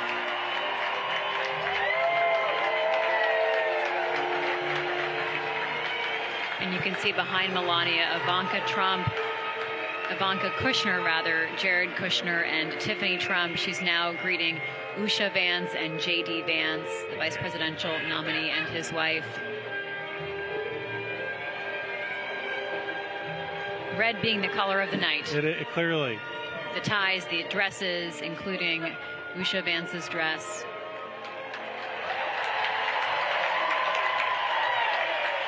That was quite an entrance. And the Beethoven music, a big departure from Kid Rock, who we're about to hear from, as well as the energy of Hulk Hogan. This is a story that is uniquely American. It's the ideals and freedoms we all cherish. A story of a life dedicated to dreaming big. A story about giving back to the people in his beloved city. But most of all, this is a story about putting his country first. And it's a story best told in pictures. Young and confident, Donald Trump wasn't afraid to think big and build even bigger. And he left his mark on the New York skyline that greeted visitors from around the world. But he wasn't just an American entrepreneur. He became a folk hero. Celebrities and sports stars wanted to be seen with him. Politicians sought his approval. And New Yorkers just loved him. And he loved them back. And he gave back. Just one example, saving the Woolman skating rink. The Woolman skating rink in Central Park is open again. The city spent nearly 6 years and $12 million trying to fix it, and then to the rescue, developer Donald Trump. As Tracy Egan tells us now, he accomplished in 3.5 months what the city couldn't do in 6 years. Donald, you performed a great public service. There was no denying that Donald Trump was the toast of the town. But he was also something even more important, a patriotic American. And like many others, he was becoming increasingly troubled by the direction of our country. Because I really am tired of seeing what's happening with this country, how we're really making other people live like kings, and we're not. You've said, though, that if you did run for president, you believe you'd win. Well, I don't know. I think I'd win. I tell you what, I wouldn't go in to lose. I've never gone in to lose in my life. And if I did decide to do it, I think I'd be inclined. I would say that I would have a hell of a chance of winning, because I think people, I don't know how your audience feels, but I think people are tired of seeing the United States ripped off. But who would ever run for president and leave such a glamorous life? Appearances in movies, best-selling books, a widely popular TV show. But for Donald J. Trump, the calling to save his country was even stronger. The mission, more important.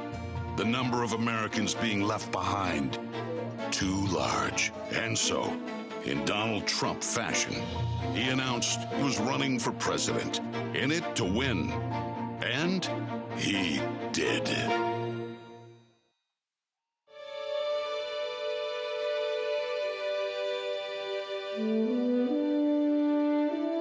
From his first day in office, the Washington politicians learned something about President Trump. He's not afraid to fight for what he believes in. They call that having the courage of your convictions. First up, the Trump tax cuts, largest in America's history, and it led to higher take-home pay for working families. Unfortunately, today, taxes are up and incomes down. The politicians just never learn. Next for President Trump, secure our border. Check.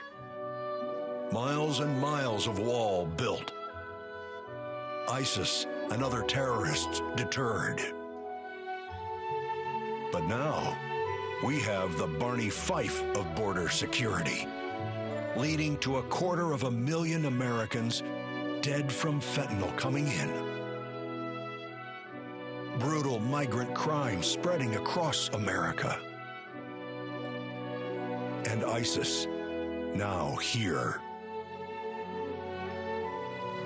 President Trump promised he'd keep America out of endless wars. Welcome words to the families of our young men and women who serve. And another promise kept. He started by strengthening our military, then traveled the world, meeting with our allies, and even with our main adversaries. Just so they understood that America's strength and resolve was back. Because that's what a strong commander-in-chief does. And it led to a stable world at peace and our troops safe. Today, a different story. Our enemies smelled weakness, then set the world on fire. Putin saw it, then invaded Ukraine. Hamas saw it, then started a war in the Middle East.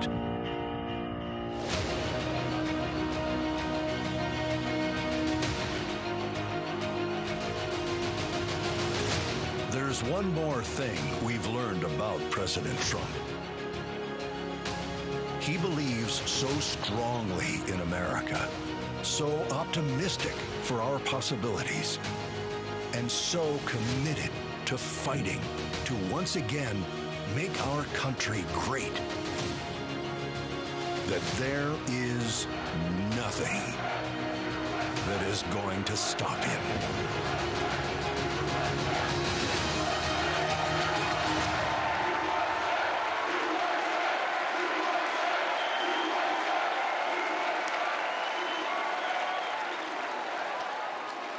Ladies and gentlemen, please welcome Kid Rock.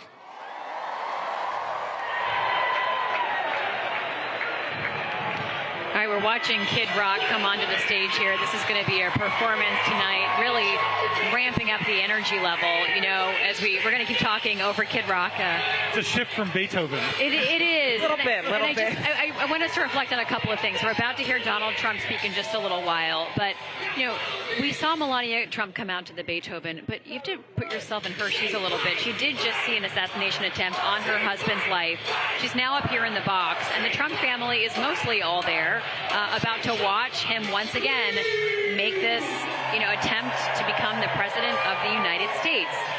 They were able to incorporate the latest footage of him from the rally on Saturday into that biographical video. Things that stand out to you briefly, Rhonda, in this moment. You know, it was a highly produced video. It almost felt like reinventing the image of Trump. I think that was the goal. It was talking about, claiming successes on the foreign policy front, blaming Biden for Ukraine, saying he was weak on Putin, that, there weren't wars during Trump's administration in Ukraine.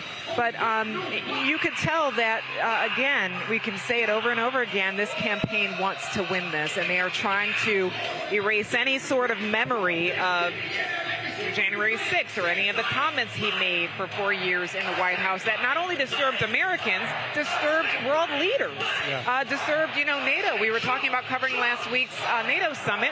A lot of NATO summit leaders who were in D.C. said they are worried about a Trump administration take two. So, it did seem like image is everything, and that's what that video just said. And once again, doubling down on power and authority. Exactly, strength.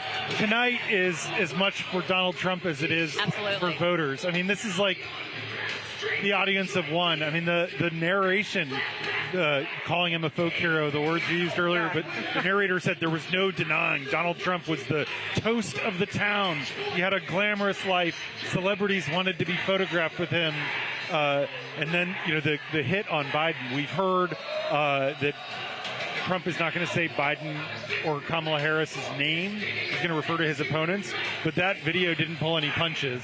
It was certainly mostly produced before Saturday, calling Joe Biden the Barney Fife of the border. And then those clips where it showed, a fictional Putin and a fictional Hamas watching clips of Biden doddering and suggesting that was what prompted the invasion of Ukraine and the attack of October 7th.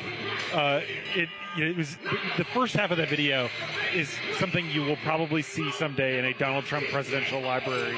They kind of had the origin story they want to tell, that he didn't need to do it, but he wanted to do it. We're hearing that over and over again. Yeah, he didn't need to. He's doing it for you. Right. Yeah, that's an eye of the beholder.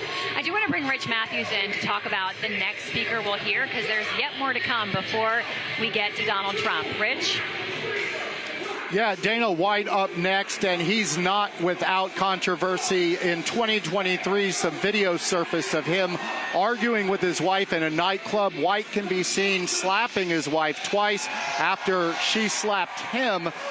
He also took some heat for defending a UFC fighter after that fighter made some anti-LGBTQ statements about two female UFC fighters. And ready for this? He also had his own sex tape scandal. So, again, this is not the normal run of show for a national political convention. Again, we're listening to Kid Rock behind me. But Donald Trump, not a normal politician. He's also, of course, an entertainer. And you know what? Hulk Hogan, if nothing else, was entertaining. And we're about to hear what Dana White will say about him. All right, thanks so much, Rich. Yeah, the political correctness out the window, right? You can show a video that references old pop culture figures. You can have speakers up here who've been accused of domestic assault, had sex tapes, been in the public eye in all sorts of negative ways. But there's this sort of rehabilitation that's almost happening. A badge of honor, honestly. Yeah. I mean, it's been striking how many... And Donald Trump is a convicted felon. Exactly. We haven't even really talked about that. Yeah. But a lot of formerly incarcerated people, convicted felons, whatever you're going to call them, have spoken, including some of the everyday people, reality TV stars. I mean, this is not your father's Republican Party. No. I mean, the idea that... we've gone from Franklin Graham, son of, Billy Graham, evangelist, and now we're going to Kid Rock. I don't know if the viewers were able to hear, but that song he has says "Fight, Fight." That rallying cry we've heard all week, and then it says "Trump, Trump." So it seems the crowd is really eating that up. But the diversity in the lineup that we have covered this week of just who has been speaking, who has been performing. It really is kind of, like whiplash, looking at this list of speakers. And so many people consume conventions in bites and nibbles, right? And so there is, as you've talked about, Rhonda, there's something for everyone. But tonight really has been programming for Donald Trump. Because frankly, the other nights of the convention have been tighter, they've been stronger, they've been more diverse. They've had American citizens talking about, everything from Gold Star families talking about the loss of their service members and loved ones in Afghanistan because of the chaos of the pullout, to people talking about losing their family members to fentanyl and drugs, and then talking about fears on the border. That was human story. Tonight it's human drama, right? This is all drama. This is the posh, the elite, the big spenders, the big money makers, and now Dana White. Let's go listen to what he has to say and how he introduces Donald Trump. I am Dana White. I am the CEO and president of the Ultimate Fighting Championship. So 2 weeks ago, I got a call from President Trump asking me if I'd be willing to speak tonight. As usual, there was no pressure, no demands. He asked me as a friend, and of course I said yes. Then, after I accepted his offer, he sent me a text message, and I just want to read to you a little piece of what President Trump wrote to me. Dana, I'm so honored that you will be doing the introduction at the National Republican Convention. Think of it as the biggest fight you ever had, a fight for our country and even the world. I only wish you didn't have to interrupt your family trip, but I hope they understand, they love you, and they know how important this is. Now think about this. This man's running for president of the United States. He's fighting for the future of this country, and he's concerned about interrupting my family trip. That's the President Trump that I know. A man who truly cares about people. The mainstream media likes to push the narrative that he doesn't care about anyone but himself. I absolutely know that's not the truth because I've been friends with this guy for 25 years. And for the people who know me, they'll know this is true. I just want to make something very clear. Nobody in the Trump campaign has ever told me what to say. Nobody tells me what to say, and I'm nobody's puppet.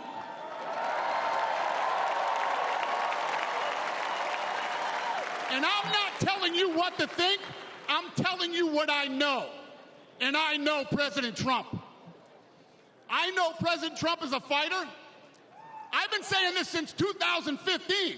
Now look at what's happened over the last 10 years. We have all seen it with our own eyes. I'm in the tough guy business, and this man is the toughest, most resilient human being that I've ever met in my life. The higher the stakes, the harder he fights, and this guy never, ever gives up. So what's at stake here? The answer is in President Trump's text, and I quote, "A fight for our country." I know why he's running for president again. Why else would he put himself through everything he's dealt with just to get back here? We all know he doesn't need this. This guy's got a great life. He has a beautiful family, and he has achieved everything that you could possibly achieve in life. I know President Trump is literally putting his life on the line for something bigger than himself, and he's willing to risk it all because he loves this country.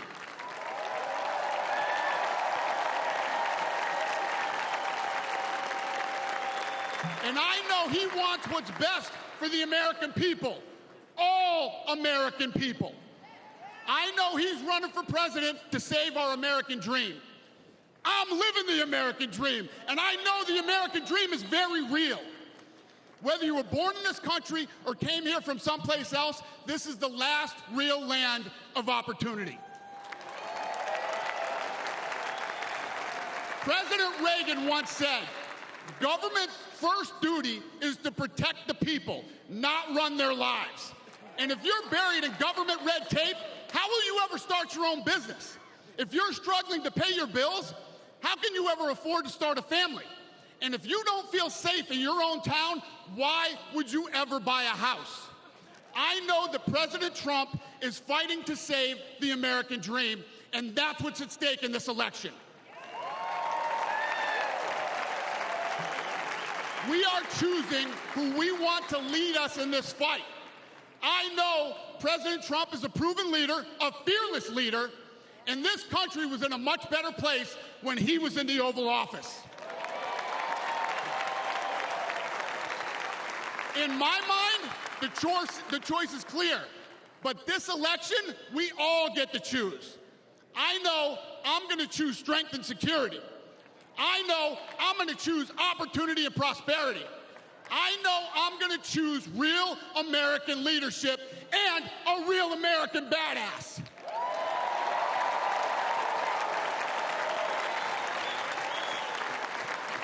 And I'm not telling you what choice to make, and I'm not telling you what to think. I'm telling you what I know. I know America needs a strong leader, and the world needs a strong America. I know Donald J. Trump is the best choice for President of the United States. My fellow Americans, it is my honor to introduce the 45th and soon-to-be 47th President of the United States, Donald J. Trump.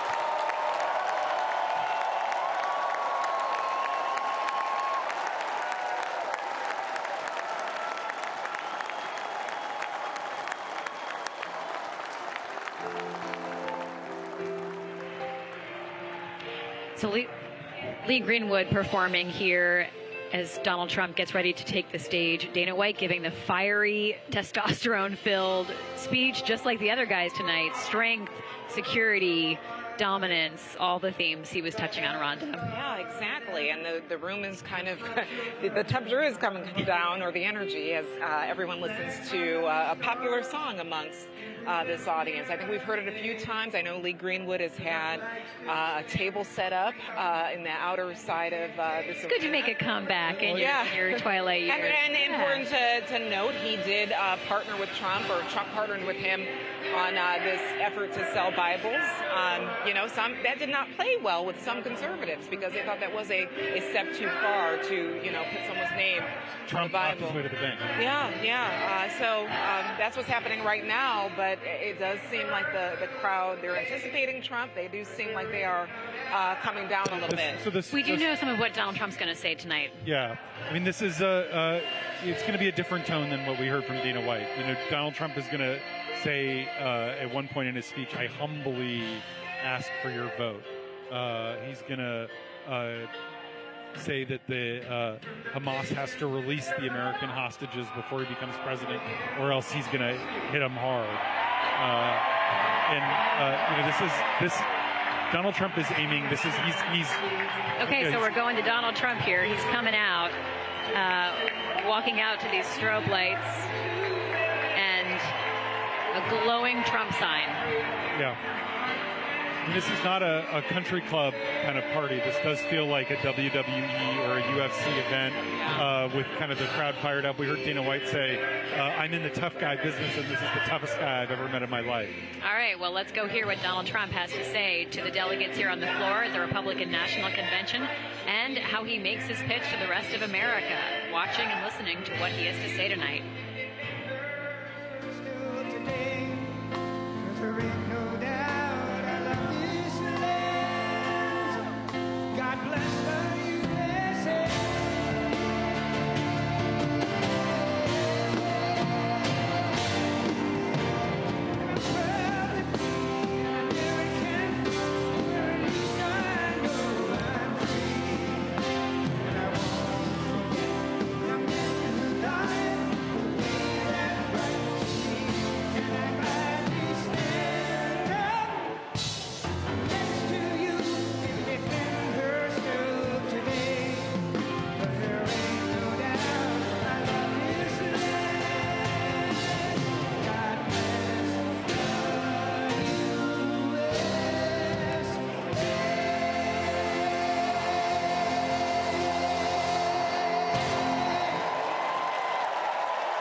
Thank you very much.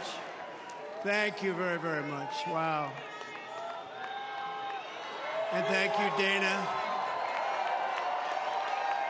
Thank you, Kid Rock, sometimes referred to as Bob. And thank you, Lee, right from the beginning. Thank you very much. What a talent. What a beautiful, beautiful song. Thank you. Friends, delegates, and fellow citizens, I stand before you this evening with a message of confidence, strength, and hope. 4 months from now, we will have an incredible victory, and we will begin the 4 greatest years in the history of our country. Together, we will launch a new era of safety, prosperity, and freedom for citizens of every race, religion, color, and creed. The discord and division in our society must be healed. We must heal it quickly. As Americans, we are bound together by a single fate and a shared destiny. We rise together or we fall apart. I am running to be president for all of America, not half of America, because there is no victory in winning for half of America. So tonight, with faith and devotion, I proudly accept your nomination for President of the United States. Thank you.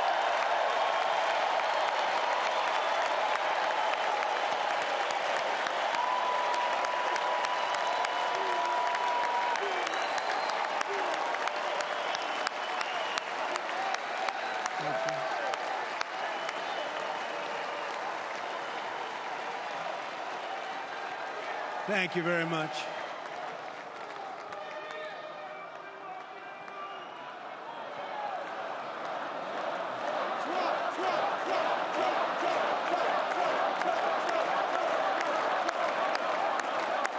Thank you very much. And we will do it right. We're going to do it right. Let me begin this evening by expressing my gratitude to the American people for your outpouring of love and support following the assassination attempt at my rally on Saturday.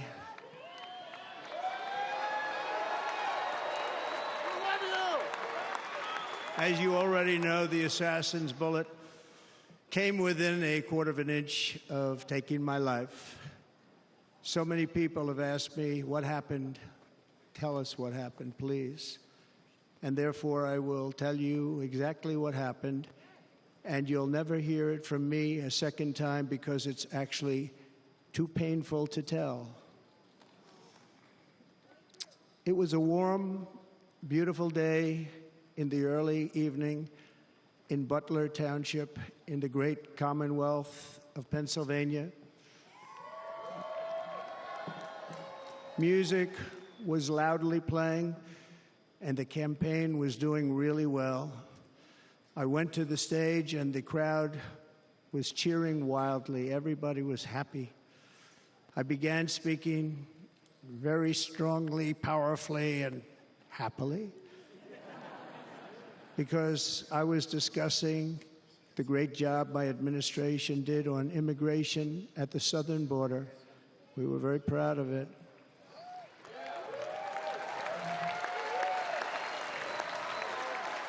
Behind me and to the right was a large screen that was displaying a chart of border crossings under my leadership. The numbers were absolutely amazing.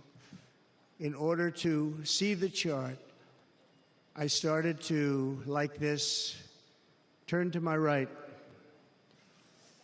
and was ready to begin a little bit further turn, which I'm very lucky I didn't do, when I heard a loud whizzing sound and felt something hit me really, really hard on my right ear.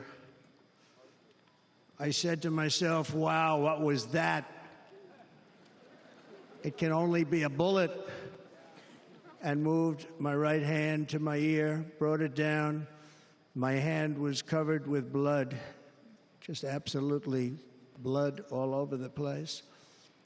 I immediately knew it was very serious, that we were under attack, and in one movement proceeded to drop to the ground. Bullets were continuing to fly as very brave Secret Service agents rushed to the stage, and they really did. They rushed to the stage.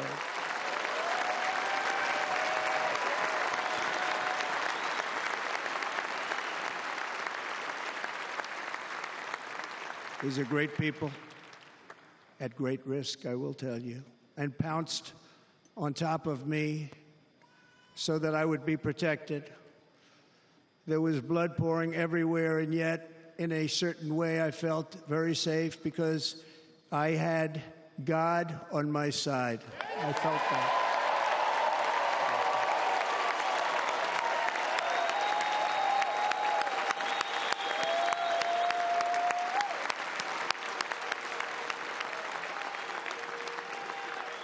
The amazing thing is that prior to the shot, if I had not moved my head at that very last instant, the assassin's bullet would have perfectly hit its mark, and I would not be here tonight. We would not be together. The most incredible aspect of what took place on that terrible evening in the fading sun was actually seen later. In almost all cases, as you probably know, and when even a single bullet is fired, just a single bullet, and we had many bullets that were being fired, crowds run for the exits or stampede, but not in this case. It's very unusual.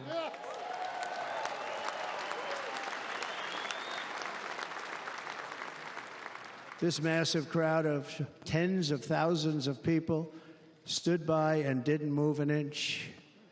In fact, many of them bravely, but automatically stood up looking for where the sniper would be. They knew immediately it was a sniper. And then began pointing at him. You can see that if you look at the group behind me. That was just a small group compared to what was in front. Nobody ran, and by not stampeding, many lives were saved. But that isn't the reason that they didn't move. The reason is that they knew I was in very serious trouble. They saw it. They saw me go down. They saw the blood and thought, actually most did, that I was dead. They knew it was a shot to the head. They saw the blood. And there's an interesting statistic. The ears are the bloodiest part. If something happens with the ears, they bleed more than any other part of the body. For whatever reason, the doctors told me that. I said, why is there so much blood? He said, it's the ears. They bleed more. So we learned something, but they just, this beautiful crowd, they didn't want to leave me. They knew I was in trouble. They didn't want to leave me. And you can see that love written all over their faces. Incredible people. They're incredible people. Bullets were flying over us, yet I felt serene. But now the Secret Service agents were putting themselves in peril. They were in very dangerous territory. Bullets were flying right over them, missing them by a very small amount of inches. And then it all stopped. Our Secret Service sniper, from a much greater distance and with only one bullet used, took the assassin's life, took him out.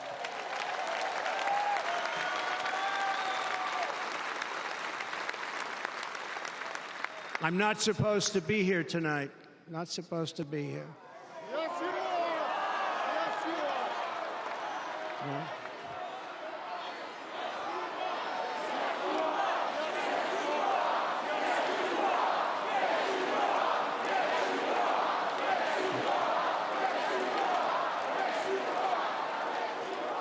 Thank you. But I'm not. And I'll tell you, I stand before you in this arena only by the grace of Almighty God.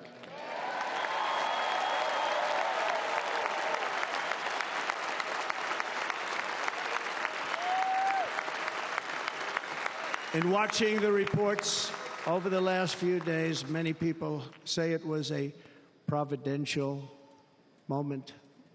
Probably was. When I rose, surrounded by Secret Service, the crowd was confused because they thought I was dead, and there was great, great sorrow. I could see that on their faces as I looked out. They didn't know I was looking out. They thought it was over. But I could see it, and I wanted to do something to let them know I was okay. I raised my right arm, looked at the thousands and thousands of people that were breathlessly waiting, and started shouting, "Fight, fight, fight."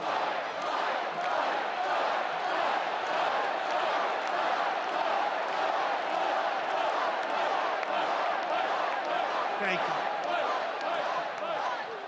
you. Once my clenched fist went up, and it was high into the air. You've all seen that.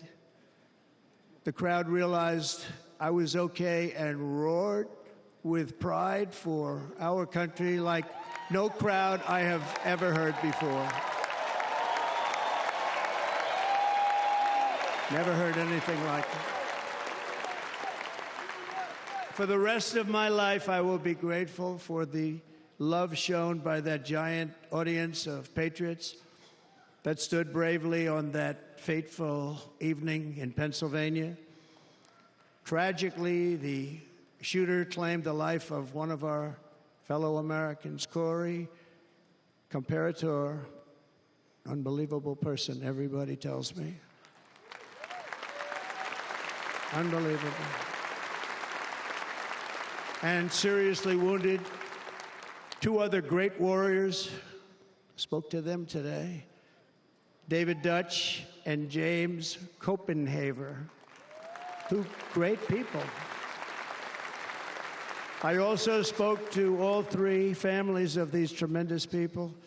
Our love and prayers are with them and always will be. We're never going to forget them. They came for a great rally. They were serious Trumpsters, I want to tell you. They were serious Trumpsters and still are. But Corey, unfortunately, we have to use the past tense. He was incredible. He was a highly respected former fire chief, respected by everybody. Was accompanied by his wife, Helen, incredible woman. I spoke to her today, devastated, and two precious daughters. He lost his life selflessly, acting as a human shield to protect them from flying bullets. He went right over the top of them and was hit. What a fine man he was.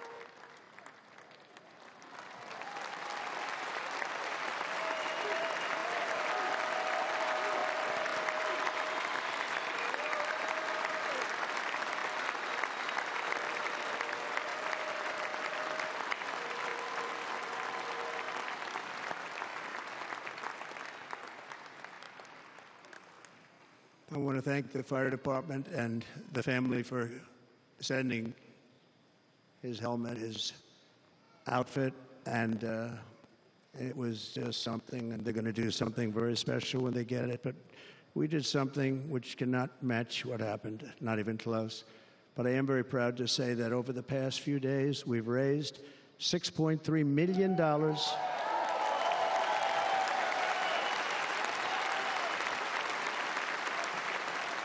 for the families of David, James, and Corey, including from a friend of mine, just called up. He sent me a check right here. I just got it. $1 million from Dan Newland. Thank you, Dan. And again, when speaking to the family, I told them, I said, well, I'm going to be sending you a lot of money, but it can't compensate. They all said the same thing. You're right, sir. We appreciate so much what you're doing, but nothing can take the place in the case of Corey. And the other two, by the way, they were very, very seriously injured, but now they're doing very well. They're going to be okay. They're going to be doing very well.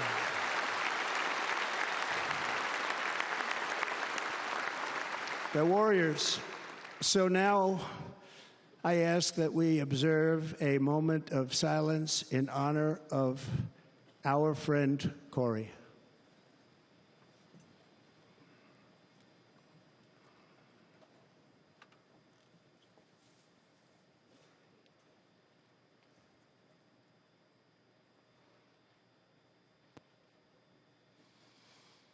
There is no greater love than to lay down one's life for others. This is the spirit that forged America in her darkest hours, and this is the love that will lead America back to the summit of human achievement and greatness. This is what we need.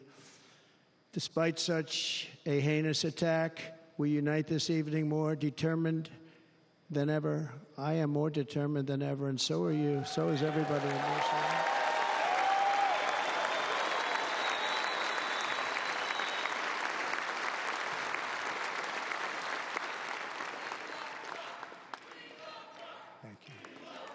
Thank you very much.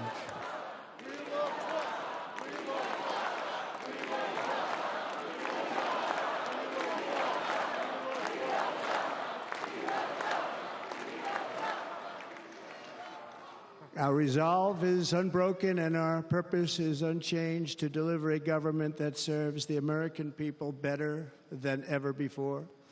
Nothing will stop me in this mission because our vision is righteous and our cause is pure. No matter what obstacle comes our way, we will not break, we will not bend, we will not back down, and I will never stop fighting for you, your family, and our magnificent country. Never.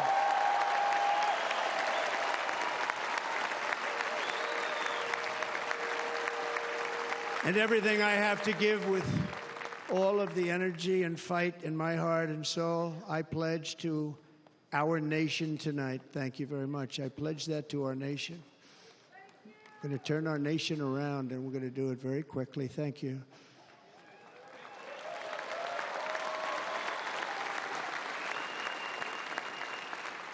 This election should be about the issues facing our country and how to make America successful, safe, free, and great again.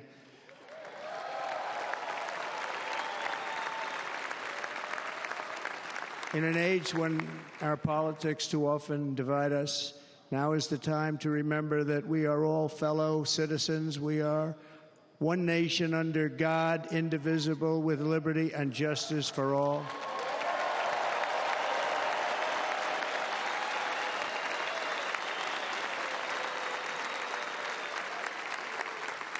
And we must not criminalize dissent or demonize political disagreement, which is what's been happening in our country lately at a level that nobody has ever seen before. In that spirit, the Democrat Party should immediately stop weaponizing the justice system and labeling their political opponent as an enemy of democracy. Especially since that is not true. In fact, I am the one saving democracy for the people of our country.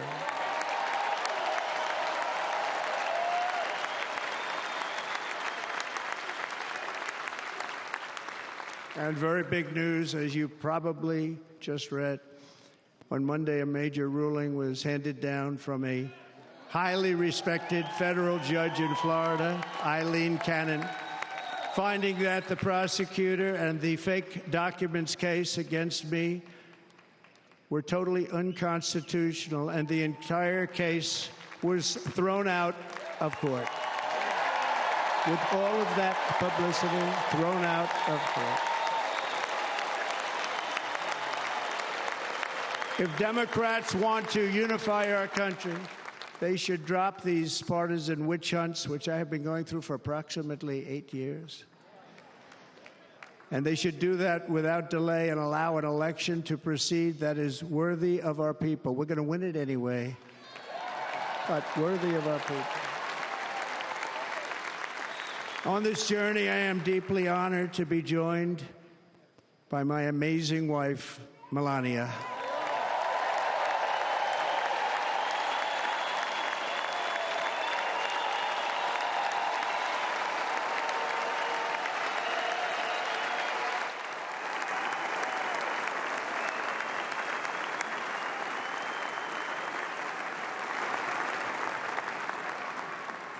And Melania, thank you very much. You also did something really beautiful, a letter to America calling for national unity, and it really took the Republican Party by surprise. I will tell you, it was beautiful.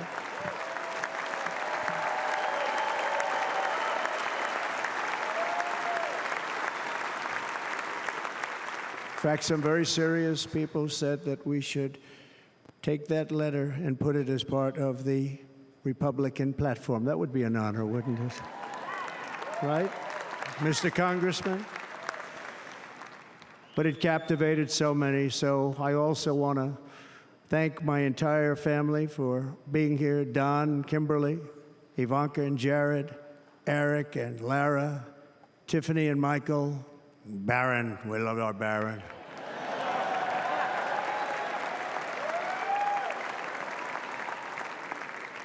And of course, my 10 wonderful grandchildren. You saw a few of them up there on my lap before.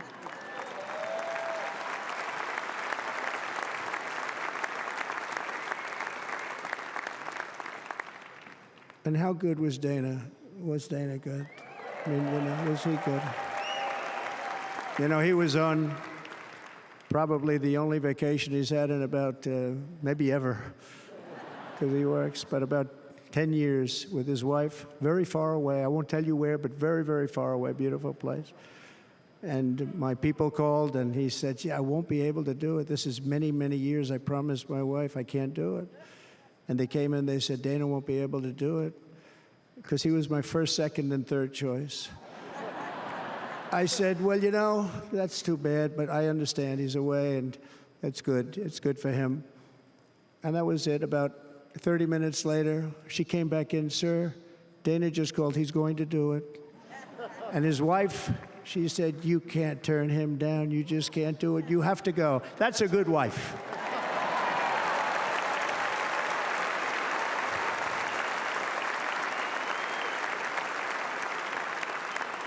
So he got on a plane. He got here a little while ago. Now he's going to get on the plane in a little while, and he's going to go back home to his wife.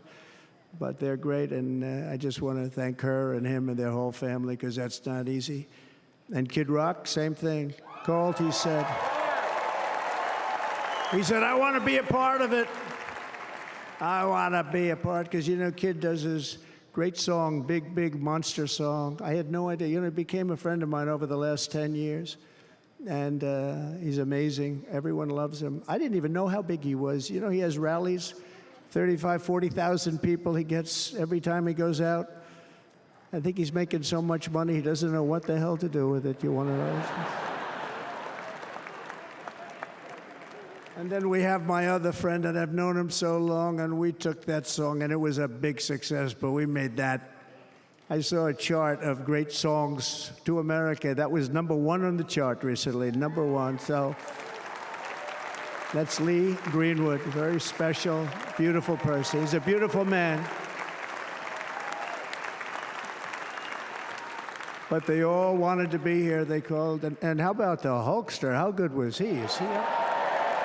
Where is he? Boy, oh boy.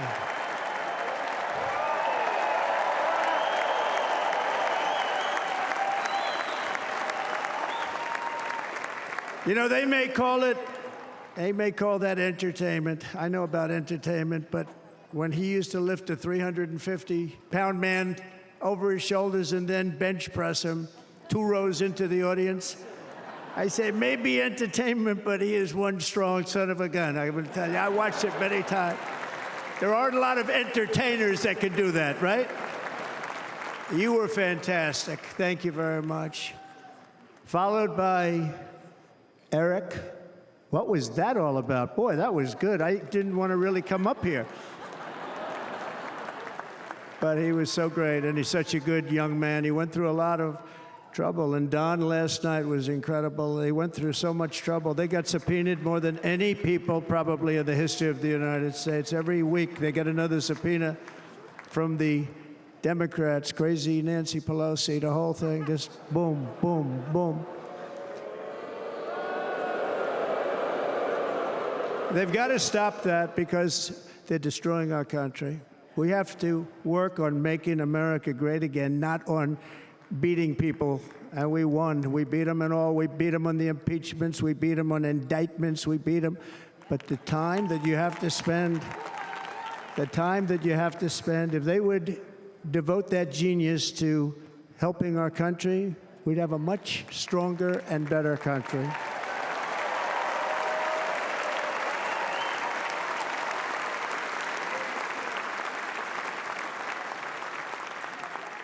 And Jason, the biggest star in country music. Jason, thank you for being here.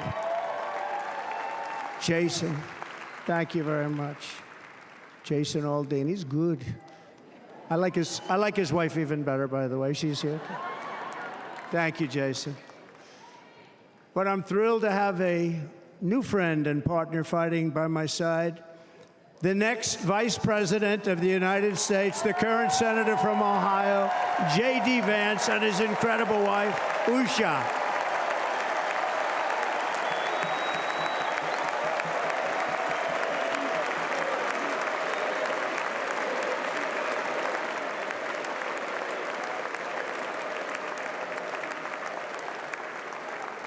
He's going to be a great Vice President. He's going to be great. He'll be with this country and with this movement, greatest movement in the history of our country, Make America Great Again. When they criticize it, they say, we're going to try and stop MAGA. I said, MAGA is Make America Great Again. What are you going to stop? There's nothing to stop. Then they say, oh, that's right. It's very tough to fight it. And all of the people that did try and fight it have failed. But he's going to be with us for a long time, and it was an honor to select him. Great, great student at Yale. His wife was a great student at Yale. They met at Yale. These are two smart people.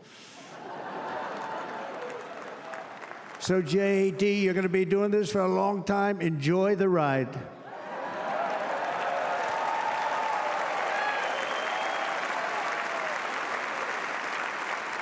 And a very special thank you to the extraordinary people of Milwaukee and the great state of... Oh, there they are. There they are. You are so easy to spot. And Green Bay's going to have a good team this year, right? They're going to have a good team. They're going to have a good team. Most of the audience doesn't like it, but it's true. You're going to have a very good team this year. And by the way, Wisconsin, we are spending over $250 million here creating jobs and other economic development all over the place. So I hope you will remember this in November and give us your vote. I am trying to buy your vote. I'll be honest about that.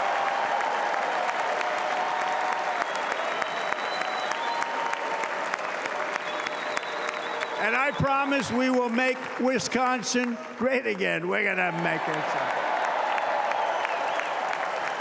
Thank you, Mr. Governor. Thank you very much. Thank you. I'm here tonight to lay out a vision for the whole nation, to every citizen, whether you're a young or old man or woman, Democrat, Republican, or independent, black or white, Asian or Hispanic. I extend to you a hand of loyalty and of friendship. Together we will lead America to new heights of greatness like the world has never seen before. We were right there in the first term. We got hit with COVID. We did a great job. Nobody knew what it was, but nobody's ever seen an economy pre-COVID. And then we handed over a stock market that was substantially higher than just prior to COVID. Coming in, did a great job. Never got credit for that. We got credit for the war and defeating ISIS and so many things, the great economy, the biggest tax cuts ever, the biggest regulation cuts ever, the creation of Space Force, the rebuilding of our military. We did so much. We did so much. Right to try. Right to try is a big deal. We got right to try. They were trying to get that for 52 years.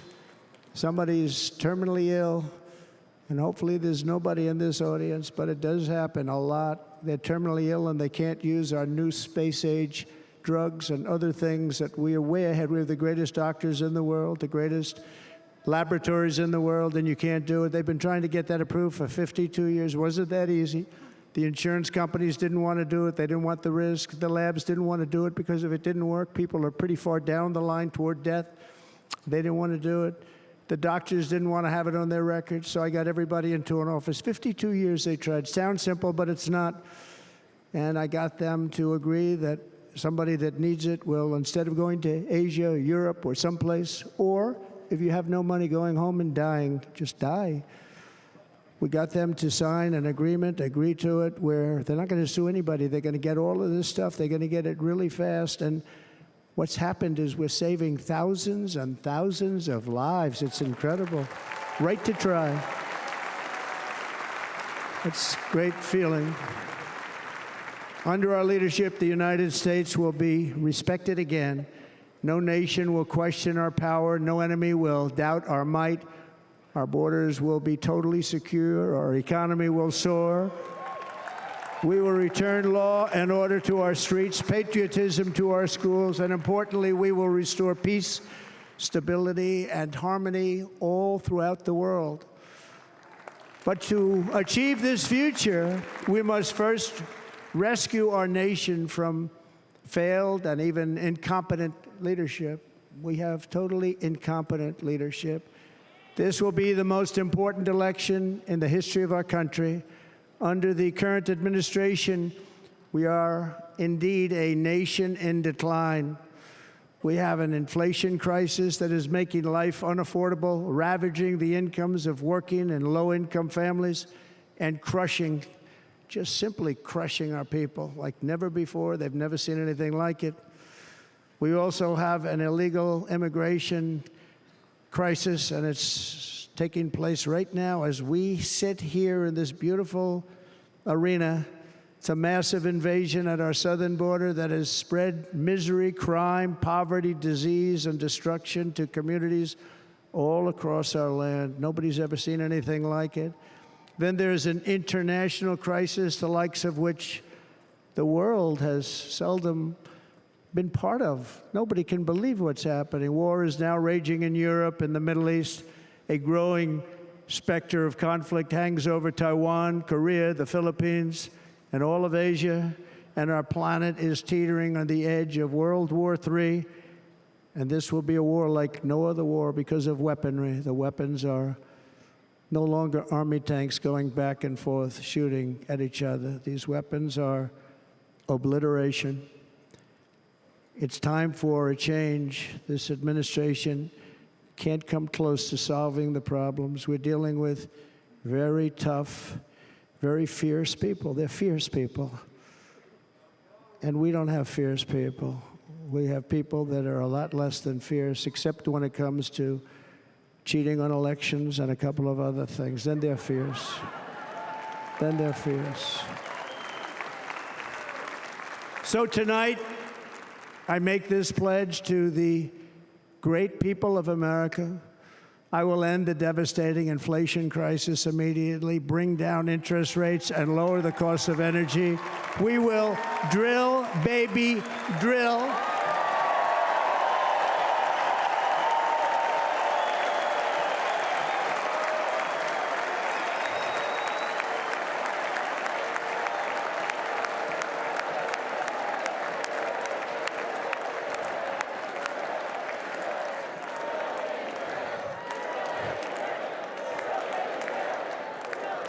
Can you believe what they're doing? But by doing that, we will lead a large-scale decline in prices. Prices will start to come down. Energy raised it. They took our energy policies and destroyed them. Then they immediately went back to them, but by that time, so much was lost. But we will do it at levels that nobody's ever seen before, and we'll end lots of different things. We'll start paying off debt and start lowering taxes even further. We gave you the largest tax cut. We'll do it more. You know, people don't realize I brought taxes way down, way down, and yet we took in more revenues the following year than we did when the tax rate was much higher. Most people said, how did you do that? Because it was incentive. Everybody was coming to the country. They were bringing back billions and billions of dollars into our country. The companies made it impossible to bring it back. The tax rate was too high, and the legal complications were far too great. I changed both of them, and hundreds of billions of dollars by Apple and so many other companies were brought back into our nation, and we had an economy the likes of which no nation had ever seen. China, we were beating them at levels that were incredible. And they know it. They know it. We'll do it again, but we'll do it even better. I will end the illegal immigration crisis by closing our border and finishing the wall, most of which I've already built.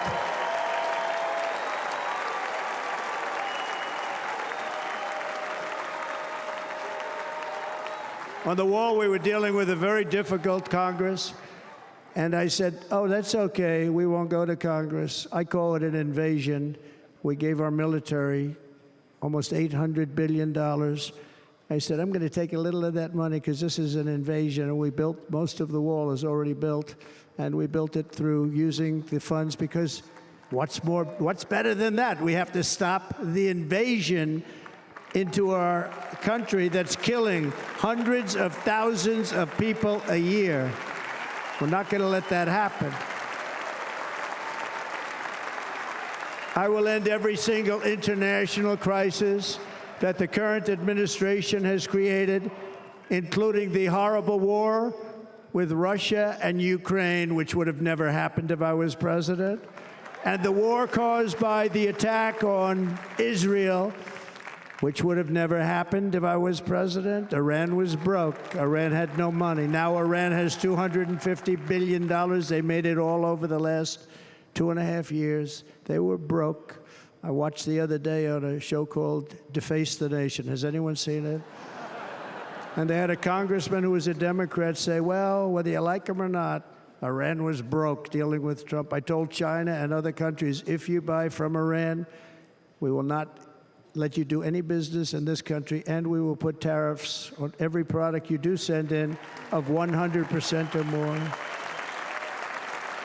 And they said to me, well, I think that's about it. They weren't going to buy any oil. And they were ready to make a deal. Iran was going to make a deal with us. And then we had that horrible, horrible result that we'll never let happen again. The election result, we're never going to let that happen again. They used COVID to cheat. We're never going to let it happen again. And they took off all the sanctions, and they did everything possible for Iran. And now Iran is very close to having a nuclear weapon, which would have never happened. This is a shame what this administration, the damage that this administration has done. And I say it often, if you took the 10 worst presidents in the history of the United States, think of it, the 10 worst, added them up, they will not have done the damage that Biden has done. Only going to use the term once. Biden. I'm not going to use the name anymore, just one time. The damage that he's done to this country is unthinkable. It's unthinkable. Together we will restore vision, strength, competence, and we're going to have a thing called common sense making most of our decisions, actually. It's all common sense. Just a few short years ago, under my presidency, we had the most secure border and best economy in the history of our country, in the history of the world. We had the greatest economy in the history of the world. We had never done anything like it. We were beating every country, including China, by leaps and bounds. Nobody had seen anything like it. We had no inflation. Soaring incomes were going.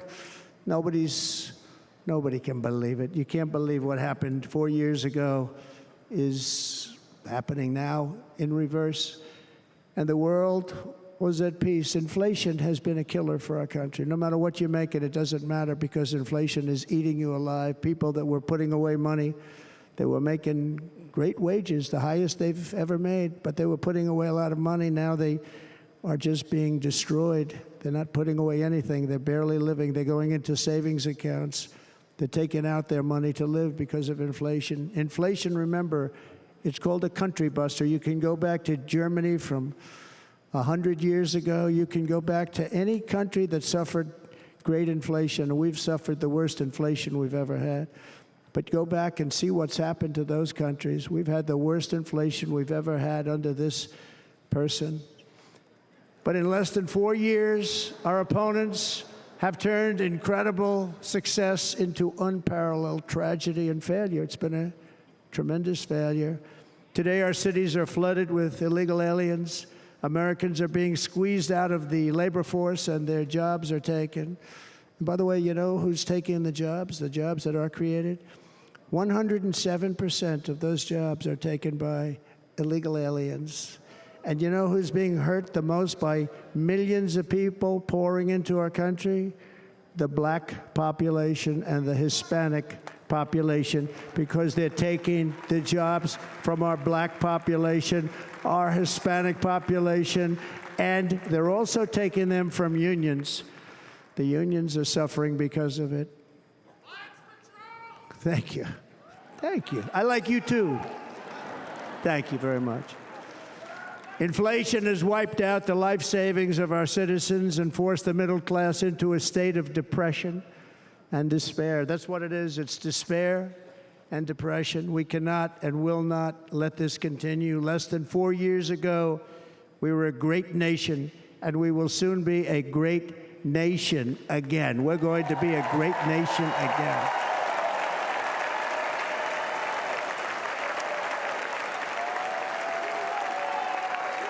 Thank you. With proper leadership, every disaster we are now enduring will be fixed, and it will be fixed very, very quickly. So tonight, whether you've supported me in the past or not, I hope you will support me in the future, because I will bring back the American dream. That's what we're going to do. You don't even hear about the American dream anymore. With great humility, I am asking you to be excited about the future of our country. Be excited. Be excited.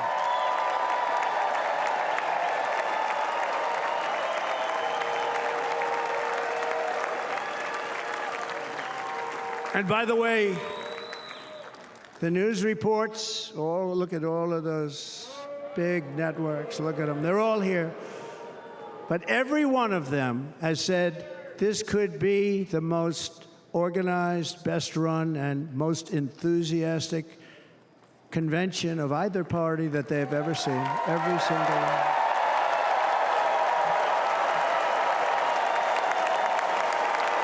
And it's true. It's true. And there's love in the room. There's great love in the room.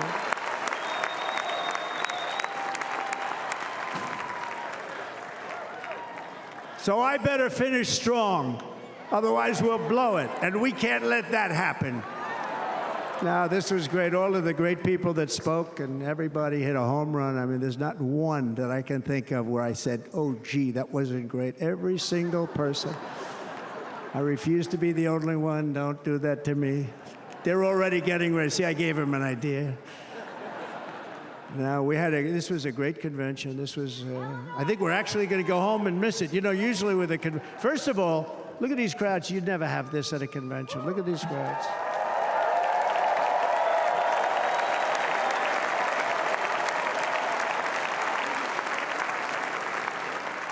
Love. It's about love. This week, the entire Republican Party has formally adopted an agenda for America's renewal, and you saw that agenda, and it's very short compared to the long, boring, meaningless agendas of the past, including the Democrats. They write these things that are hundreds of pages long, and they never read them after they're done. In their case, fortunately, they don't read them because they're pretty bad. It's a series of bold promises that we will swiftly implement when you give us a Republican House. And Mr. Speaker, thank you very much. We have our great Speaker of the House with us tonight. Mr. Speaker, thank you very much. Thank you. A Republican Senate. We have many senators here. And send me back to our beautiful White House just a few short months from now. We're talking about just months. It can't come fast enough. We have to get it done. First, we must get economic relief to our citizens. Starting on day one, we will drive down prices and make America affordable again. We have to make it affordable. It's not affordable. People can't live like this. Under this administration, our current administration, groceries are up 57%, gasoline is up 60% and 70%, mortgage rates have quadrupled. And the fact is, it doesn't matter what they are because you can't get the money anyway. You can't buy houses. Young people can't get any financing to buy a house. The total household costs have increased an average of $28,000 per family under this administration. Republicans have a plan to bring down prices and bring them down very, very rapidly. By slashing energy costs, we will in turn reduce the cost of transportation, manufacturing, and all household goods. So much starts with energy. And remember, we have more liquid gold under our feet than any other country by far. We are a nation that has the opportunity to make an absolute fortune with its energy. We have it, and China doesn't. Under the Trump administration, just 3.5 years ago, we were energy independent. But soon, we will actually be better than that. We will be energy dominant and supply not only ourselves, but we will supply the rest of the world with numbers that nobody has ever seen, and we will reduce our debt, $36 trillion. We will start reducing that, and we will also reduce your taxes still further. Next, and by the way, they want to raise your taxes 4 times, think of it. And all my life, I grew up watching politicians. I always loved politics. I guess I was on the other side. I'd watch and they were always talking about, we will give you a tax cut. We will give you a tax cut. My whole life, I was watching, I will give you a tax cut, right, Mr. Congressman? That's all they talked about. This is the only administration that said, we're going to raise your taxes by 4 times what you're paying now, and people are supposed to vote for them? I've never heard it. You're paying too much. We're going to reduce your taxes still further. We gave you the biggest one, as I said. We're going to give you more, and it's going to lead to tremendous growth. We want growth in our country. That's what's going to pay off our debt. And next, we will end the ridiculous and actually incredible waste of taxpayer dollars that is fueling the inflation crisis. They spent trillions of dollars on things having to do with the Green New Scam. It's a scam. And that's caused tremendous inflationary pressures in addition to the cost of energy. And all of the trillions of dollars that are sitting there not yet spent, we will redirect that money for important projects like roads, bridges, dams, and we will not allow it to be spent on meaningless Green New Scam ideas.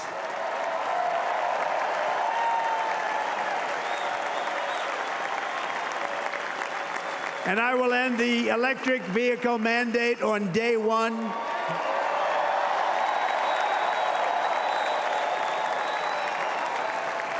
Thereby saving the U.S. auto industry from complete obliteration, which is happening right now, and saving U.S. customers thousands and thousands of dollars per car.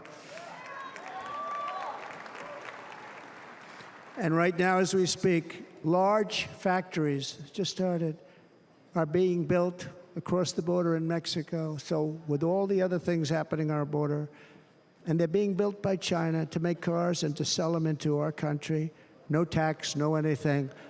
The United Auto Workers ought to be ashamed for allowing this to happen. And the leader of the United Auto Workers should be fired immediately. And every single auto worker, union and non-union, should be voting for Donald Trump, because we're going to bring back car manufacturing, and we're going to bring it back fast.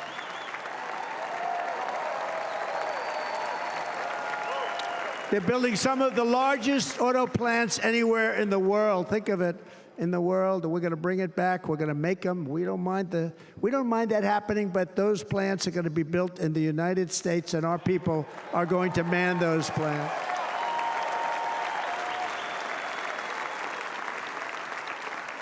And if they don't agree with us, we'll put a tariff of approximately 100 to 200% on each car, and they will be unsellable in the United States.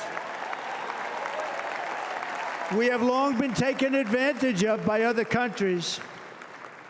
And think of it, oftentimes these other countries are considered so-called allies. They've taken advantage of us for years. We lose jobs, we lose revenue, and they gain everything and wipe out our businesses, wipe out our people.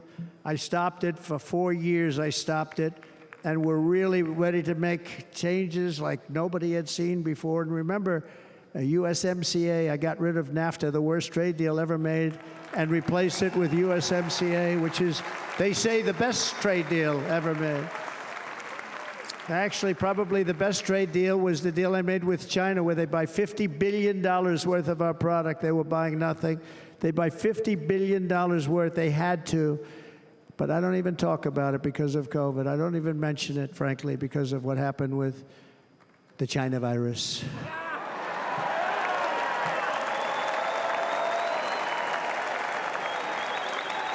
We will not let countries come in, take our jobs, and plunder our nation. They come and do that. They plunder our nation. The way they will sell their product in America is to build it in America. Very simple. Build it in America and only in America.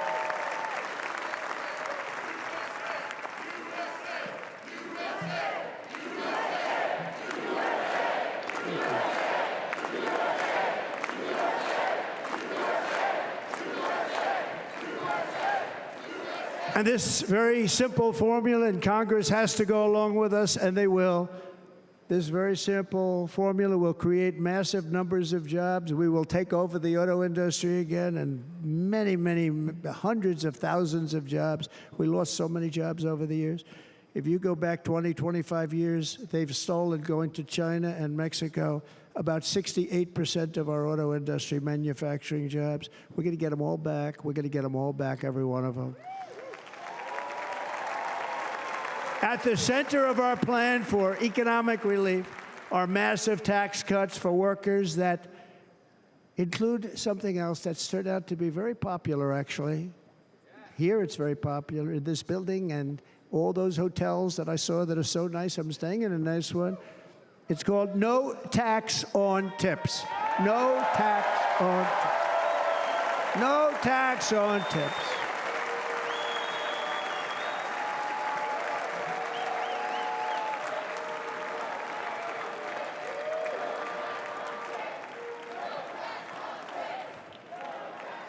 I got that by having dinner recently in Nevada, where we're leading by about 14 points. Hello. I'll see you there very soon, everybody. And we're having dinner at a beautiful restaurant in the Trump building on the Strip, and it's a great building, and the waitress comes over. How's everything going? A really nice person. How's everything? Oh, sir, it's so tough.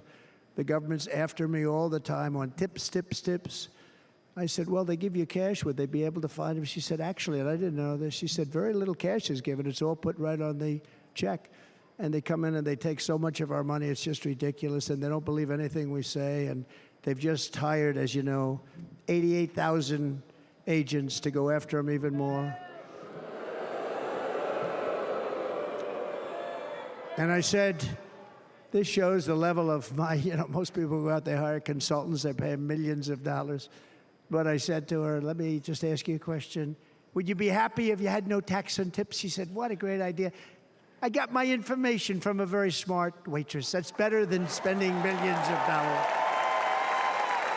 And everybody loves it. Waitresses and caddies and drivers and everybody. It's a large group of people that are being really hurt badly. They make money, let them keep their money.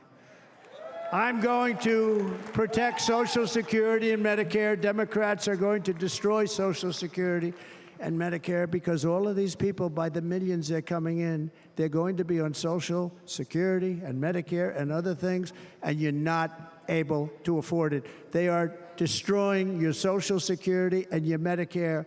Under my plan, incomes will skyrocket, inflation will vanish completely, jobs will come roaring back, and the middle class will prosper like never, ever before, and we're going to do it very rapidly.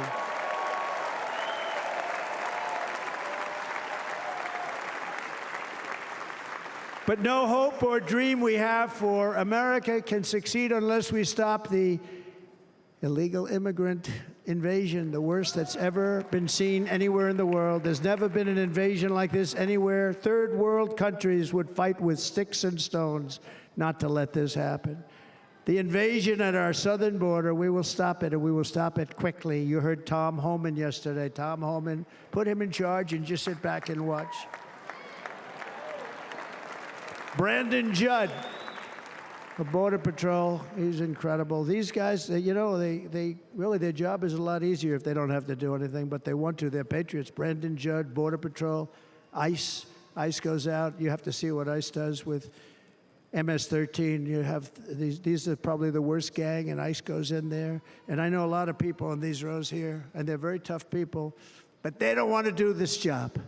They'll go into a pack of MS-13 killers. They're the worst probably the worst gangs in the world. And we have thousands of them. I moved thousands and thousands out in my 4 years. We moved them out, and it was a pleasure. But ICE would go right into a pack of these killers, and you see fists flying, you see everything flying, and then they take them. They put them in a paddy wagon. They take them back, and they get them out of our country. And the other countries weren't accepting them back, and I called up, and I said, tell them that we're not giving them economic aid anymore. And the next day, I got calls from all of these countries that were terminated. Billions of dollars we spend on economic aid to countries that does us, frankly, no good. And the next day I was called by everybody. I couldn't take all the calls. Sir, what's the problem? I said, you won't take your killers back that you sent in caravans into America. You won't take them back. Well, sir, if you'd like us to, we would give very serious consideration to doing that.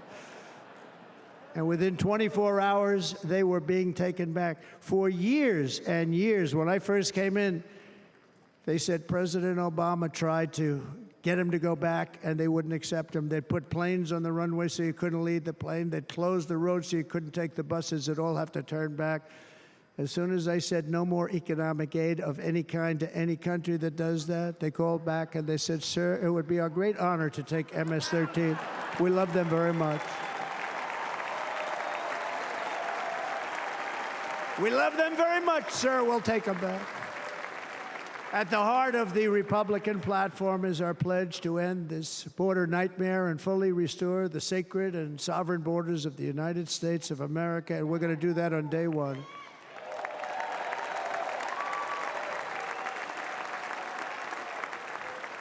That means two things on day one, right? Drill, baby, drill, and close our borders.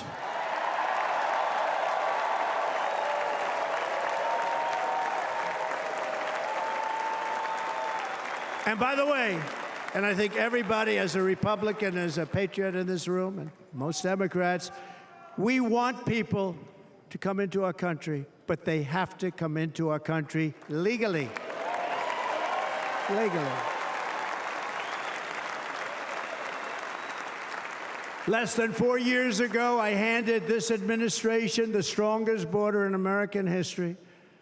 But you can see on the chart that saved my life, that was the chart that saved my life. I said, look it, I'm so proud of it. I think it's one of the greatest, it was done by the Border Patrol, one of the greatest charts I've ever seen. It showed everything just like that. You know the chart. Oh, there it is. That's pretty good. Wow. Last time I put up that chart, I never really got to look at it. But without that chart, I would not be here today.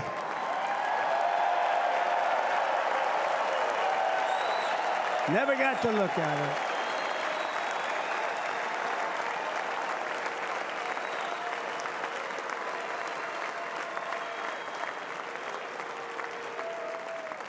I said, you got to see this chart. I was so proud of it, and by the time I got to there, I never got to see it that day.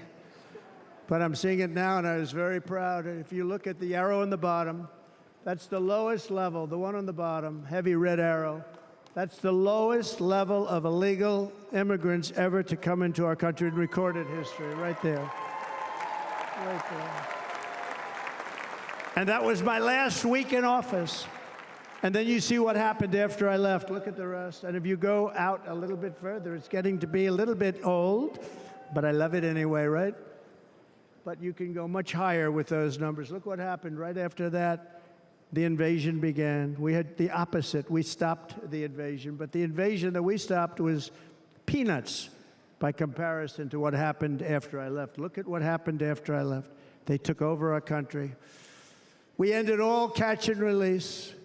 We shut down asylum fraud. We stopped human trafficking and forged historic agreements to keep illegal aliens on foreign soil. We want them to stay on their soil. Under the Trump administration, if you came in illegally, you were apprehended immediately and you were deported. You went right back. The current administration terminated every single one of those great Trump policies that I put in place to seal the border. I wanted a sealed border. Again, come in, but come in legally. You know how unfair it is? So many people, hundreds of thousands of people, have been working for years to come into our country. And now they see these people pour into our country at levels that are unprecedented. It's so unfair. And we're not going to do it. We're not going to stand for it. They suspended wall construction, ended remain in Mexico. We had a policy, remain in Mexico. You think that was easy to get from the Mexican government? But I said, you must give it to us. If you don't give it to us, there will be repercussions, and they gave it to us. But not easy. Canceled our Safe Third agreements, demolished Title 42, implemented nationwide catch and release. That's catch and release, where we catch them and release them into our country. We catch them and release them into Mexico. There's a slight difference. And took 93, this is the previous administration, 93 executive actions to throw open our border to the world. The entire world is pouring into our country because of this very foolish administration. The greatest invasion in history is taking place right here in our country.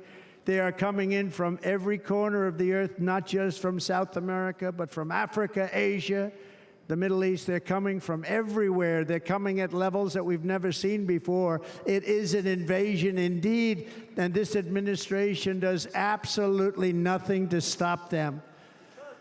They're coming from prisons. They're coming from jails. They're coming from mental institutions and insane asylums. You know, the press is always on me because I say this. Has anyone seen Silence of the Lambs? The late, great Hannibal Lecter. He'd love to have you for dinner. That's insane asylums. They're emptying out their insane asylums. And terrorists are coming in at numbers that we've never seen before. Bad things are going to happen. Meanwhile, our crime rate is going up, while crime statistics all over the world are going down, because they're taking their criminals and they're putting them into our country. A certain country, and I happen to like the president of that country very much, but he's been getting great publicity because he's a wonderful shepherd of the country. He says how well the country's doing because their crime rate is down. And he said he's training all of these rough people. They're rough, rough, rough. He's training them. And I've been reading about this for 2 years. I think, oh, that's wonderful. Let's take a look at it. But then I realized he's not training them. He's sending all of his criminals, his drug dealers, his people that are in jails, he's sending them all to the United States. And he's different in that he doesn't say that. He's trying to convince everybody what a wonderful job he does in running the country. Well, he doesn't do a wonderful job. And by the way, if I ran one of the countries, many countries, many countries from all over, I would be worse than any of them. I would have had the place totally emptied out already.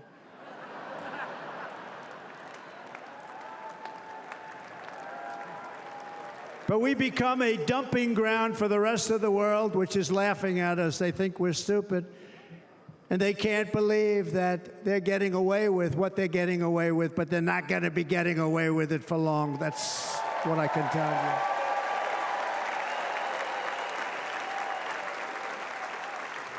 you. In Venezuela, Caracas, high crime. Caracas, Venezuela, really a dangerous place, but not anymore. Because in Venezuela, crime is down 72%. In fact, if they would ever win this election, I hate to even say that, we will have our next Republican convention in Venezuela because it will be safe. Our cities will be so unsafe, we won't be able. We will not be able to have it there. In El Salvador, murders are down by 70%. Why are they down? Now, he would have you convinced that because he's trained murderers to be wonderful people. No. They're down because they're sending their murderers to the United States of America. This is going to be very bad.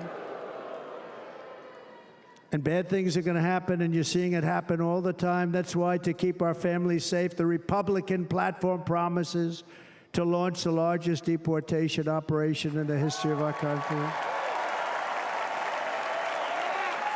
Even larger than that of President Dwight D. Eisenhower from many years ago. You know, he was a moderate, but he believed very strongly in borders. He had the largest deportation operation we've ever had.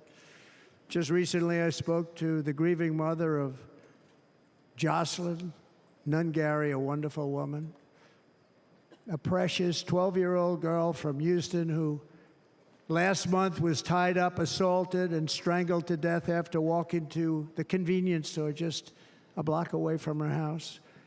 Her body was dumped near the side of the road in a shallow creek, found by some onlookers who couldn't believe what they had witnessed. Charged with Jocelyn's heinous murder are 2 illegal aliens from Venezuela who came across our border, were in custody, and were then released into the country by this horrible, horrible administration that we have right now. I also met recently with the heartbroken mother and sister of Rachel Morin. Rachel was a 37-year-old mom of 5 beautiful children who was brutally raped and murdered while out on a run. She wanted to keep herself in good shape. It was very important to her. She was murdered. The monster responsible first killed another woman in El Salvador before he was led into America by the White House. This White House let them in. He then attacked a 9-year-old girl and her mother in a home invasion in Los Angeles before murdering Rachel in Maryland. Traveled all throughout the country, doing tremendous damage. Rachel's mother will never be the same. I spent time with her. She will never be the same. I've also met with the wonderful family of Laken Riley, the brilliant 22-year-old nursing student. She was so proud of being first in her class, who was out for a jog on the campus of the University of Georgia when she was assaulted, beaten, and horrifically killed. Yet another American life was stolen by a criminal alien set free by this administration. And these were incredible people we're talking about. These were incredible people who died. Tonight, America, this is my vow. I will not let these killers and criminals into our country.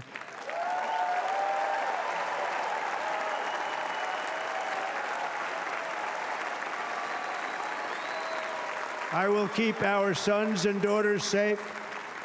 As we bring security to our streets, we will help bring stability to the world. I was the first president in modern times to start no new wars. You know, we were the toughest, we were the most respected. And you saw this. Hungry, strong country, run by a very powerful, tough leader. Tough guy. Press doesn't like him because he's tough. And he came out recently. They were asking him at an interview, the whole world is exploding. What's happening? What's going on? Viktor Orban, Prime Minister of Hungary, very tough man. He said, I don't want people coming into my country and blowing up our shopping centers and killing people. But they said to him, tell us what's going wrong, what's happening, what is it? He said, there's only one way you're going to solve it. You got to bring President Trump back to the United States because he kept everybody at bay.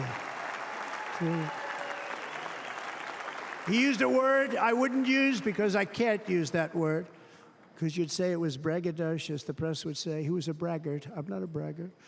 But Viktor Orban said it. He said Russia was afraid of him. China was afraid of him. Everybody was afraid of him. Nothing was going to happen. The whole world was at peace. And now the world is blowing up around us. All of these things that you read about were not going to happen.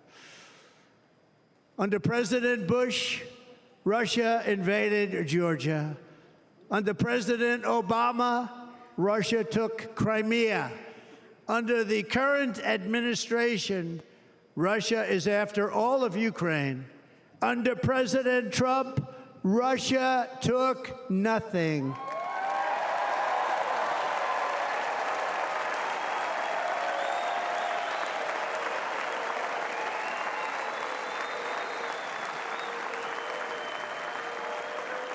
We defeated 100% of ISIS in Syria and Iraq, something that was said to take 5 years, sir. It'll take 5 years, sir. We did it in a matter of a couple of months. We have a great military. Our military is not woke. It's just some of the fools on top that are woke.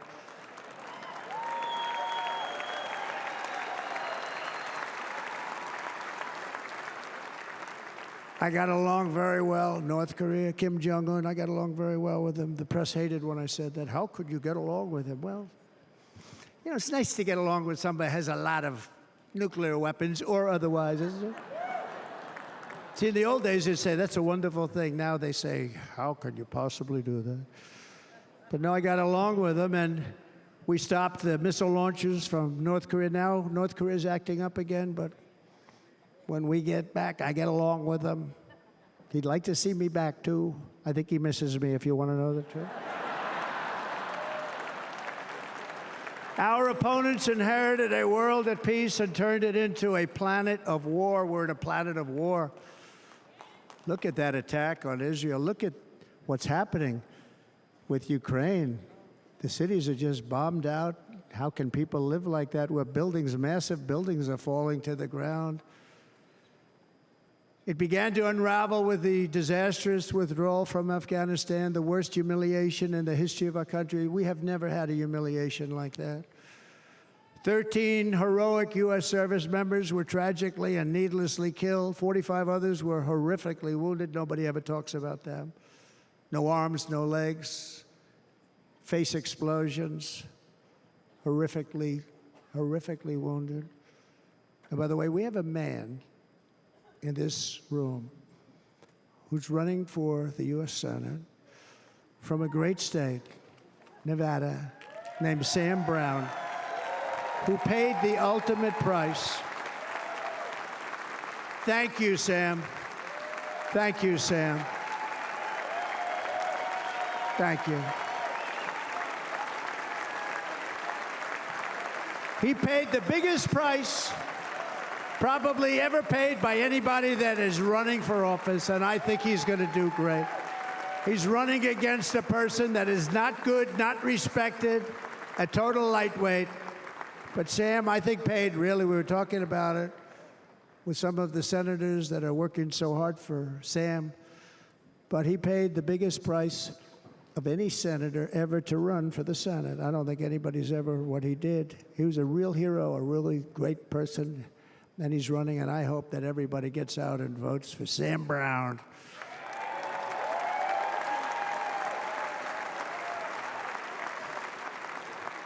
And we also left behind $85 billion worth of military equipment, along with many American citizens were left behind.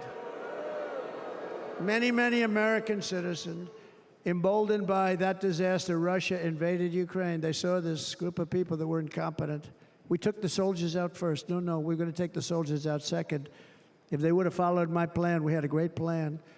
But the plan only kicked in if they did everything perfectly, and they weren't doing things perfectly, so we said it doesn't kick in. You know, 18 months in Afghanistan, we didn't have one, so they were killing them left and right, snipers. And I spoke to the head of the Taliban. You've heard this story. Abdul, still there, still the head of the Taliban. The press got on me, why would you speak to him? I said, because that's where the killing is. I don't have to speak to somebody that has nothing to do with it.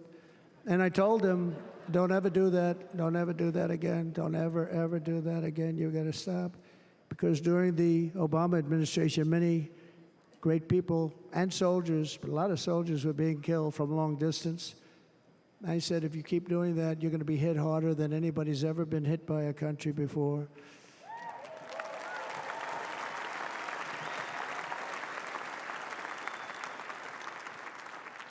And he said, I understand, Your Excellency. He called me Your Excellency. I wonder if he calls the other guy Your Excellency. I doubt it.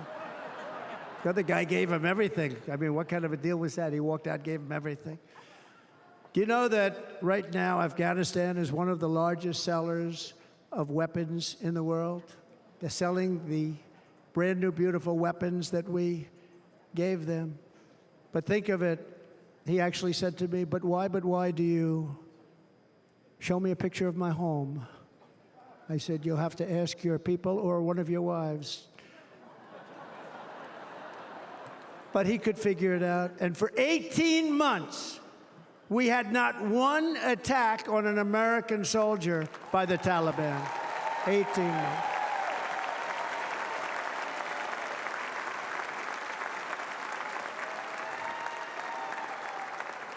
And then we had that horrible day where soldiers were killed. I was not there because of a ridiculous election. But we had that horrible attack. And they also gave up Bagram, one of the biggest bases anywhere in the world, air bases anywhere in the world, the longest runways, most powerful, hardened, thickened runways. We gave it up. And I liked it not because of Afghanistan. I liked it because of China. It's 1 hour away from where China makes their nuclear weapons. And you know who has it now? China has it now. We were keeping that. And now China is likewise circling Taiwan, and Russian warships and nuclear submarines are operating 60 miles off the coast in Cuba. Do you know that? No, the press refuses to write about it. If that were me running this country and we had nuclear submarines in Cuba, I will tell you that the headlines every day would be, what's wrong with our president? You don't even hear this. You're not hearing about this. Russia has nuclear submarines and warships 60 miles away, Mr. Congressman, from Miami, by the way, happens to be here.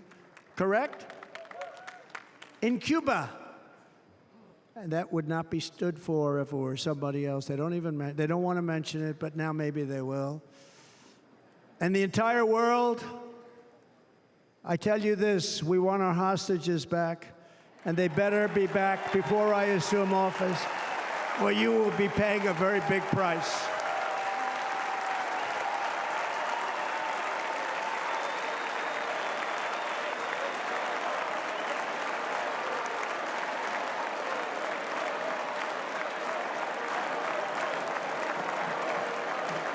With our victory in November, the years of war, weakness, and chaos will be over. I don't have wars. I had no wars other than ISIS, which I defeated, but that was a war that was started. We had no wars. I could stop wars with a telephone call. I could stop wars with just a telephone call. If properly stated, it would never start. We will replenish our military and build an Iron Dome missile defense system to ensure that no enemy can strike our homeland. And this great Iron Dome will be built entirely in the USA. We're going to build it in the USA. And Wisconsin, just like I gave you that massive ship contract, and you're doing a very nice job, Governor, right? Thank you, Governor. And they're doing a great job. In fact, I had a little design change, and we gave them a tremendous for essentially what we used to call destroyers. These are now the most beautiful. They look like yachts. I said, we have to take the bow, and we have to make it a little nicer and a little point at the top instead of a flat nose. And the people at the shipyard said, this guy sort of knows what he's doing. We have the most beautiful ships, right, Governor? And everybody sitting over there. And it was a big contract that everybody wanted. I gave it to Wisconsin, but we're going to have a lot of that built right here in the state of Wisconsin and all other states. Israel has an Iron Dome. They have a missile defense system. 342 missiles were shot into Israel, and only one got through a little bit. It was badly wounded. It fell to the ground, but most of them are. And Ronald Reagan wanted this many years ago, but we really didn't have the technology many years ago. Remember, they called it Starship, spaceship, anything to mock him. But he was a very good president, very, very good. But now we have unbelievable technology. And why should other countries have this and we don't? No, we're going to build an Iron Dome over our country, and we're going to be sure that nothing can come and harm our people. And again, from an economic development standpoint, we're going to make it all right here. No more sending it out to other countries in order to help. It's America first. America first. We will unleash the power of American innovation. And as we do, we will soon be on the verge of finding the cures to cancer, Alzheimer's disease, and many other diseases. We're going to get to the bottom of it. You remember this gentleman that I don't want to mention other than one time I had to, because when you say the 10 worst, I had to do it. I didn't want anybody to be confused. But this man said, we're going to find a cure to cancer. Nothing happened. We're going to get to the cure for cancer and Alzheimer's and so many other things. We're so close to doing something great. but we need a leader that will let it be done. We will not have men playing in women's sports. That will end immediately.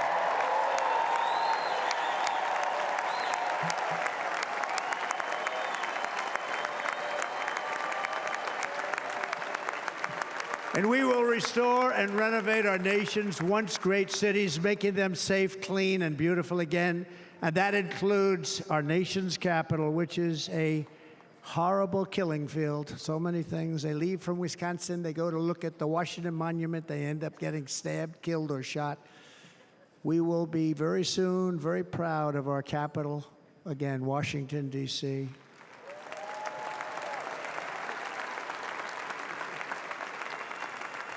America is on the cusp of a new golden age, but we will have the courage to seize it. We're going to take it. We're going to make it a current. I mean, we're going to bring this into a golden age like never seen before. Remember this, China wants to do it. Japan wants to do it. All of these countries want to do it. We have to produce massive amounts of energy if we're going to produce the new.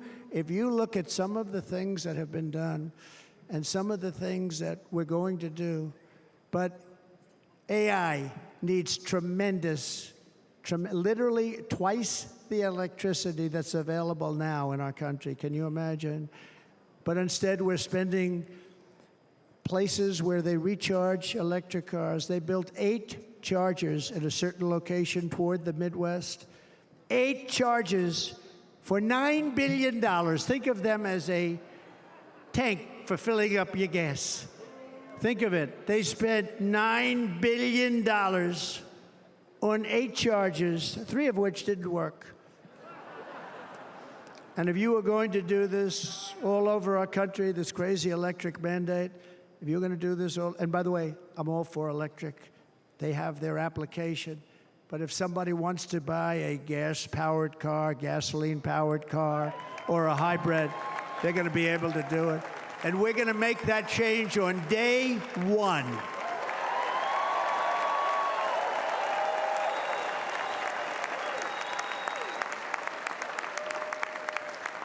So to conclude, just a few short days ago, my journey with you nearly ended. We know that.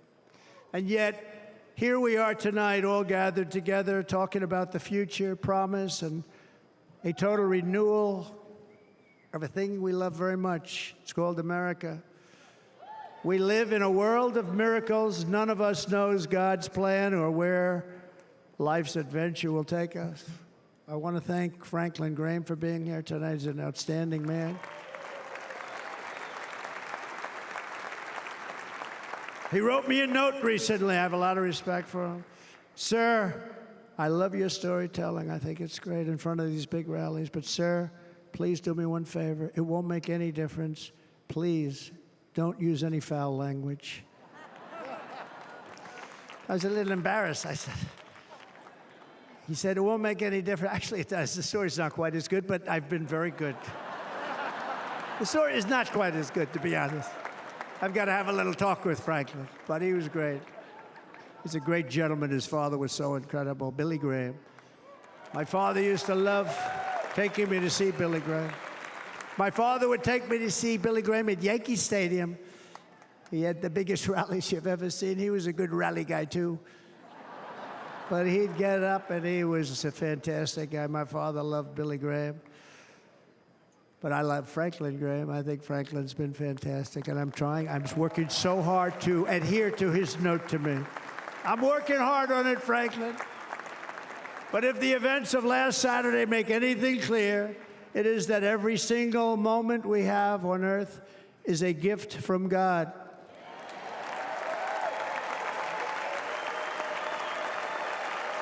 We have to make the most of every day for the people and for the country that we love. The attacker in Pennsylvania wanted to stop our movement, but the truth is the movement has never been about me. It has always been about you. It's your movement. It's the biggest movement in the history of our country by far. Can't be stopped. It can't be stopped. It has always been about the hardworking, patriotic citizens of America. For too long, our nation has settled for too little. We settled for too little. We've given everything to other nations, to other people. You have been told to lower your expectations and to accept less for your families. I am here tonight with the opposite message. Your expectations are not big enough. They're not big enough. It is time to start expecting and demanding the best leadership in the world, leadership that is bold, dynamic, relentless, and fearless. We can do that. We are Americans. Ambition is our heritage. Greatness is our birthright. But as long as our energies are spent fighting each other, our destiny will remain out of reach, and that's not acceptable. We must instead take that energy and use it to realize our country's true potential and write our own thrilling chapter of the American story. We can do it together. We will unite. We are going to come together, and success will bring us together.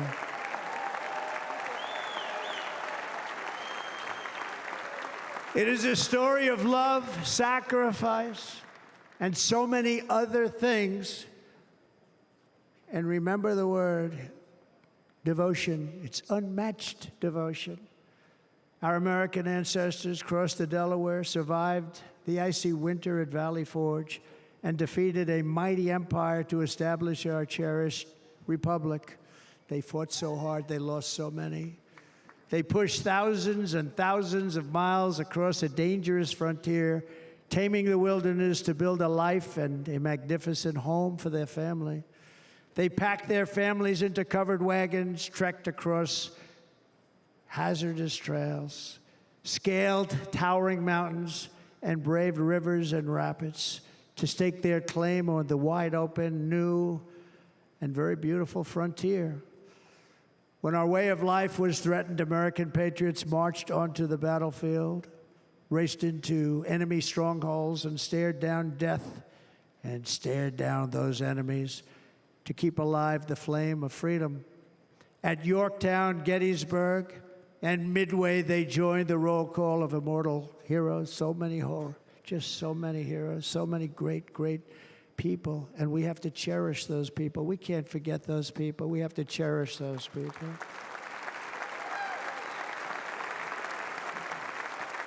And building monuments to those great people is a good thing, not a bad thing. They saved our country. No challenge was too much. No hardship was too great. No enemy was too fierce. Together, these patriots soldiered on and endured, and they prevailed because they had faith in each other, faith in their country, and above all, they had faith in their God.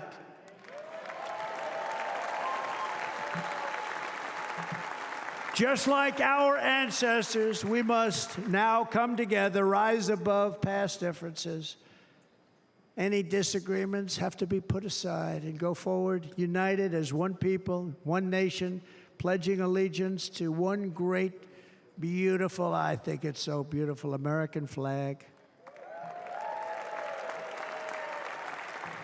Tonight I ask for your partnership, for your support, and I am humbly asking for your vote. I want your vote. Going to make our country great again. Every day I will strive to honor the trust you have placed in me, and I will never, ever let you down. I promise that. I will never let you down. To all of the forgotten men and women who have been neglected, abandoned, and left behind, you will be forgotten no longer. We will press forward, and together we will win, win, win.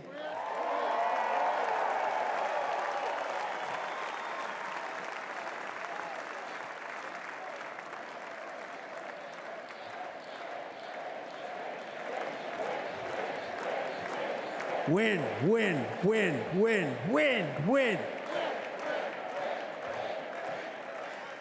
Nothing will sway us, nothing will slow us, and no one will ever stop us.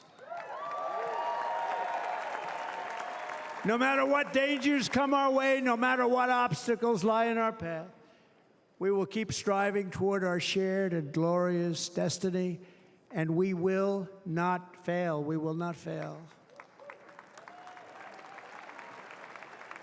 Together, we will save this country. We will restore the republic, and we will usher in the rich and wonderful tomorrows that our people so truly deserve. America's future will be bigger, better, bolder, brighter, happier, stronger, freer, greater, and more united than ever before.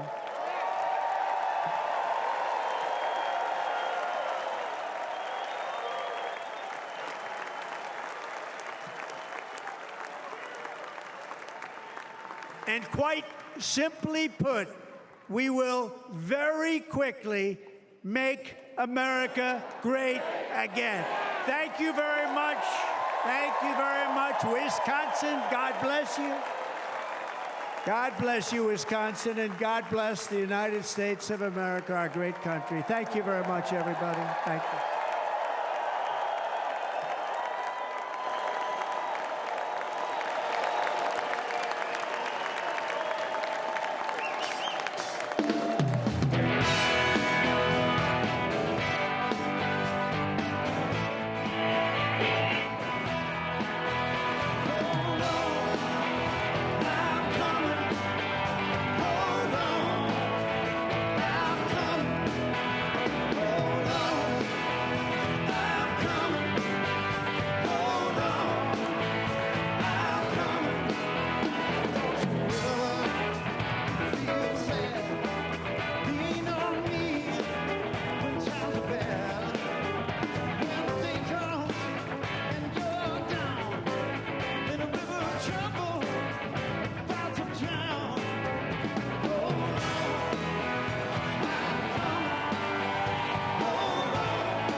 Donald Trump formally accepting the Republican nomination for president, surrounded by his family on the stage and J.D. Vance, his vice presidential running mate, and his wife.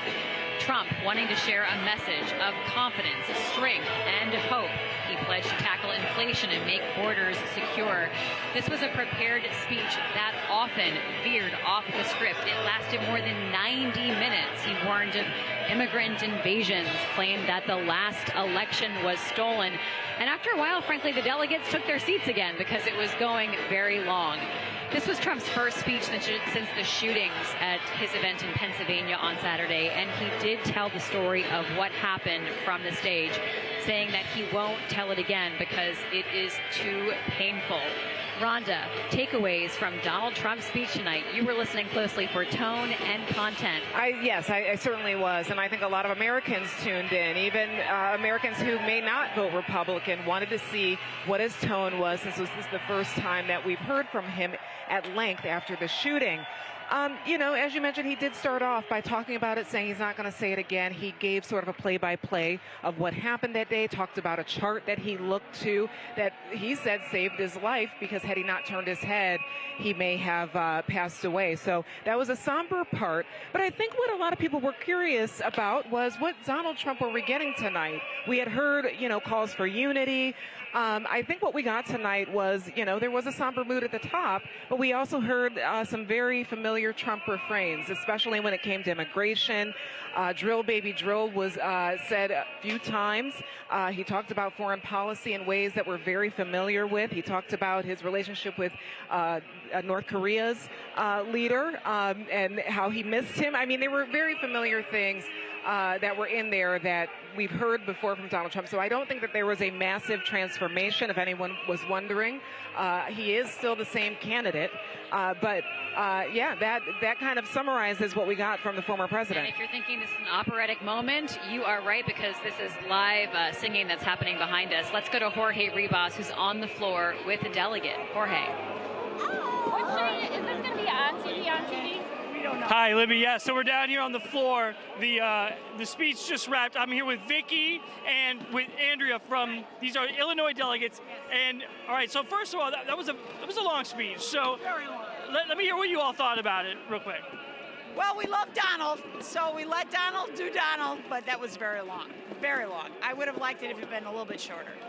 What was your favorite part? What part, if he had finished at that part, what part would you be like, that was a great speech? What was your favorite part of the speech? Gosh, I don't know. I think after that he put up the charts of the illegal immigration. I think we could have wrapped it up there, because that was a very important thing, very important point he made. It's a critical issue in the country, and I think that would have been it. What did you think of the part at the beginning where he was really recounting what happened to him in Pennsylvania? What was your thoughts when you were hearing that? That was really emotional. I mean, you could tell he really was feeling it deeply, and you could sense how the family must have felt at that time too. It was really brought it home how scary it must have been for him. And for his family to have witnessed that, it's horrific. It's horrific that it happened. There's a lot of balloons and they're popping, and it's very hard to hear you all, but I'm sure you're saying wonderful things. When you were listening and you were there, I mean, one of the things that he's trying to talk about is in this convention is attract new voters, right? I mean, that's he's talking about. He was saying, like, Wisconsin, vote for me. I'm trying to get you. Do you think this speech attracted any new voters? Is there a possibility that people are on the fence? What do you think? I think he had a lot of momentum going into into tonight. I think if he had kept it a little bit shorter, more concise, with a little more punch, he would have hung on to some people that were maybe watching on TV. I think he probably lost a lot of viewers that could have been, but I think so many people are going to vote for him anyway. It's not going to matter. I saw you two giggling quite a lot during the speech. What were you guys laughing? Because it was so typical of him. That's just the way he is. He's just like, it's like you're talking to him. I told Andrea, it's like us talking at home. He just, it's just conversation. I think he would have been better if he had had a prepared speech. And, maybe off-the-cuff comments here and there, but a speech written for tonight would have been better. Well, no, go ahead. Is there anything else you want to add? I just said, I don't want to criticize him. I think he's a remarkable man. We owe him everything. And if it weren't for him, where would we be? Back with Biden? I mean, God, I don't care how long he talks. I'll listen to him. I don't care. Well, thank you so much for speaking with me. You guys, I know it's been a long day, so good night. All right, thanks a lot. Libby, back to you up in the studio. All right, thank you so much, Jorge. You can see behind us, members of the delegation are taking their states' names off of the polls. Don't worry, this is not the robbery and terror that Donald Trump described in the streets of Washington, D.C. This is just people trying to take home some souvenirs. James, I noticed that when Trump stuck to his prepared remarks, which we had a readout of, and we could see from the teleprompter, the crowd loved it. They loved him talking about drilling. They loved him talking about immigration. And then he would go off on a Trumpian tangent, and the crowd got a lot more subdued. Yeah, Trump botched a golden opportunity to redefine himself, to rebrand himself, to do what his campaign said he was going to do. His aides were saying going into the speech he wasn't going to mention Joe Biden. A person close to Trump world texted me and said if he could have just stopped talking 25 minutes in, we would have had this election wrapped up, but he can't help himself. This was an inability to show self-discipline. At this moment where he has the biggest audience, people want to see him after this assassination attempt, and he just can't help but give his riffs, give his standard rally stump speech. And instead of giving an elevated speech, he gives his very standard speech. And it shows that Donald Trump really hasn't been changed or transformed. And I think we sort of knew that that would likely happen. We've wondered how long would this new tone last. A top Republican operative in Arizona texted me during the later stages of the speech and said, Kamala Harris could beat this Donald Trump. And I think that that's a reflection of the fact that, Donald Trump is his own worst enemy a lot of times. When he was telling the story of the shooting, this arena was silent. Yeah. Everyone was riveted. People who work here, I was standing up in the rafters, people who work here stopped what they were doing to listen. The security guards stopped what they were doing to listen. And so he had the crowd. He captured everyone's attention. And then he did what Trump does, Rhonda. Yeah, and I noticed that too, that it's almost like you could have heard a pin drop. And this has been a pretty, loud and rowdy experience here. But everyone was glued to what Trump was saying at that moment. He was showing visuals. I said this a few hours ago when we were starting our program that we've covered Trump long enough to know that when he's in front of his own crowd and when he's feeling good and encouraged, he will go off script. He will go back to the common refrains. And, there was even, things that people wonder, what is he talking about? The Hannibal Lecter reference, which he says a lot at rallies.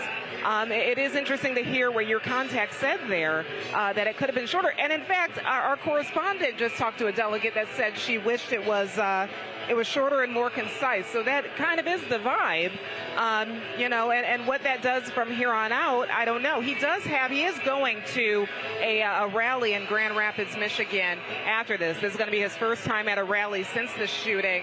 That's one to listen out for too. It'll probably be very similar to what we've heard before. Yeah. Some of those things like the Hannibal Lecter thing are just common Trump fodder. If you hear his rallies, if you pay attention to what he says and does. But if you're tuning in for the first time, you haven't thought about Trump in a couple of years, this was a chance to not go down the Hannibal Lecter windy path. I do want to mention one thing. When Trump was telling his personal story of getting shot at, I was able to see the friends and family booth, and Melania was just sitting so quietly, just sort of with a very calm and impassive face on, and everyone looked so serious there. It's so sobering.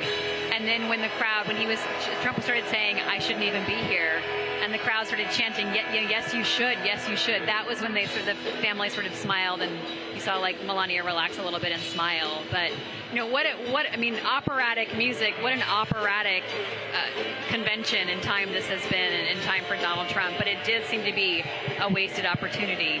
Let's bring J.M. Rieger in, who's been watching this. J.M., can you just pull back for us a little bit and talk about some of the common refrains that Trump delivered tonight? Yeah, Libby, I think you hit the nail on the head. I think this was a missed opportunity for Trump. He circled back after kind of an initial powerful reflection on the assassination attempt. He moved into kind of a meandering speech that was rambling at times. He went off script multiple times, according to the prepared remarks. And there was a lot of grievance. There was a lot of fear. There was a lot of hearkening back to his first term in office. And as James pointed out, this was his opportunity in some ways to try and reintroduce himself to those persuadable voters, to try and rebrand himself. And I'm not sure that he did that tonight. Some of the rhetoric that he used about immigrants, about the 2020 election, that's the sort of stuff that Republicans really do not, especially looking back at the 2020 election, that's a bad lane for Republicans and for Trump to be in, according to polls, according to what voters tell us in polls. Some of the quotes that stood out to me when he was talking kind of in that fear grievance lane, he said, quote, "I am the one saving democracy for the people of our country." He said, quote, "We are a nation in decline." He said that Democrats used COVID to cheat. in the 2020 election. He's referring there to states in Republicans' words, unilaterally or from the executive branch changing voting laws because of the coronavirus pandemic back in 2020, of course, ignoring states that he won, like North Carolina, like Kentucky, like Arkansas, that unilaterally changed their laws, and he won those states in 2020. So, how looking forward here, I'm not sure how much this changes things. This has been a really static race so far, and I think what those delegates were telling Jorge on the floor was really interesting, because they said that they're not sure how much this changes things, and they almost did seem to suggest that this was a little bit of a missed opportunity, especially because of how powerful the first 20 or 30 minutes of this speech were when he was talking about that shooting. And then he went into it became more of a Trump rally by the time we got to the end of that speech. And in fairness, this is a Republican convention. This whole convention, the whole theme of the week has been playing to the base, trying to juice up, amp up the base, in the thinking being that this is going to be, a turnout election, and that's where this is going to kind of hinge on. But, some of the themes of this week were trying to bring other folks into the fold, those persuadable voters, and I'm not sure whether Trump did that tonight. Yeah, there's two audiences here, James. There's the audience inside the arena, and then there's everybody watching our stream, watching clips of this tomorrow, watching on all the networks that are broadcasting this. This speech went past midnight East Coast time. Yeah. So how does this message play outside of this room? Yeah, I think most people aren't going to consume the speech as sort of the disjointed, rambling mess that we did, more than 90 minutes. I looked at a list of the longest acceptance speeches ever, and the three longest have been Donald Trump. 2024 was the all-time record, clocking in at over an hour and a half, followed by 2016, and then followed by 2020. And the other two in the top five were Bill Clinton in 1996 and George W. Bush in 2004, which were both slightly over an hour. Everyone else kept it under an hour. I think most people are going to see the clips. Most people are going to see the best part, the moving part, and that was excellent. He was subdued. He sort of showed, the lighter moments too, like where you were talking about how people were saying, "Yes, you were," when he said, "I'm not supposed to be here." "Yes, you are. Yes, you are." And then he said, "No, I'm not really, not really." And then when he brought up the chart that was on stage that he was talking about when he turned his head, that was a powerful, real, authentic moment that didn't feel scripted. And so I think if people see the 2-minute clip of that, you think, oh wow, this guy is presidential. But if you're watching him praising Hungarian strongman Viktor Orban, that's not going to win. Who's trying to squash democracy in Hungary, who's hurting the freedom of the press, who's literally stripping parties' abilities to function in Hungary, and is seen as like a Christian nationalist. He's criticized having like mixed families, whatever that meant to him. And then talking to, his good friend, the dictator of North Korea. If I could just add, because all of that was like, that was a backward-looking speech, not a forward-looking speech. Right. He was relitigating exactly. He was relitigating his presidency. Right, yep. He was arguing why the Afghanistan deal actually was good and that it wasn't his fault. Right. And instead of my vision. Even people in this room wanted to hear something forward-looking, and the lines that they were applauding at, which may not translate as well outside, like JM said. People who are moderates or sort of lapsed Republicans in the Trump era may not be as fervent to have mass deportations, but the lines that were in the script, those are the lines that got the biggest applause, because we're watching on the teleprompter. We can see the teleprompter when Trump is reading off of it, and when he was stuck to it, those are the lines that landed here in this room. People wanted to hear the forward-looking policy speeches about everything from electric vehicles to drilling for oil to dealing with immigration. Yeah, I was thinking about, some of the voters I've been speaking to as a part of our Deciders poll that the Washington Post has done. And that has been identified as a group of people who live in the swing states. Wisconsin is one of them. It'll also be Pennsylvania, Arizona, Michigan, Georgia. And these are the people who are on the fence. And they are a small small sliver of the electorate because, as JM has just been pointing out, this race has been static for quite a while. Even after the debate, when everybody's talking about Biden's performance, the needle did not move a lot. So that shows that most Americans who are going to vote have made up their mind. But there is a group that they have not, and they don't vote regularly, and they are listening and hungry for information because they're tired of this election. And I know some of them have said, you know what, I want to hear what Trump will do for us. They want, and like you said, they want to hear something new. Trump already had this crowd before he got on the stage. It's the people in that block that will decide Wisconsin or Georgia or Pennsylvania that will put him over the edge, or Biden or the Democratic nominee over the edge. And I don't know if those folks got what they have been wanting to hear. And the most important group within that, and you've written about this and interviewed a lot of these people, are the double doubters, the people who don't like Joe Biden or Donald Trump. And if you watch that speech and you're sort of like, okay, he had this near-death experience, I'll give him a chance, I'll hear him out, I want to hear it. You're not tuning into every regular rally, but this is kind of, you're putting this on. And this reminds you of what you didn't like about Donald Trump. Yeah. I do think it's one of those things where in an hour and a half, if you like Donald Trump, there was a lot you could hang your hat on and be like, oh, he's funny, he's light, he's in on the joke. And if you don't like Donald Trump, you're sort of like, there he goes again, and you're rolling your eyes. So I think it ends up being kind of a wash in terms of the political impact. I mean, Donald Trump could have gotten on stage tonight and done his YMCA dance, and the crowd would have loved it. Yeah. He just had to be and exist for this crowd to love it. But because it was his people, he felt comfortable riffing, going on his tangents. My thoughts and prayers for the speechwriters who worked with him on this, because they were probably just like, get back to the content of the speech that we crafted with you. But he just couldn't. The crowd that loves him enabled him to be himself.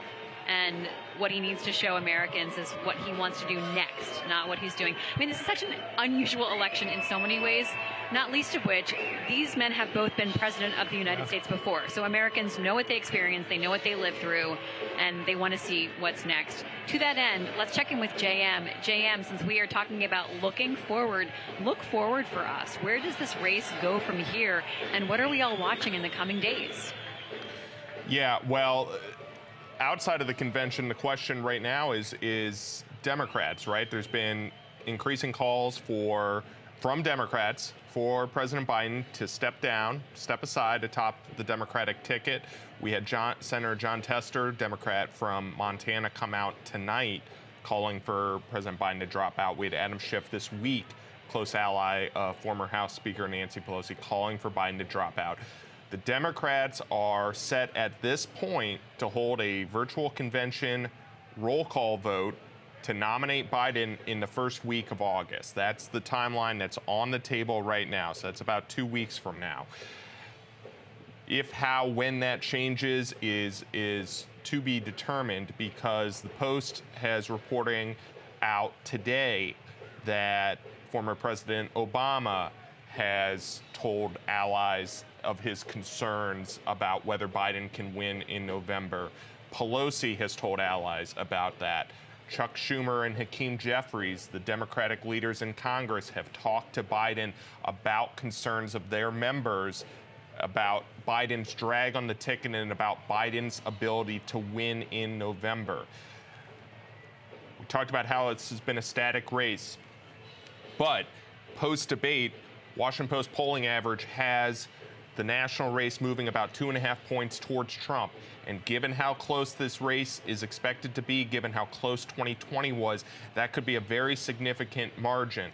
Trump leads in six of the 7 battleground states in the Washington Post polling average, and the 3 that are within the margin of error, meaning they're a statistical tie right now, are Michigan, Pennsylvania, and where you guys are right now, Wisconsin. Those are the blue wall states. That's why we think one of the main reasons J.D. Vance was picked as Trump's vice president. And it's one of the reasons why we've heard more of a populist tone and we might be seeing a potential political realignment this week as the Republicans, we heard calls to unions and kind of that economic populist tone. So if, how, when that continues, we will see how that happens. But the last thing I'll note here, Libby, is the risk for Trump and the risk for Republicans right now is that this race has remained static. Rhonda was just talking about it.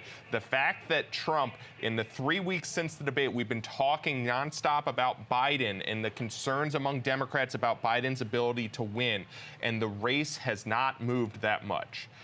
That is a warning sign potentially for Donald Trump and points back to that ceiling issue we keep getting back to. Biden has an enthusiasm issue this election, but Trump has a ceiling issue. And the fact that he hasn't been able to move the polls more in his direction despite all of the negative coverage and the concerns from Democrats on President Biden is a potential warning sign for Trump and the Trump campaign this November. Such excellent points, JM. So as we reflect on this moment, the question will be, how much of a bump does this convention give Donald Trump, give Republicans? It will be impossible to tease out the bump they may get or may not from this convention versus the assassination attempt on Donald Trump's life and how he handled that in the aftermath. So we'll watch to see. There often is a sort of a post-convention bump, James, traditionally. Historically, political scientists would tell you in the old days it was 11 points. Wow. But that's not going to happen. The Right. country's so polarized, so divided, no one gets an 11-point bump anymore. Final thoughts from you, Rhonda. One thing I was thinking about is as we said, he did not intend to use Biden's name by name. I think he said it once. And he said did. It's like, and then he said, I'm not going to say it again. I'm not going to say it again. He said that guy or that person one time or that administration. But I was wondering, is it a missed opportunity that he did not say, Biden reached out to him after the shooting? We were told that both men did speak. We don't exactly know what they said. But Biden has also done an Oval Office address earlier this week about that and calling for unity as well. But we did not hear kind of the return of that olive branch from Trump. And I wonder if that would have been an opportunity to sort of make, more people comfortable with his message or attract them to him. He did the opposite, right? I mean, he said, if Democrats want to be unifying, they should drop all the charges against me, as if it's something Joe Biden can do on his own. That wasn't on the prompter. That was not on his script. And he just couldn't help but go that direction. I think that's important. That was not in the script. So the constructed, varnished, prepared plan was not to have Donald Trump talk about the criminal cases against him, not sort of claim lawfare and that he's like persecuted. And that is important because that's not the message they wanted to send tonight. And he did not. But he did send that message. He did send that message, and he did not send a message to his supporters to cool the temperature. He didn't say, well, you're right, the golden opportunity of, like, let's rise above this. And it's because our version of presidential, I think society's antiquated version of presidential is different than Trump's version of presidential. He is who he is. He's not ever going to become something different. He's 78 years old, and that is who he is. And we saw it on display. And he didn't hide it. Yeah. And so, Rhonda, final thoughts from you. Well, I think we should all get some rest because we have another one of these soon, and more news to come on that front as well. But I think what we have learned is that the base is energized, but where does this go from here? And tonight, James, the message was fiery. It was angry. It was about retribution. On the night of final programming of this, they sort of shifted away from sort of this is a Big Ten for everyone and went for the very muscular and strong approach. Testosterone. So final thoughts from you. Yeah. It was by and for Trump. This was about making Trump feel good. The testosterone was off the charts. I don't think anybody else would have cared if Dana White hadn't have shown up. Exactly. No disrespect, but he wanted that guy. I think everyone else would have been fine. It's like there's a lot of people who could introduce Trump. Trump right? said he was his first, second, and third choice. Yeah. Usually it's the potential first lady who does that job. So I think what the big thing now is, even though Donald Trump did everything in the last hour of that speech to pull defeat from the jaws of victory, he has a structural advantage going into the final 100 days of this campaign. But things may dramatically get upended in the next 24 to 72 hours. If Joe Biden drops out, there's so much uncertainty about who would be the nominee against him, and would that person be able to change the dynamics of the race and appeal to people who don't like Joe Biden and Donald Trump and maybe would like someone new. And that's it really makes this, this election has become perhaps the most interesting election of our lifetime. Yeah. Well, with that, and we hear it happening right behind us, they are adjourning here. So the 2024 Republican National Convention is officially coming to a close, with Donald Trump and J.D. Vance moving ahead as their party's nominees. Trump used his time before this rapt audience to proclaim a message of strength and hope, but he could not resist doing what Trump does, going long, putting in sidebars, and talking about things like the justice system that's going after him. He claimed the 2024 election was false, complained about things that bother him. Well, it has been a week for Donald Trump and his family, starting with that assassination attempt on Saturday in Pennsylvania and culminating here with this speech. The Republicans leave here unified, a sharp contrast with Democrats, and we will watch to see what happens to Democrats in the coming weeks. The Washington Post team will be at the Democratic National Convention in Chicago, so join us for coverage of that next month. Thank you for tuning in tonight and this week. Thanks to our colleagues behind the scenes, and especially to Rhonda, James, and JM. I'm Libby Casey. Have a good night. Democracy is on the ballot. Your freedom is on the ballot. I am your warrior. I am your justice. I am your retribution. I am your retribution. The 2024 election is in full swing. For every key campaign moment, the Washington Post is there, bringing you live coverage with insight and analysis. From landmark Supreme Court decisions to the sentencing of Donald Trump. We'll be on location reporting live from the Republican and Democratic national conventions and the presidential and vice presidential debates. It all leads up to our 2024 election night special, providing real-time race calls, live updates from our reporters on the ground, monitoring the pivotal races that will determine the balance of power in Washington and the future of our country. No one covers politics and elections like the Washington Post, because democracy dies in darkness.